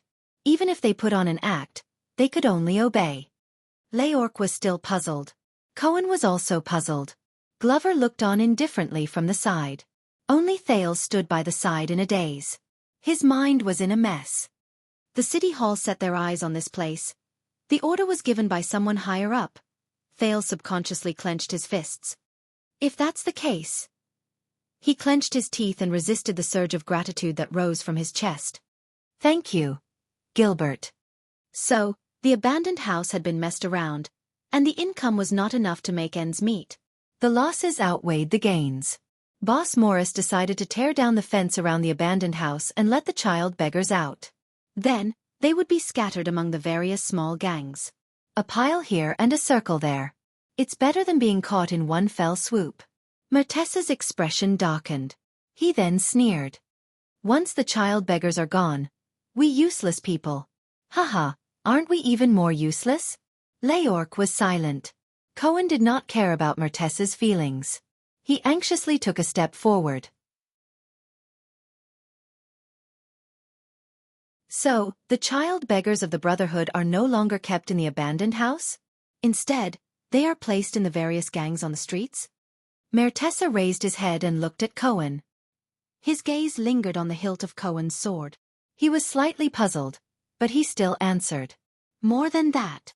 Mère Tessa tightened his empty right sleeve and snorted in disdain. The Brotherhood has long since stopped having child beggars. Everyone was stunned when they heard this. What do you mean? Cohen's reaction was the biggest. He widened his eyes. Gone? Why? Mayor Tessa sneered. Because we can't afford to keep them. Leorc retracted his gaze from the poor people around him. Why can't we afford to keep them? Mayor Tessa stared at him. Why? You have followed Morris for so long. Don't you know? Didn't he tell you when he ked your ass? Leorc exhaled. He could not take it anymore. He pressed his hand on the hilt of his sword again. But Thales was faster than him. Mayor Tessa, do you know what this is? Thales smiled and extended his fist. Mayor Tessa spat on the ground. Ha, son of AB*TCH. I hope your fist is harder than the thing down there. But Thales did not take offense. He still raised his fist firmly. What I am holding in my hand now is a silver coin. It is engraved with the portrait of a king and a line of words. Mayor Tessa furrowed his brows. Thales pointed at the dilapidated house behind him and said gently, 10 seconds later, I will throw it into the yard where you and your mother live, and it will make a crisp metallic sound to let everyone here know. Mayor Tessa's expression changed. Believe me, I have seen it before. A small silver coin can change the fate of many people. Thales pointed at the homeless people who were looking at them curiously from afar. His smile did not diminish. Now, let me ask you again. Why can't the gangs afford to support the child beggars? Mayor Tessa stared at him resentfully. I have been living in the abandoned house, so I do not know. When he saw Thales put away his fist and threw it, Mayor Tessa changed his words indignantly. But I heard from the people on the streets that in recent years, there is a newcomer in the gang. Thales was stunned. A newcomer? Yes, the people call him, Mayor Tessa said nonchalantly, stupid police officer. In that second, everyone was stunned. Everyone looked at the same person. Mayor Tessa didn't care about their abnormal behavior. He continued to speak. He continued, the people on the street say that the guy is not very smart, but he is very energetic. I heard that he often causes trouble on the streets, especially when he takes care of the child beggars. He is often served in jail. Even when he sees children helping their parents set up a stall, he will rush up and interrogate them for an entire day. Even the child beggars are annoyed by him. Thales' breathing quickened. He slowly turned his head. Cohen stood where he was in a daze, listening to Mayor Tessa's words. A few gangs want to get rid of him by hitting him with a stick or something, but that son of a B*TCH is 2F* king good at fighting. He has been beaten black and blue a few times. He can't even walk steadily, but he still patrols the streets as if nothing happened. Mayor Tessa sneered and shook his head. There are also people who want to take the path of the inner circle of the gang, slandering him and bribing him with dirty money. But no matter what, that son of AB*TCH really has a screw loose in his head. He is a complete idiot and is impervious to everything. Over the past few years, he's been complained about, reprimanded, punished, suspended, locked up, and punished countless times, but he's still ignorant and hasn't learned anything. Once he's reinstated, he's still running around on the streets as fast as he can. He just keeps stirring up trouble. I heard that a few gangs lost their minds and decided to kill people, but there was no news. I guess they were stopped. Are you kidding me? You want to kill a gang in Eternal Star City? Do you really think the police station is a pushover? Mayor Tessa laughed as he spoke, as if he was talking about a joke after a meal. Glover looked at Cohen in surprise, and Leorc also frowned. But Cohen stared blankly at Mayor Tessa. For a moment, he was absent-minded, and his breathing was irregular. Thales had no choice but to bump his arm. A few years have passed. The subordinates of the Brotherhood, the small gangs responsible for looking after the child beggars, are almost in tears. Every one of them is miserable. It's difficult for them to even do business on the streets, let alone earn any income. Cohen swallowed hard. Such a gang will either split up because they can't make a living, or fall into the hands of that stupid cop and end up in jail, or switch to other businesses. Wouldn't it be more profitable to be an escort at the West City Gate and deal with outsiders, or to keep an eye on the brothels at Red Street Market and deal with fat sheep? Isn't that better than raising kids to beg for money, sell their skills and run errands? Thales did not speak. He just stood there and took a deep breath. So now, it was Cohen who spoke. His lips trembled, and his voice was tense. Now. Yes. Mayor Tessa's tone became gloomy. Now, There are so many streets around here. No one is keeping child beggars in captivity anymore. At least I know of none. It's all thanks to that stupid gang. The child beggars you meet now are either running around on the streets on their own, or working for their parents at home. You have to be on guard against them. What if one day that idiotic police officer comes to shop again? Bro, what's wrong? Why are you crying? Mayor Tessa looked suspiciously at Cohen, whose chest was heaving up and down. Cohen closed his eyes and waved his hand. He turned his head to the side so that no one could see his face. Only his shoulders trembled slightly. It's nothing. Thale's expression did not change, but he felt complicated. He has a friend who was also tricked by that stupid gang, so he's a little agitated. Cohen hid his face in his sleeves and nodded in resignation. Glover handed him a handkerchief without any expression. Cohen took it and started blowing his nose without another word. Mayor Tessa put on an expression as if he was looking at an idiot. He frowned and looked at Cohen. Wait, Leorc said unwillingly. The Brotherhood no longer keeps child beggars. If the Brotherhood doesn't raise beggars anymore, what about our street intelligence? What about new blood? Mayor Tessa chuckled. Who knows? But it's only when we run into trouble that we secretly give the child beggars some money to work for us. Things like running errands, catching sheep, acting as lookouts, sending messages. As Mayor Tessa spoke, he looked indignant.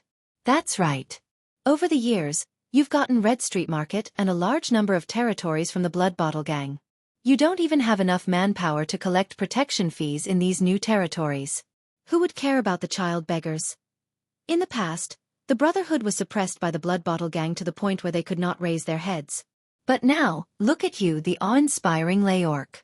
You beat up the Red Turban until they covered their heads and scurried away. Those who want to join the Brotherhood can't even wait in line. Mayor Tessa laughed loudly. His laughter was desolate. Who the F***ck has the time to care about useless people like us? Who the F***ck cares? The air was filled with Mayor Tessa's maniacal laughter. Leorc was silent for a long time.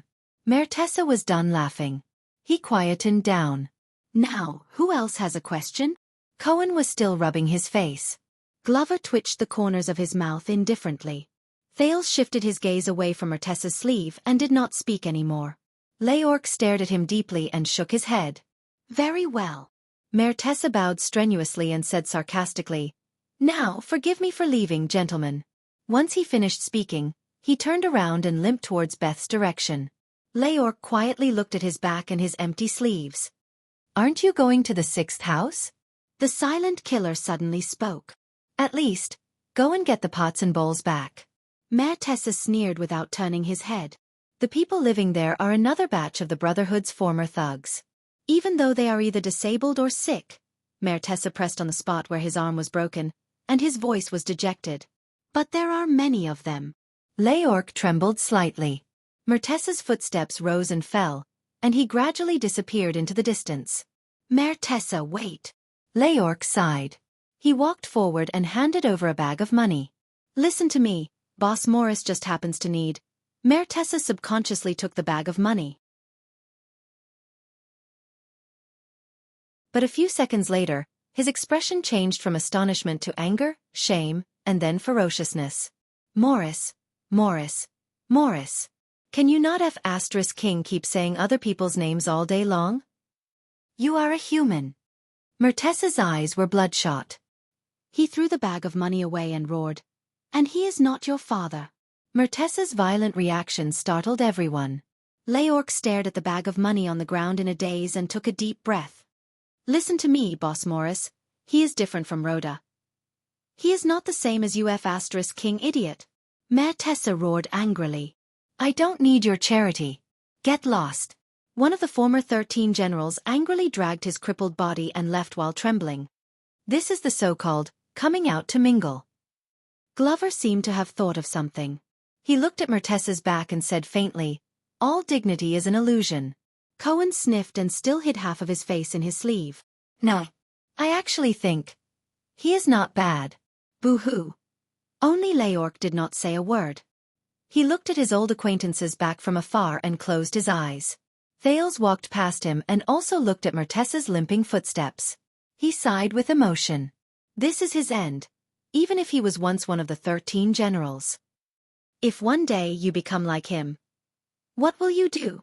Leorc opened his eyes. His gaze was full of murderous intent. I don't know, but I will definitely not follow you, high-class man. Thales chuckled softly, but he immediately turned around and looked at the big fool who was crying his eyes out. So, Cohen. Thales looked at the abandoned house in a daze.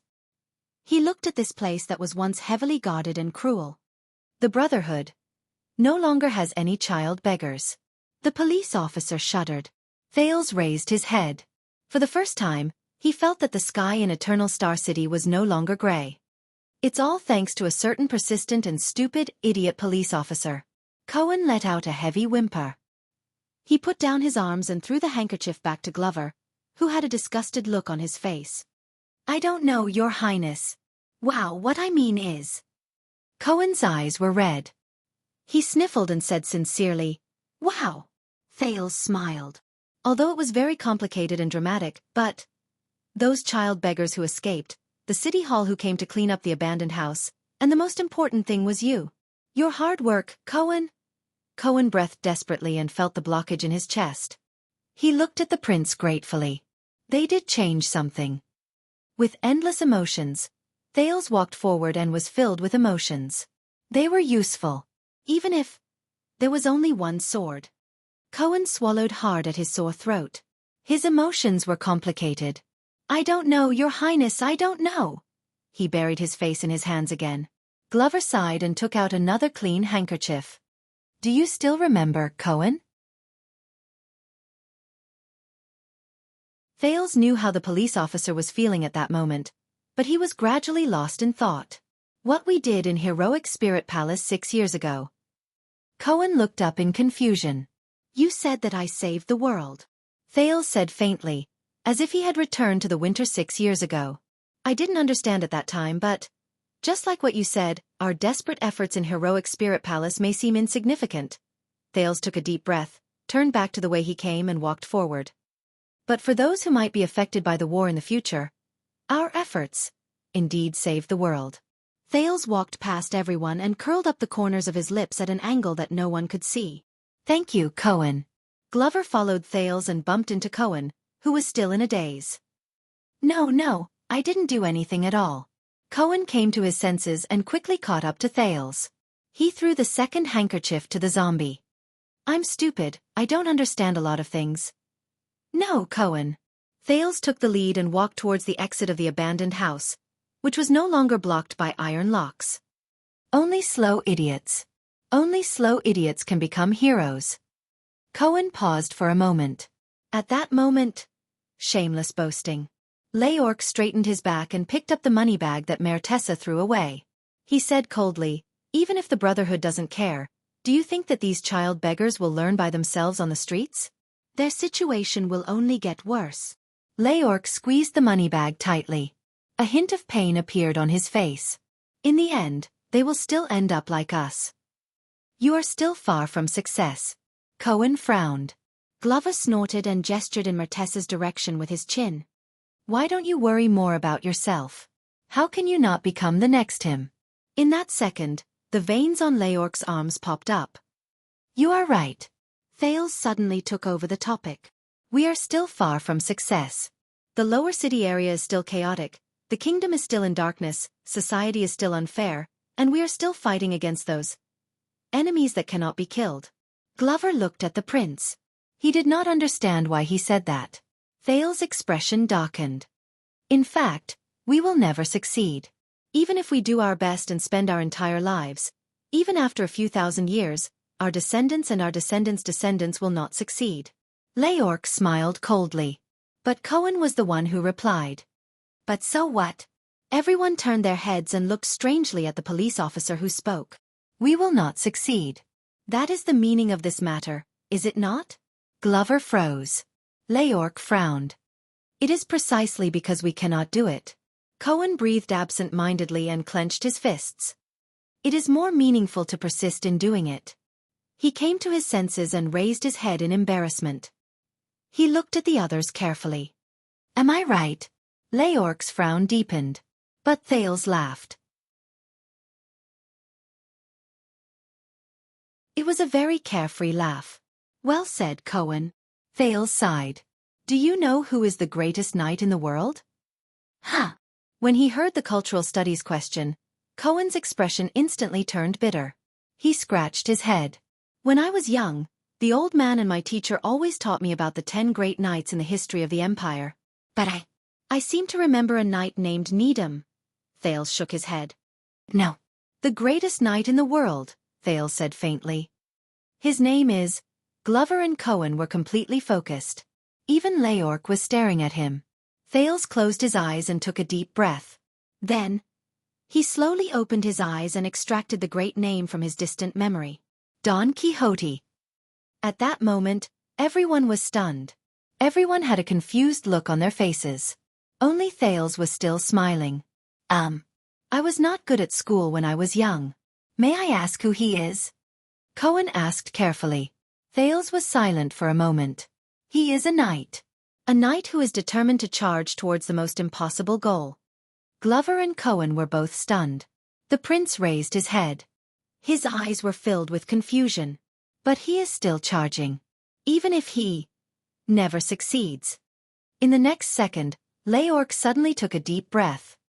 He turned around abruptly and threw the money bag in his hand towards the place with the most vagrants. Thales and the others were all stunned. I still have something to do. Leork parted ways with them without turning his head back while the coins fell to the ground and the sounds of people snatching the money. Walk around on your own. The Brotherhood has spoken to them. No one will dare to make things difficult for you. Thales frowned. That is not the way out. I know, Leork answered coldly. They only saw his back as he walked away. But Thales smiled. He knew that it was the direction of the 6th house. Is he angry? Cohen asked carefully as he wiped the last tear from the corner of his eye. No. Thales shook his head. He is lost. Ha! Cohen looked at Leork in the distance. He scratched the back of his head in confusion. Should we follow him, Your Highness? It will be safer with him. Glover looked around cautiously. No. Thales suddenly felt extremely carefree. He looked at the road that he was once most familiar with. We are not going back. Glover suddenly had a bad premonition. Then where are we going?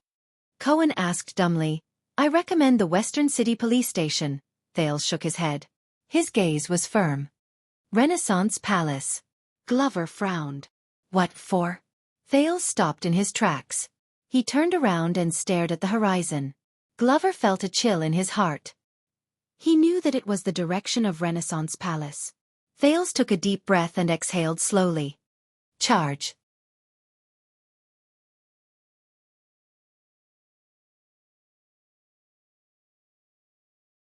Chapter 610. Eternal Star City. Twilight Star District. Your Highness Wuxia, please wait. Glover avoided a cart that was pulling goods and hurriedly caught up to Thales, who did not stop walking. Forgive me, but have you thought about what you want to do? Cohen followed closely behind him. Perhaps because he knew that his work was meaningful, the police officer was in a good mood. Don't worry, that's Tai. Wuxia. Just like in At, he has his own ideas. We just need to obediently do as he says. I haven't thought about it yet, Thales suddenly said. Cohen instantly choked. Thales did not even turn his head. He only cared about moving forward. By the way, I haven't thought about it yet when I was in At either. Cohen blinked and watched the prince's back in a daze. Glover sighed. Your Highness, forgive me for being blunt. He caught up to the teenager. No matter what we want to do, we might as well follow Lord Mallow's suggestion and inform Madame Gines first. Mallows. Thales remembered something and stopped walking.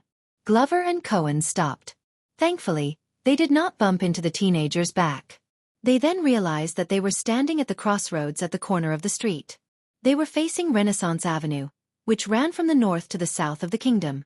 Turning right was the way back to Mindy's Hall. As for turning left, zombies, Thales said. Commodore said that Mallows made arrangements before we entered the palace to find a reason to send you out of Mindy's Hall and fetch me outside the palace? Cohen looked up in confusion. Mallows. Oh, the big brother we met in Mindy's Hall last time?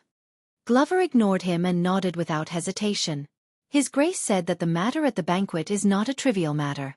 After you enter the palace, any accidents can happen.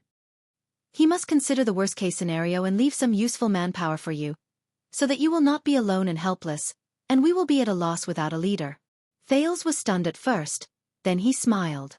That guy, although he goes against me every day, he still has some redeeming qualities, right? Glover nodded cautiously. Before he became the watchman, His Grace was the herald of the command division. He was in charge of delivering Guard Captain Adrian's orders to each division. Most of the time, what he said was the guard captain's will. Thales snorted softly.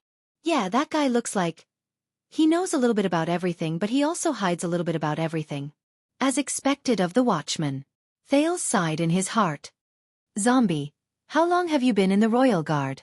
Glover was stunned, but he instinctively replied, I'm still inexperienced, Your Highness. Not even 6 years. With complicated emotions in his heart, Thales' gaze pierced through the passing carriages and pedestrians. Through the gaps between their figures, he looked towards the end of the road.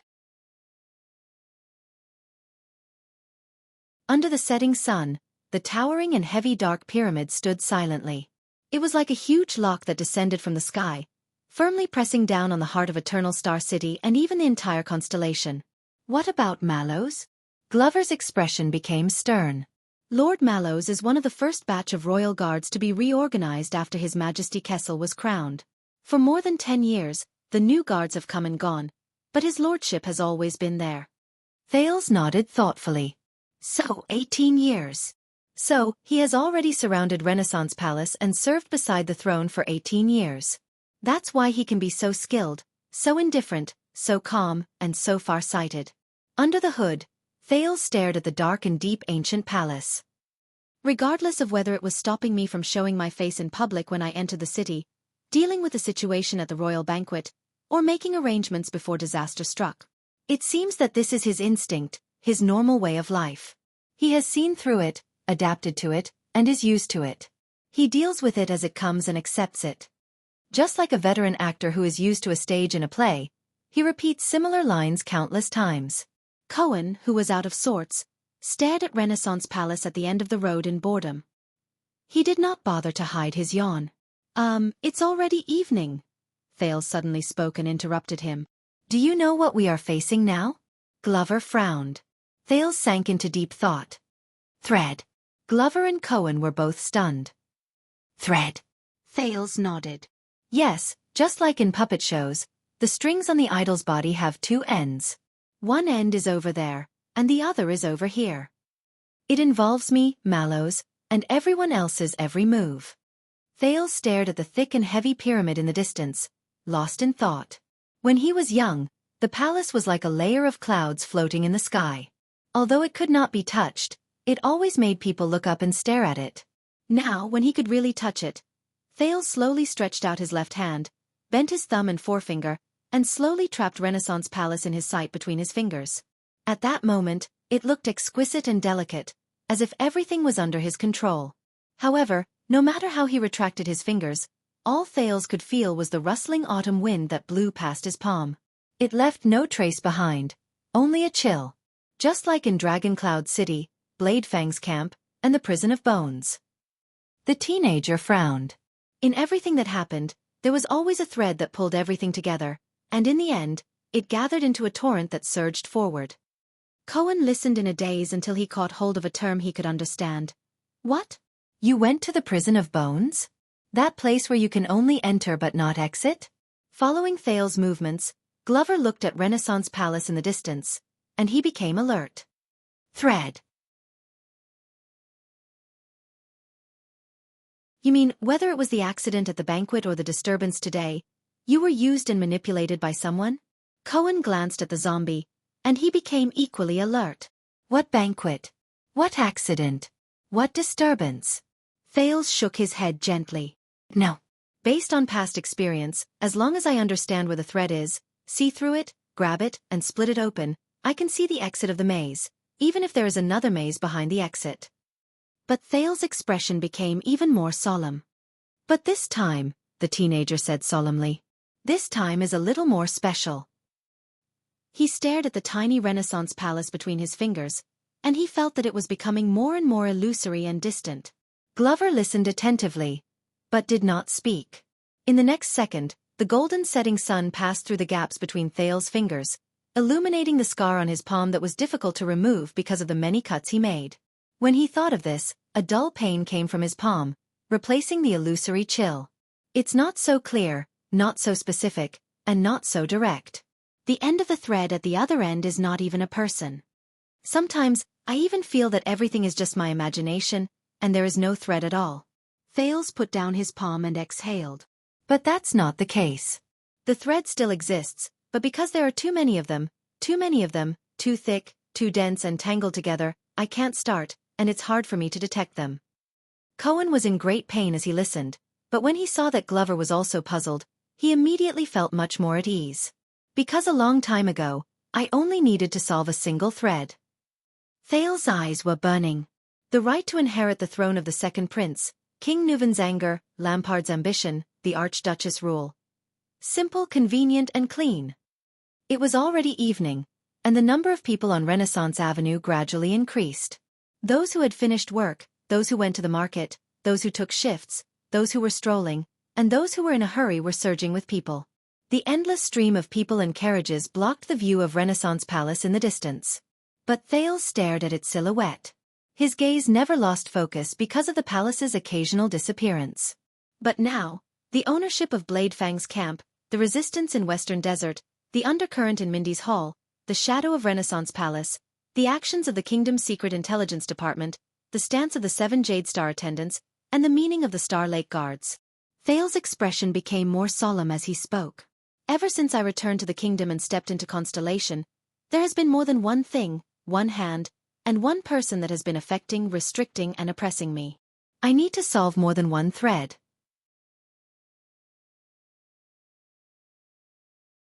The chaos in Western Desert, mallows of the royal guards, the gaze from the throne, the hostility from iris flowers, the accident at the royal banquet, the war in At, the agenda of the imperial conference, the encounter in the secret intelligence department, countless figures flashed before Thales's eyes, like countless images flashing in his mind. In fact, every time I untie a thread, I sink myself into more, deeper, messier, and more complicated threads, the kingdom, enfeoffment, history, power, and so on. He took a deep breath. I don't know when it started, but what I had to face was no longer just threads. Instead, it was an entire net formed by countless threads. The moment he finished speaking, Thales suddenly felt that the illusory silhouette of Renaissance Palace in the distance began to change.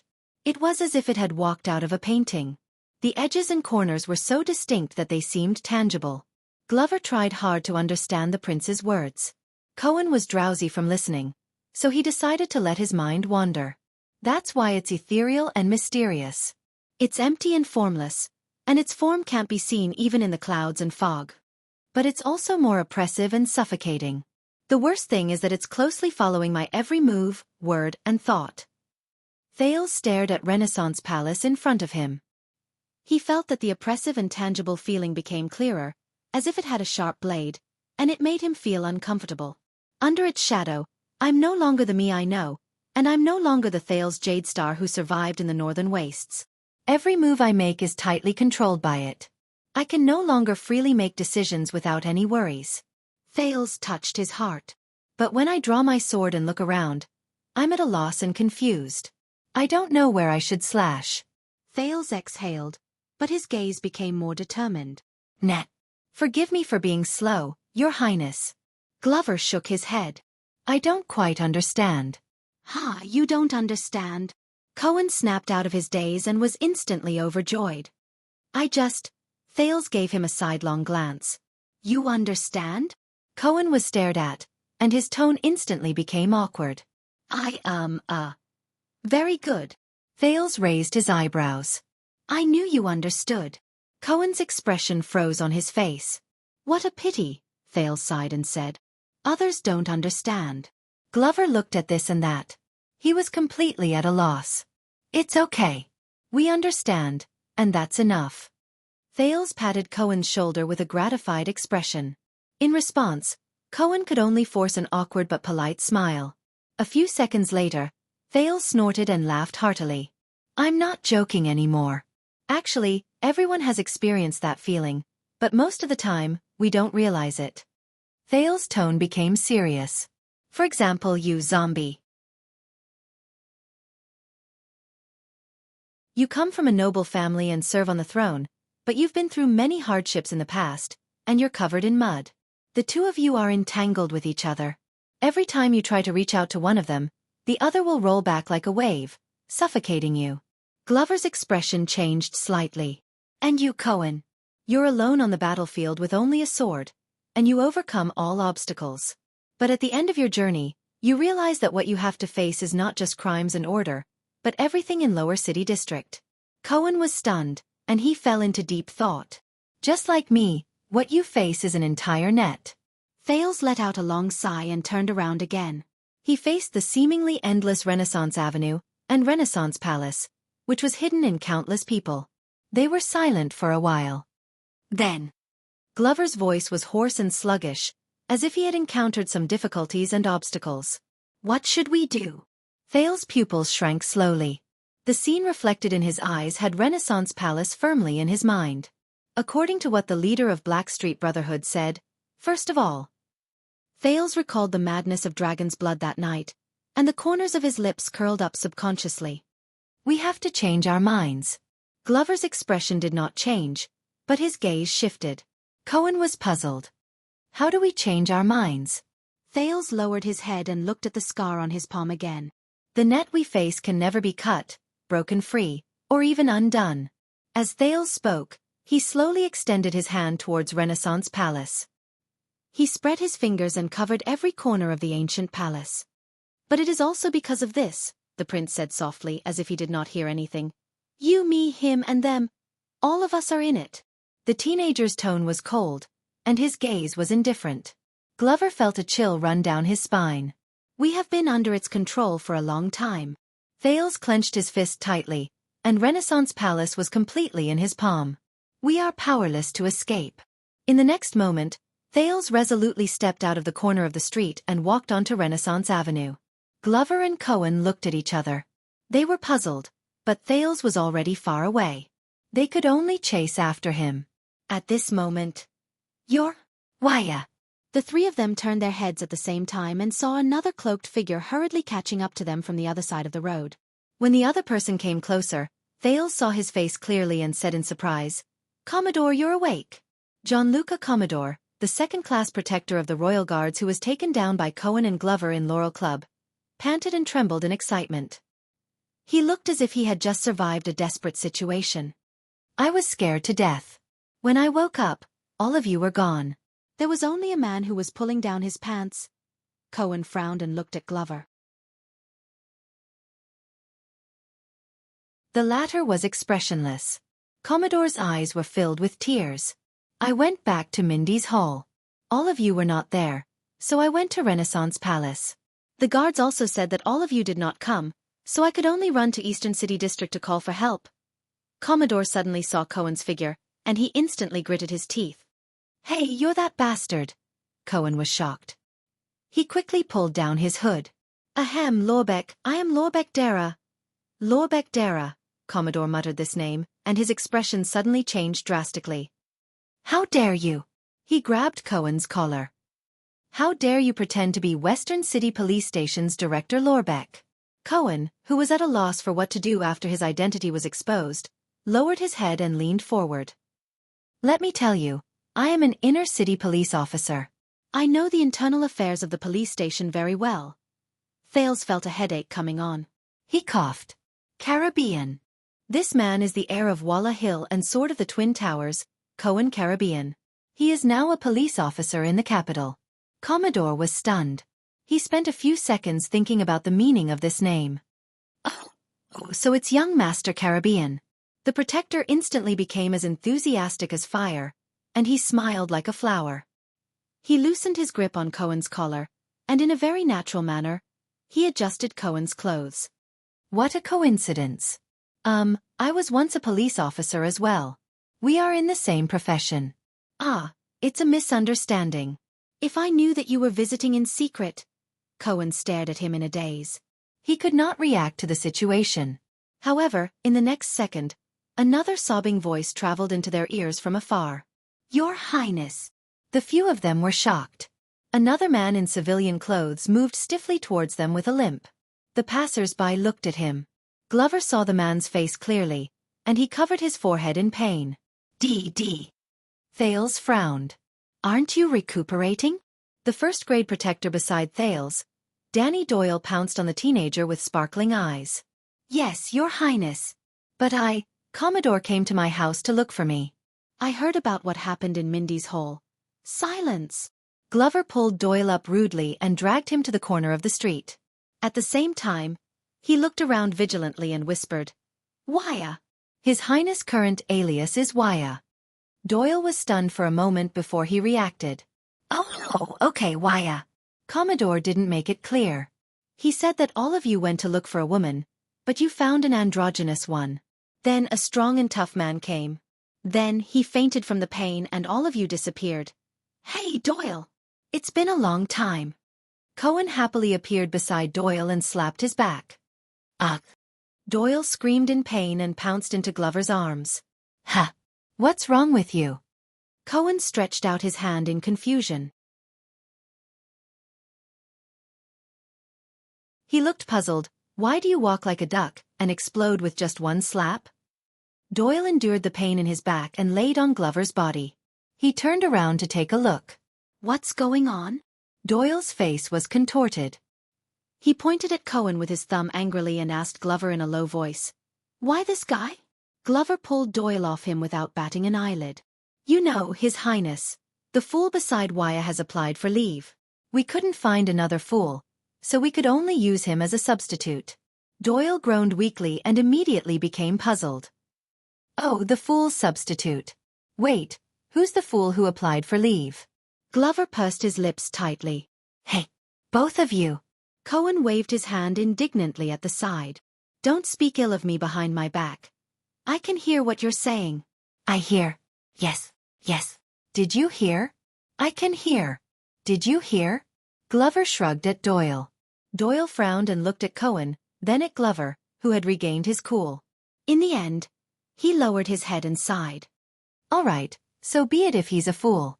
Perhaps I'm really one." Doyle helplessly patted Cohen's shoulder. "No matter what, thank you for taking my place and serving His Highness." This time, it was Cohen's turn to be surprised. "Ha! What's wrong with you today?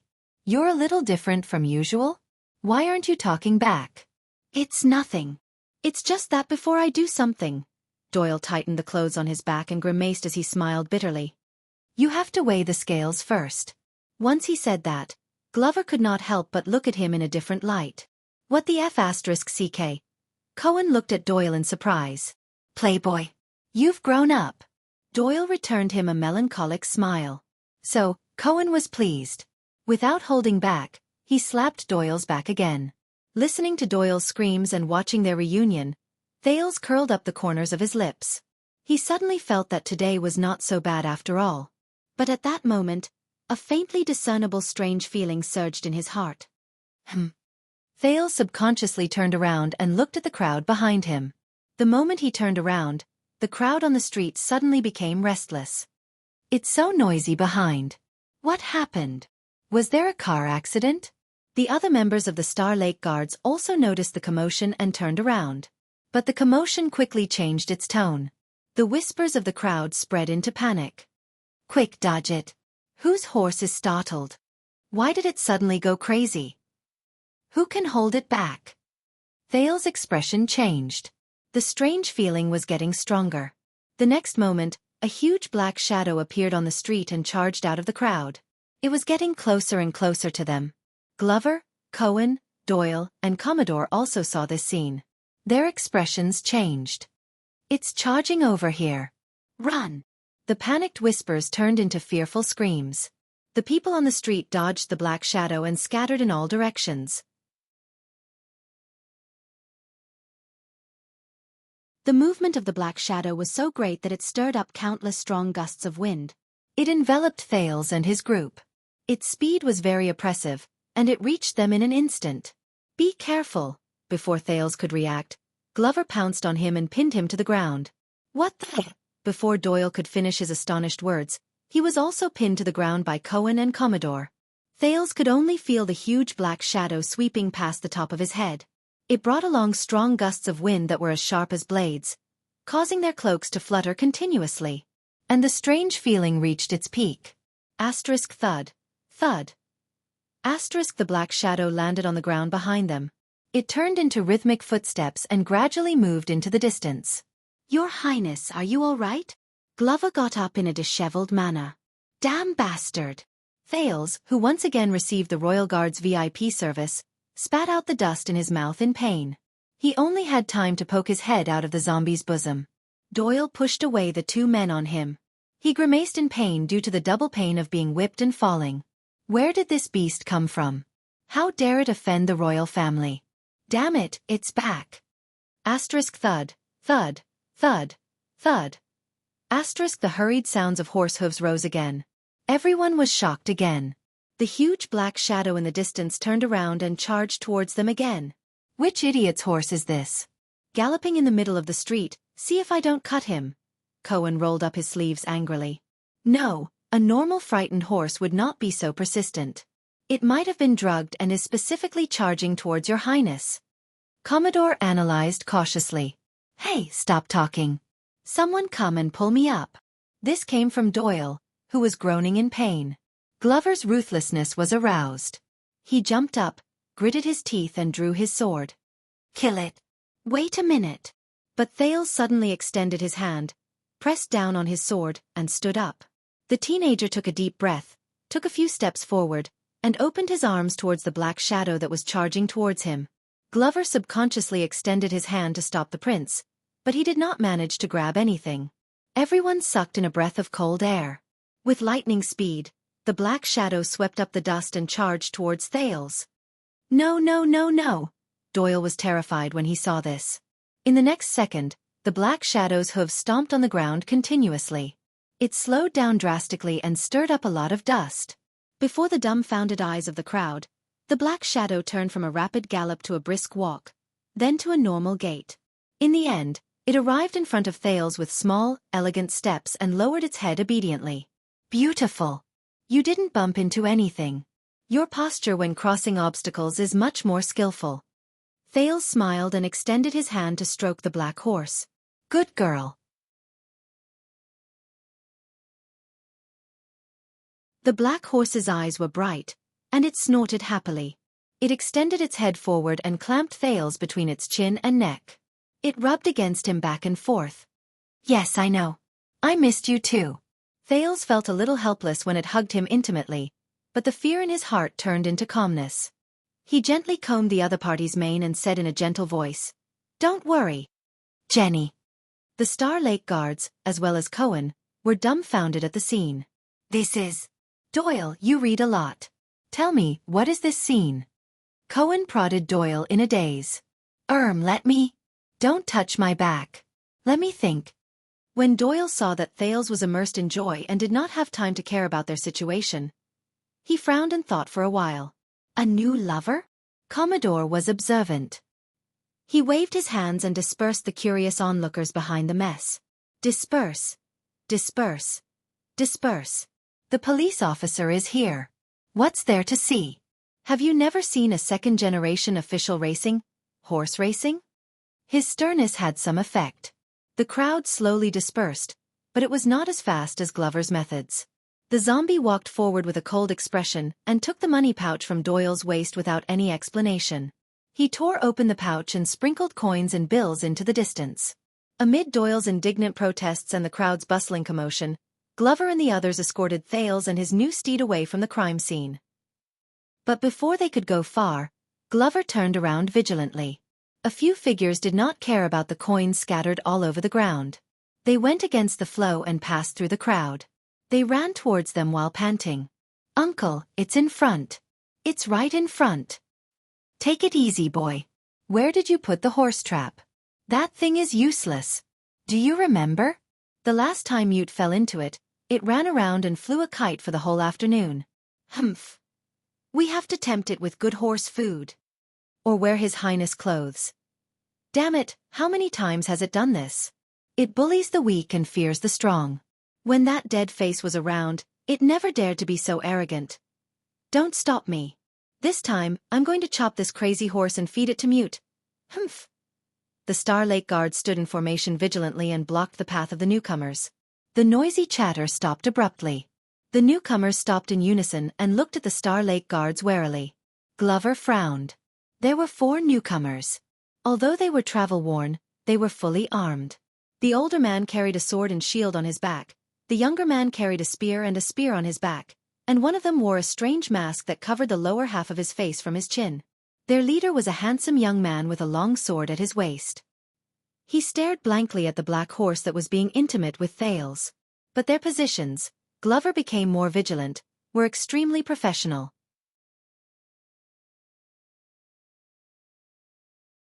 They spread out to the left and right, guarding each other's blind spots. They were not gangsters, but veterans who had been on the battlefield and seen blood. Ah! Ah! Ah! Cohen suddenly screamed. His face lit up as he rushed between the 2 groups of people. When the strangers saw Cohen, their expressions changed as well. Some were pleasantly surprised, some were disgusted, and some were even more disgusted after being pleasantly surprised. I know him. Cohen's lips parted as he danced around. He opened his arms to the young man leading the group. Let me introduce you. This is Mai. But the young man only passed by Cohen in a daze and ignored his embrace. Cohen missed his embrace and could only raise his arms awkwardly. Until he saw the next person. Before him, the strange man wearing the silver mask snorted coldly and glared at the police officer with resentment. Mai. Cohen's smile became extremely ugly. His arms went limp, and his voice trembled. Friend. On the other side, the handsome young man's breathing quickened. His chest rose and fell as he walked towards Thales step by step. His face was filled with disbelief. Your Highness? Thales, who was holding Jenny's hand, looked back at him and flashed a faint smile. Wuxia. The handsome young man, Wuxia, who had not been seen for a long time, took a deep breath. His expression changed from disbelief to ecstasy. He quickly caught up to Thales and said, Your Highness, it's you, it's really you. But Glover raised his arm coldly and stood between Wuxia and Thales. Wuxia snapped out of his daze and stopped in front of Thales. He glanced at Glover and forced himself to recall Constellation's etiquette. He embarrassedly tidied up his messy and casual expression due to the many days of traveling, and bowed in a respectful and old-fashioned manner. Thales opened his mouth, but could only say a few words. Yes, it's me. Wuxia blinked hard and adjusted his breathing.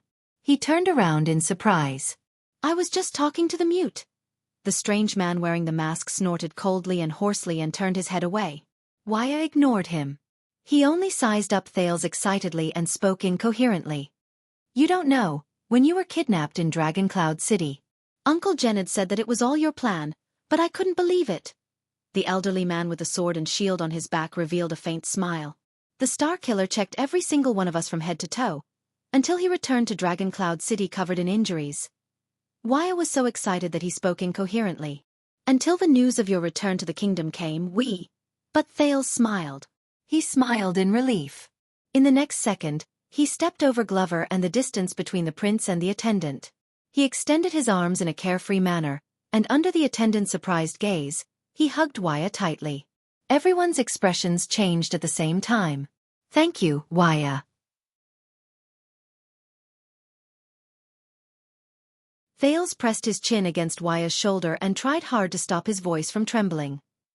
Thank you for coming back. Wuxia was also stunned. He looked at the prince's unseemly and sincere action, and he did not know where to place his hands. Your Highness? Thales took a deep breath. He suddenly felt that the net he was in was no longer as thick and heavy as it used to be. You don't know what this means to me. Wuxia hesitated for a few seconds, but he still smiled in the end. He hugged the teenager in a natural manner and patted his back lightly. I know, Your Highness, I know. Just like before. Yes. Thales closed his eyes. Just like before. What the F***ck, this time? It was Doyle's turn to be dumbfounded.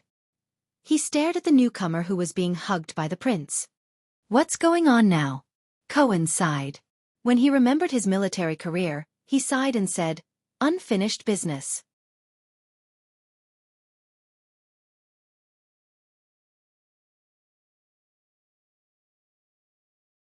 Chapter 6:11. A few seconds later, Glover coughed stiffly. Thales then let go of Wuxia and rubbed his eyes. Your Highness. Wuxia held Thales' shoulders and sighed. It's been half a year. You've grown taller again. Thales smiled. I want to say you too, but... Thales patted him on the shoulder in relief. I'm glad you're back. Thales left Wuxia. With mixed feelings, he opened his arms and walked to the next person. But you... When Ralph saw this, he quickly retreated while his hand gestures did not stop. No. There was a hint of fear in his eyes. Don't. I won't. Thales, who knew the man's personality very well, smiled in a bashful manner. He lowered his spread arms again. All right, you can forget about it. Not bad, at least he knows his place, Doyle, who was watching from the side, said gloomily. Thales then turned around and hugged the others one by one. Jenid, how are you? And you, Willow who uses 2 guns? Your Highness. Jenid the veteran was very calm. I'm just changing my shift. Your Highness. The former recruit, Willow, looked around excitedly. So, Uncle didn't lie to me. We're really in the capital. It's much better than that big village in Dragon Cloud City. After Thales finished exchanging greetings with the old subordinates he was most familiar with, Cohen seized the opportunity to approach him. You're back, Brother Wuxia. The police officer hugged Wuxia excitedly, almost lifting him off the ground. Big brother? What kind of address is that? Wuxia had a suspicious look on his face. He was obviously not as enthusiastic towards him as he was towards Thales. Wait, why did you say real? But Cohen didn't care. He lifted him off the ground and spun him around 3.5 times. I missed you so much. Amidst Wuxia's complaints and curses, Cohen generously hugged everyone. Until he saw Rolf. The Phantom Wind follower's eyes were cold, but under Wuxia's warning gaze, he only let out a beast-like growl at Cohen before turning around and leaving. All right. The police officer scratched his head awkwardly and shrugged at Ralph's back. Yes, I'm fine. I'm happy to see you too. Let's have a drink sometime. Hey. Doyle frowned and nudged Cohen before he pointed at Ralph. He's ignoring you. Cohen turned his head, his expression changing from an embarrassed smile to one of gnashing his teeth. I know. Glover coughed and attracted Thales and Wuxia's attention. Your Highness. Doyle, on the other hand, elegantly straightened his clothes, scrutinized the newcomers, and then looked hopefully at the prince. Thales snapped out of his trance. Everyone, I really want to introduce you, but now is clearly not the time. He patted Glover's shoulder and pounded Wuxia's chest. Let's get to know each other on the way. Doyle's hopeful gaze dimmed, and he felt incredibly wronged. Thales sucked in a deep breath and took his steed from Commodore's hands. Are you ready? Jenny whinnied happily.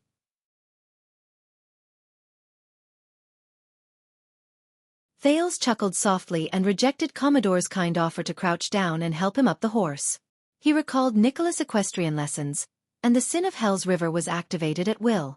He stepped on the saddle in a straightforward manner and flipped himself up the horse. Let's go. Hence, the group of people who were excited, agitated, curious, and puzzled followed Jenny's footsteps and stepped onto Renaissance Avenue. As a protector, Doyle took stiff steps and was about to catch up to Thales' right side, but another figure had already taken a step ahead of him. Thank you, but I am His Highness' attendant. Wuxia walked beside Thales' horse and extended his hand to reject Doyle. His words were polite, but there was no room for refusal. It is my duty to serve by his side. Doyle's eyes widened. You are the prince's attendant? Doyle landed beside Wuxia and whispered in displeasure. What's your name? Wuxia. Doyle narrowed his eyes. Wuxia what? Wuxia. Casso, the attendant said coldly. Humph, Casso, I was wondering which. Doyle snorted softly. Then, he remembered something, and his expression instantly changed. Ha, Casso. Doyle instantly became friendly and amiable.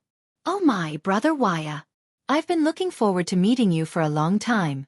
How's your father, Count Casso? Wuxia was not good at dealing with such enthusiasm. He could only show an ugly smile. On the other side, Ralph sneered. Wya's gaze turned cold. He turned to Doyle and said, "This is Madeira Ralph. This is Madeira Ralph." In fact, he followed His Highness even earlier than I did. Ralph choked on his smile. Doyle turned his head. His eyes lit up again. "Brother, you are Ralph? Wow, good name. Your parents are really talented. Hey, your mask is so cool. Where did you buy it?" "I know you don't like to talk. It's okay, I like people who cherish their words the most. Because I know people like you. You don't usually speak, but when it comes to critical moments, you say wise words. Speaking of which, I am untalented. My name is Danny Doyle. I am the protector of His Highness' personal guards. Let's go to Red Street Market together when you are free?" "It's okay, you are welcome. I am very familiar with that place. Even Blood Bottle Gang has to give me face." "Brother, you don't have to say anything." I know. Behind them, Cohen could not hold it in anymore. He convulsed with laughter. "Ha ha ha, you don't know? He is a mute. He can't speak." Doyle, who was disrupted, turned around angrily. "So what if he's a mute? Can't a mute speak? You are, Doyle's words came to a halt. He turned around pitifully and looked at the gloomy Ralph with a fawning and aggrieved look. "That he. I am sorry, brother." Cohen took pleasure in Doyle's misfortune and mouthed, "Idiot." But Doyle quickly thought of a way to remedy the situation. "It's okay. You don't have to say anything. I understand.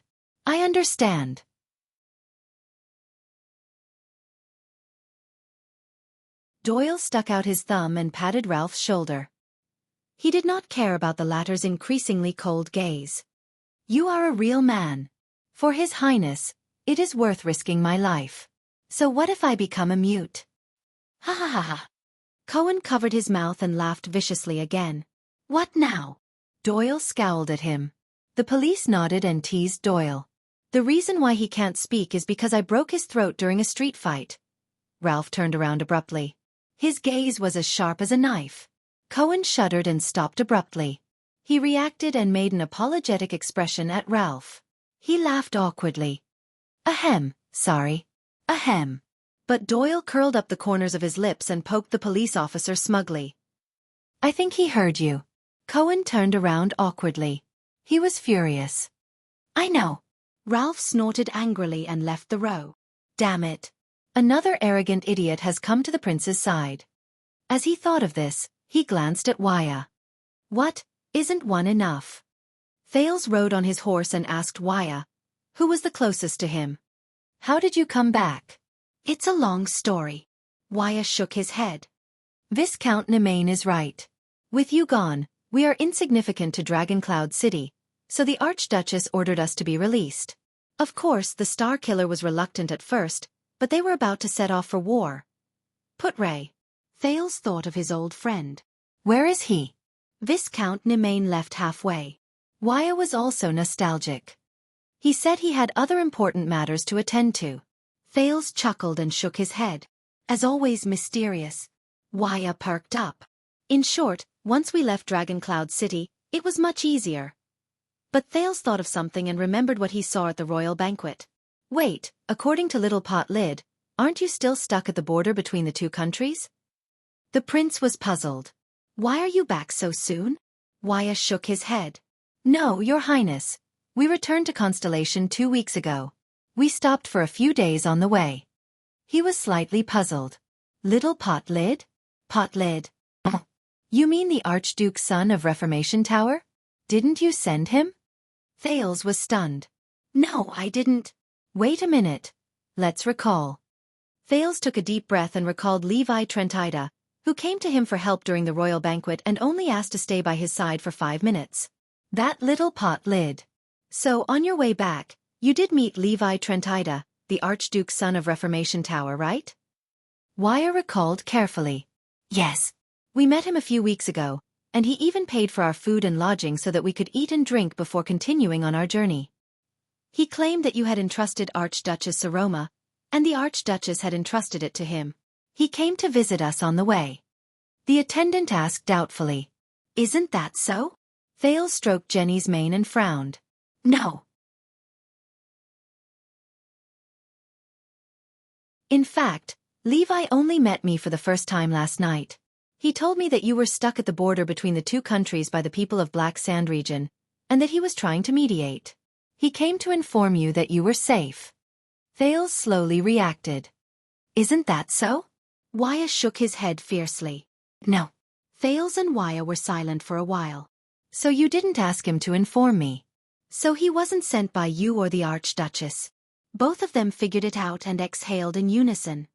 Levi Trent Ida. What a good way to get a prince with nothing. Quite like his father. Thales muttered the other's name and recalled the other's sly and flattering smile. He said indignantly, what a deep scheme. Wuxia was anxious. I'm sorry, did you lose anything because of this? Thales stroked Jenny's neck and said gloomily, yes. A few pieces of lettuce, a few minutes of chatting time, and a resume of, I had a pleasant conversation with Prince Thales. Wuxia looked confused. But the prince immediately felt relieved. Fair enough, because I didn't really want to help him. Thales recalled Levi running from both ends and dealing with the information gap, and could not help but chuckle softly. Your Highness, how are you? After the joy of meeting again, Wuxia was as serious as ever and said worriedly, We heard that you were made a duke, but there was an accident at the banquet. Thales waved his hand nonchalantly. It's okay, the prince said in relief. You know, it's my banquet. If nothing happens... He shrugged his shoulders and spoke his next words in his mind. Then should I still be called Thales? Wuxia lowered his head slowly. Your Highness, the attendant said sadly, I'm very sorry. I couldn't stay by your side and protect you.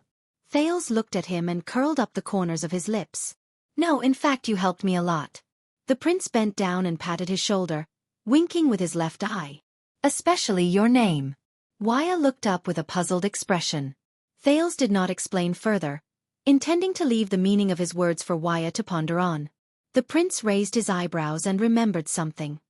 By the way, Ida, where is she? Wuxia shook his head. I don't know. The moment we stepped into Eternal Star City, she disappeared. Uncle Gened told us not to be nervous. Instead of worrying about her, we should worry about ourselves. In fact, with Lady Aida's personality, even I find it strange that she could follow us safely all the way. As expected, it's Ida. Thales sighed. That's because without all of you, she would have lost her way. Wuxia thought for a while, then came to a realization. It's okay. Thales gestured at Glover and the others with his chin. Without her, we can still get things done. I saw that your guards have been upgraded. Wuxia looked at Glover, who was still vigilant, and there was a hint of loneliness in his eyes. Especially this man. I can feel that he's very powerful. Yes. Thales turned his head around and looked at Doyle, Commodore, and the others. He sighed and said, I have my own royal guards.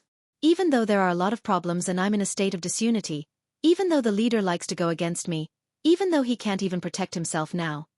But without my attendant by my side, there's always something missing. Thales patted Wuxia's shoulder, and the latter's eyes burned with fighting spirit again. Of course, they are just guards, and I am an attendant. We are different. Wuxia was full of confidence. Ah! Thales held the reins again. He looked at Renaissance Palace, which was getting closer and closer. Of course you are.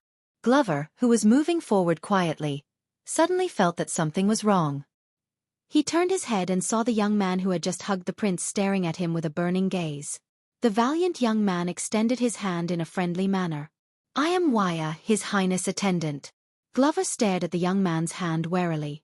2 seconds later, he tentatively extended his hand and shook hands with Wuxia. Caleb Glover.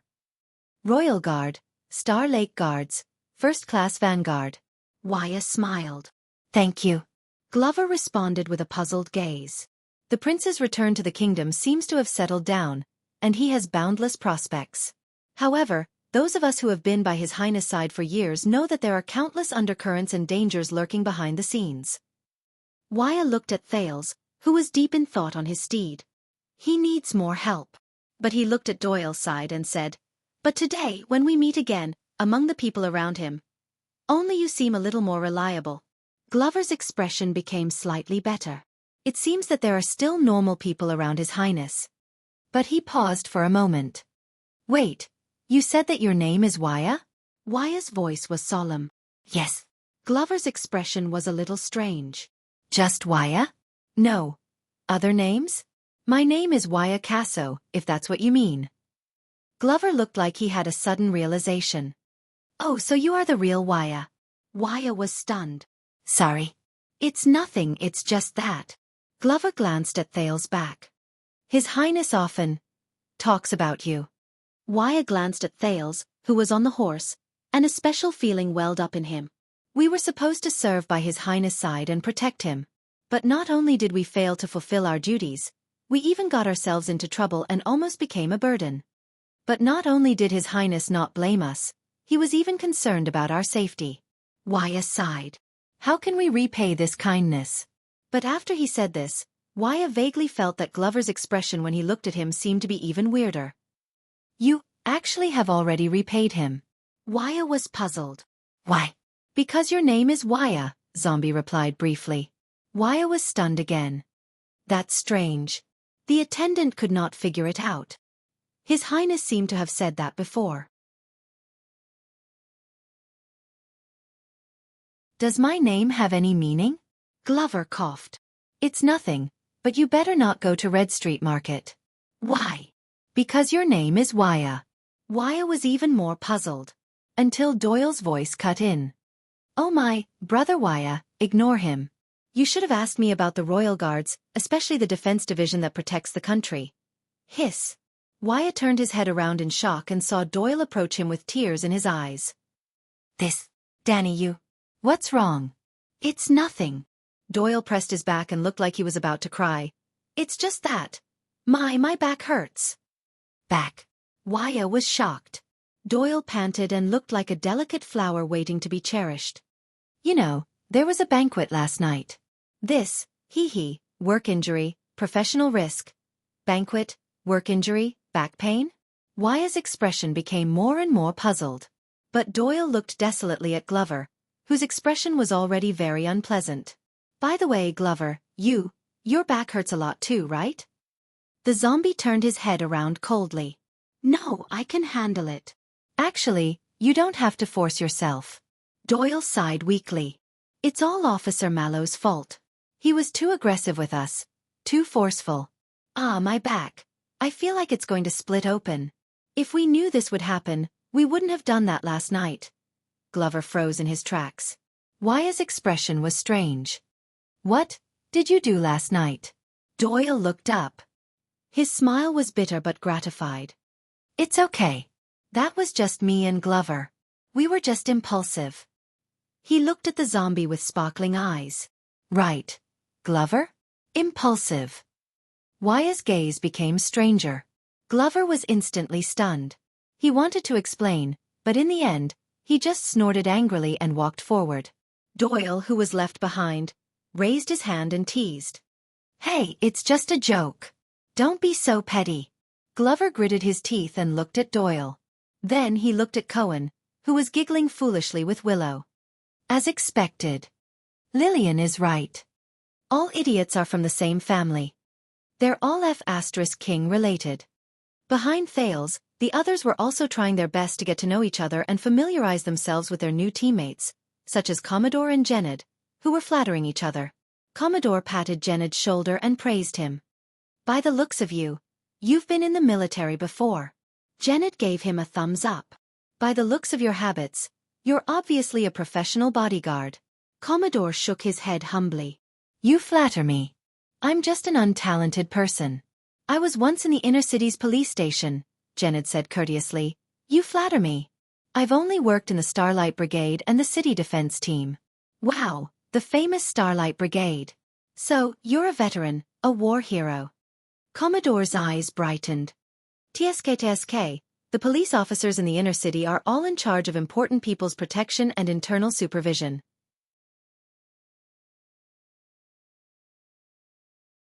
Even the city defense teams of the various departments are under their control. Jened lamented from the bottom of his heart. Those are just rumors from outsiders. I'm just trying to get by. By the way, how did you go to Northland to follow His Highness? Commodore asked curiously. What hero? It's unbearable. How did you become a royal guard from a police officer? Janet asked politely. Commodore waved his hand humbly. Speaking of which, I'm lucky. 6 years ago, we gloriously uncovered a series of corruption cases in the city defense team of Eastern City District. I was recommended. Janet shook his head in a self-deprecating manner. Speaking of which, I was unlucky. 6 years ago, when I was still in the city defense team of Eastern City District, I was framed for corruption and bribery, and I was implicated. When he said this, Janet and Commodore's smiles froze at the same time. They turned their heads at the same time and looked at each other in shock. A few seconds later, the two of them turned their heads stiffly and mechanically, and their conversation fell completely silent. Just like that, the newly gathered group of people talked at once. Some were travel-worn, some were calm, some were used to it, and some were uncomfortable. They surrounded Thales, who was at the center of the group, and they moved forward on their horses. They attracted countless gazes along the way. They looked like a group of disbanded soldiers. Thales swayed as he rode on his horse, but he had a vague feeling that he was hallucinating. They were just like 6 years ago, the diplomat group that was hastily formed. They did not even know each other, and they all set off in a hurry. They trod on the snow and headed north to an unknown path. But now, Thales stared at Renaissance Avenue and Renaissance Palace at the end of it. He did not know what to think. Your Highness, Wuxia said with a sigh.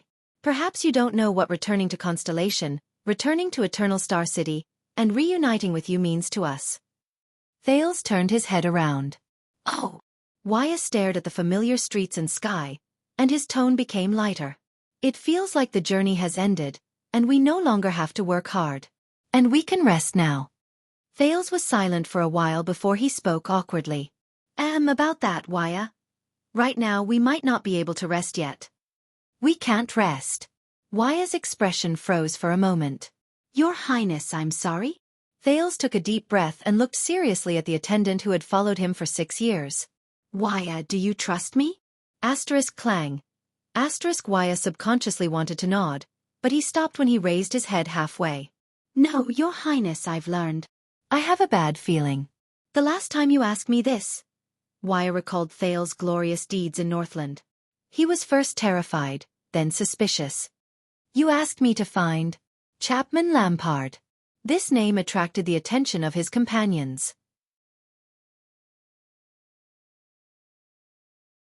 Most of them turned their heads and looked at the prince. Thales' smile froze slightly. Just say it, Your Highness, you. Wuxia hesitantly looked at the smiling prince. What do you want now? Thales exhaled and laughed bitterly. Yes, I am very sorry. You went through so much to return to Eternal Star City. I shouldn't have gotten you involved. But when Wuxia looked at the prince, his vigilant expression suddenly relaxed. He lowered his head and smiled. Fine, Your Highness, you're right. Wuxia raised his head in relief and smiled bitterly. You're still you after all. If nothing happens... He did not continue, but his expression became solemn. He punched his chest. No matter what you want to do. This life and this body are yours to command. I will not hesitate to die for you. This made Thales a little embarrassed. He twitched the corner of his mouth. Well, it's not that bad. Besides, Wuxia unclenched his fist, as if he had let go of a huge rock. We are people who have followed you through mountains of blades and seas of fire in Dragon Cloud City. Wuxia's smile was bright. There is nothing in this world that can scare us anymore.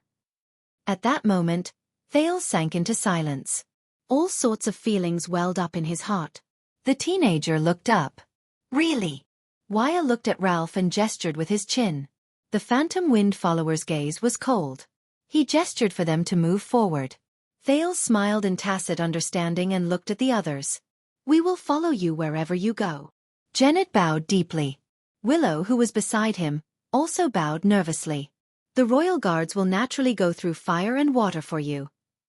Commodore's face was filled with loyalty. Thales nodded.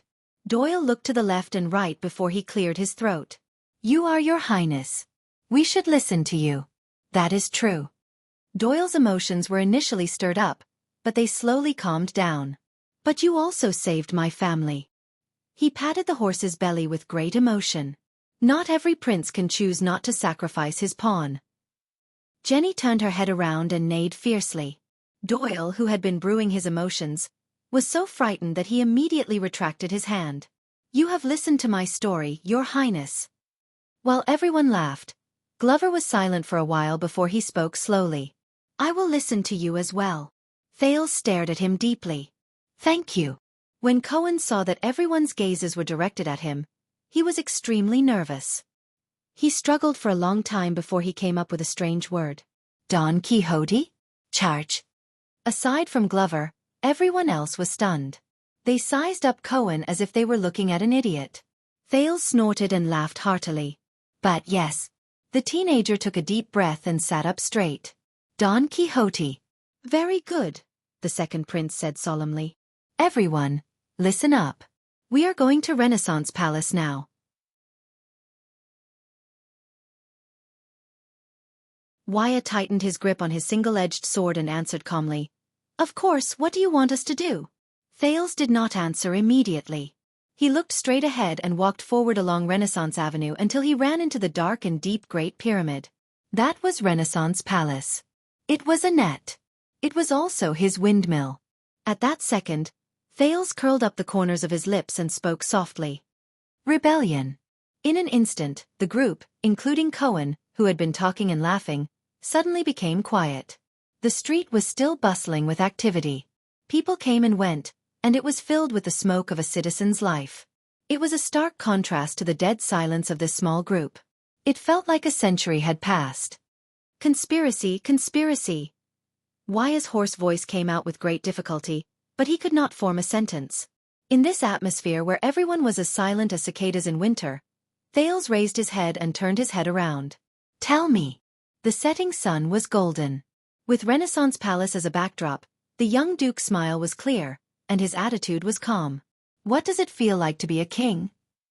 No one answered him. Only the black horse, Jenny, who did not know much about the world, neighed excitedly. She continued to take small steps in response to her master's caress. Happy and excited. A journey into the unknown. End of this chapter. You're tuning in to the Wisdom Diary YouTube channel. Don't forget to subscribe and join us on this journey to catch the most captivating stories.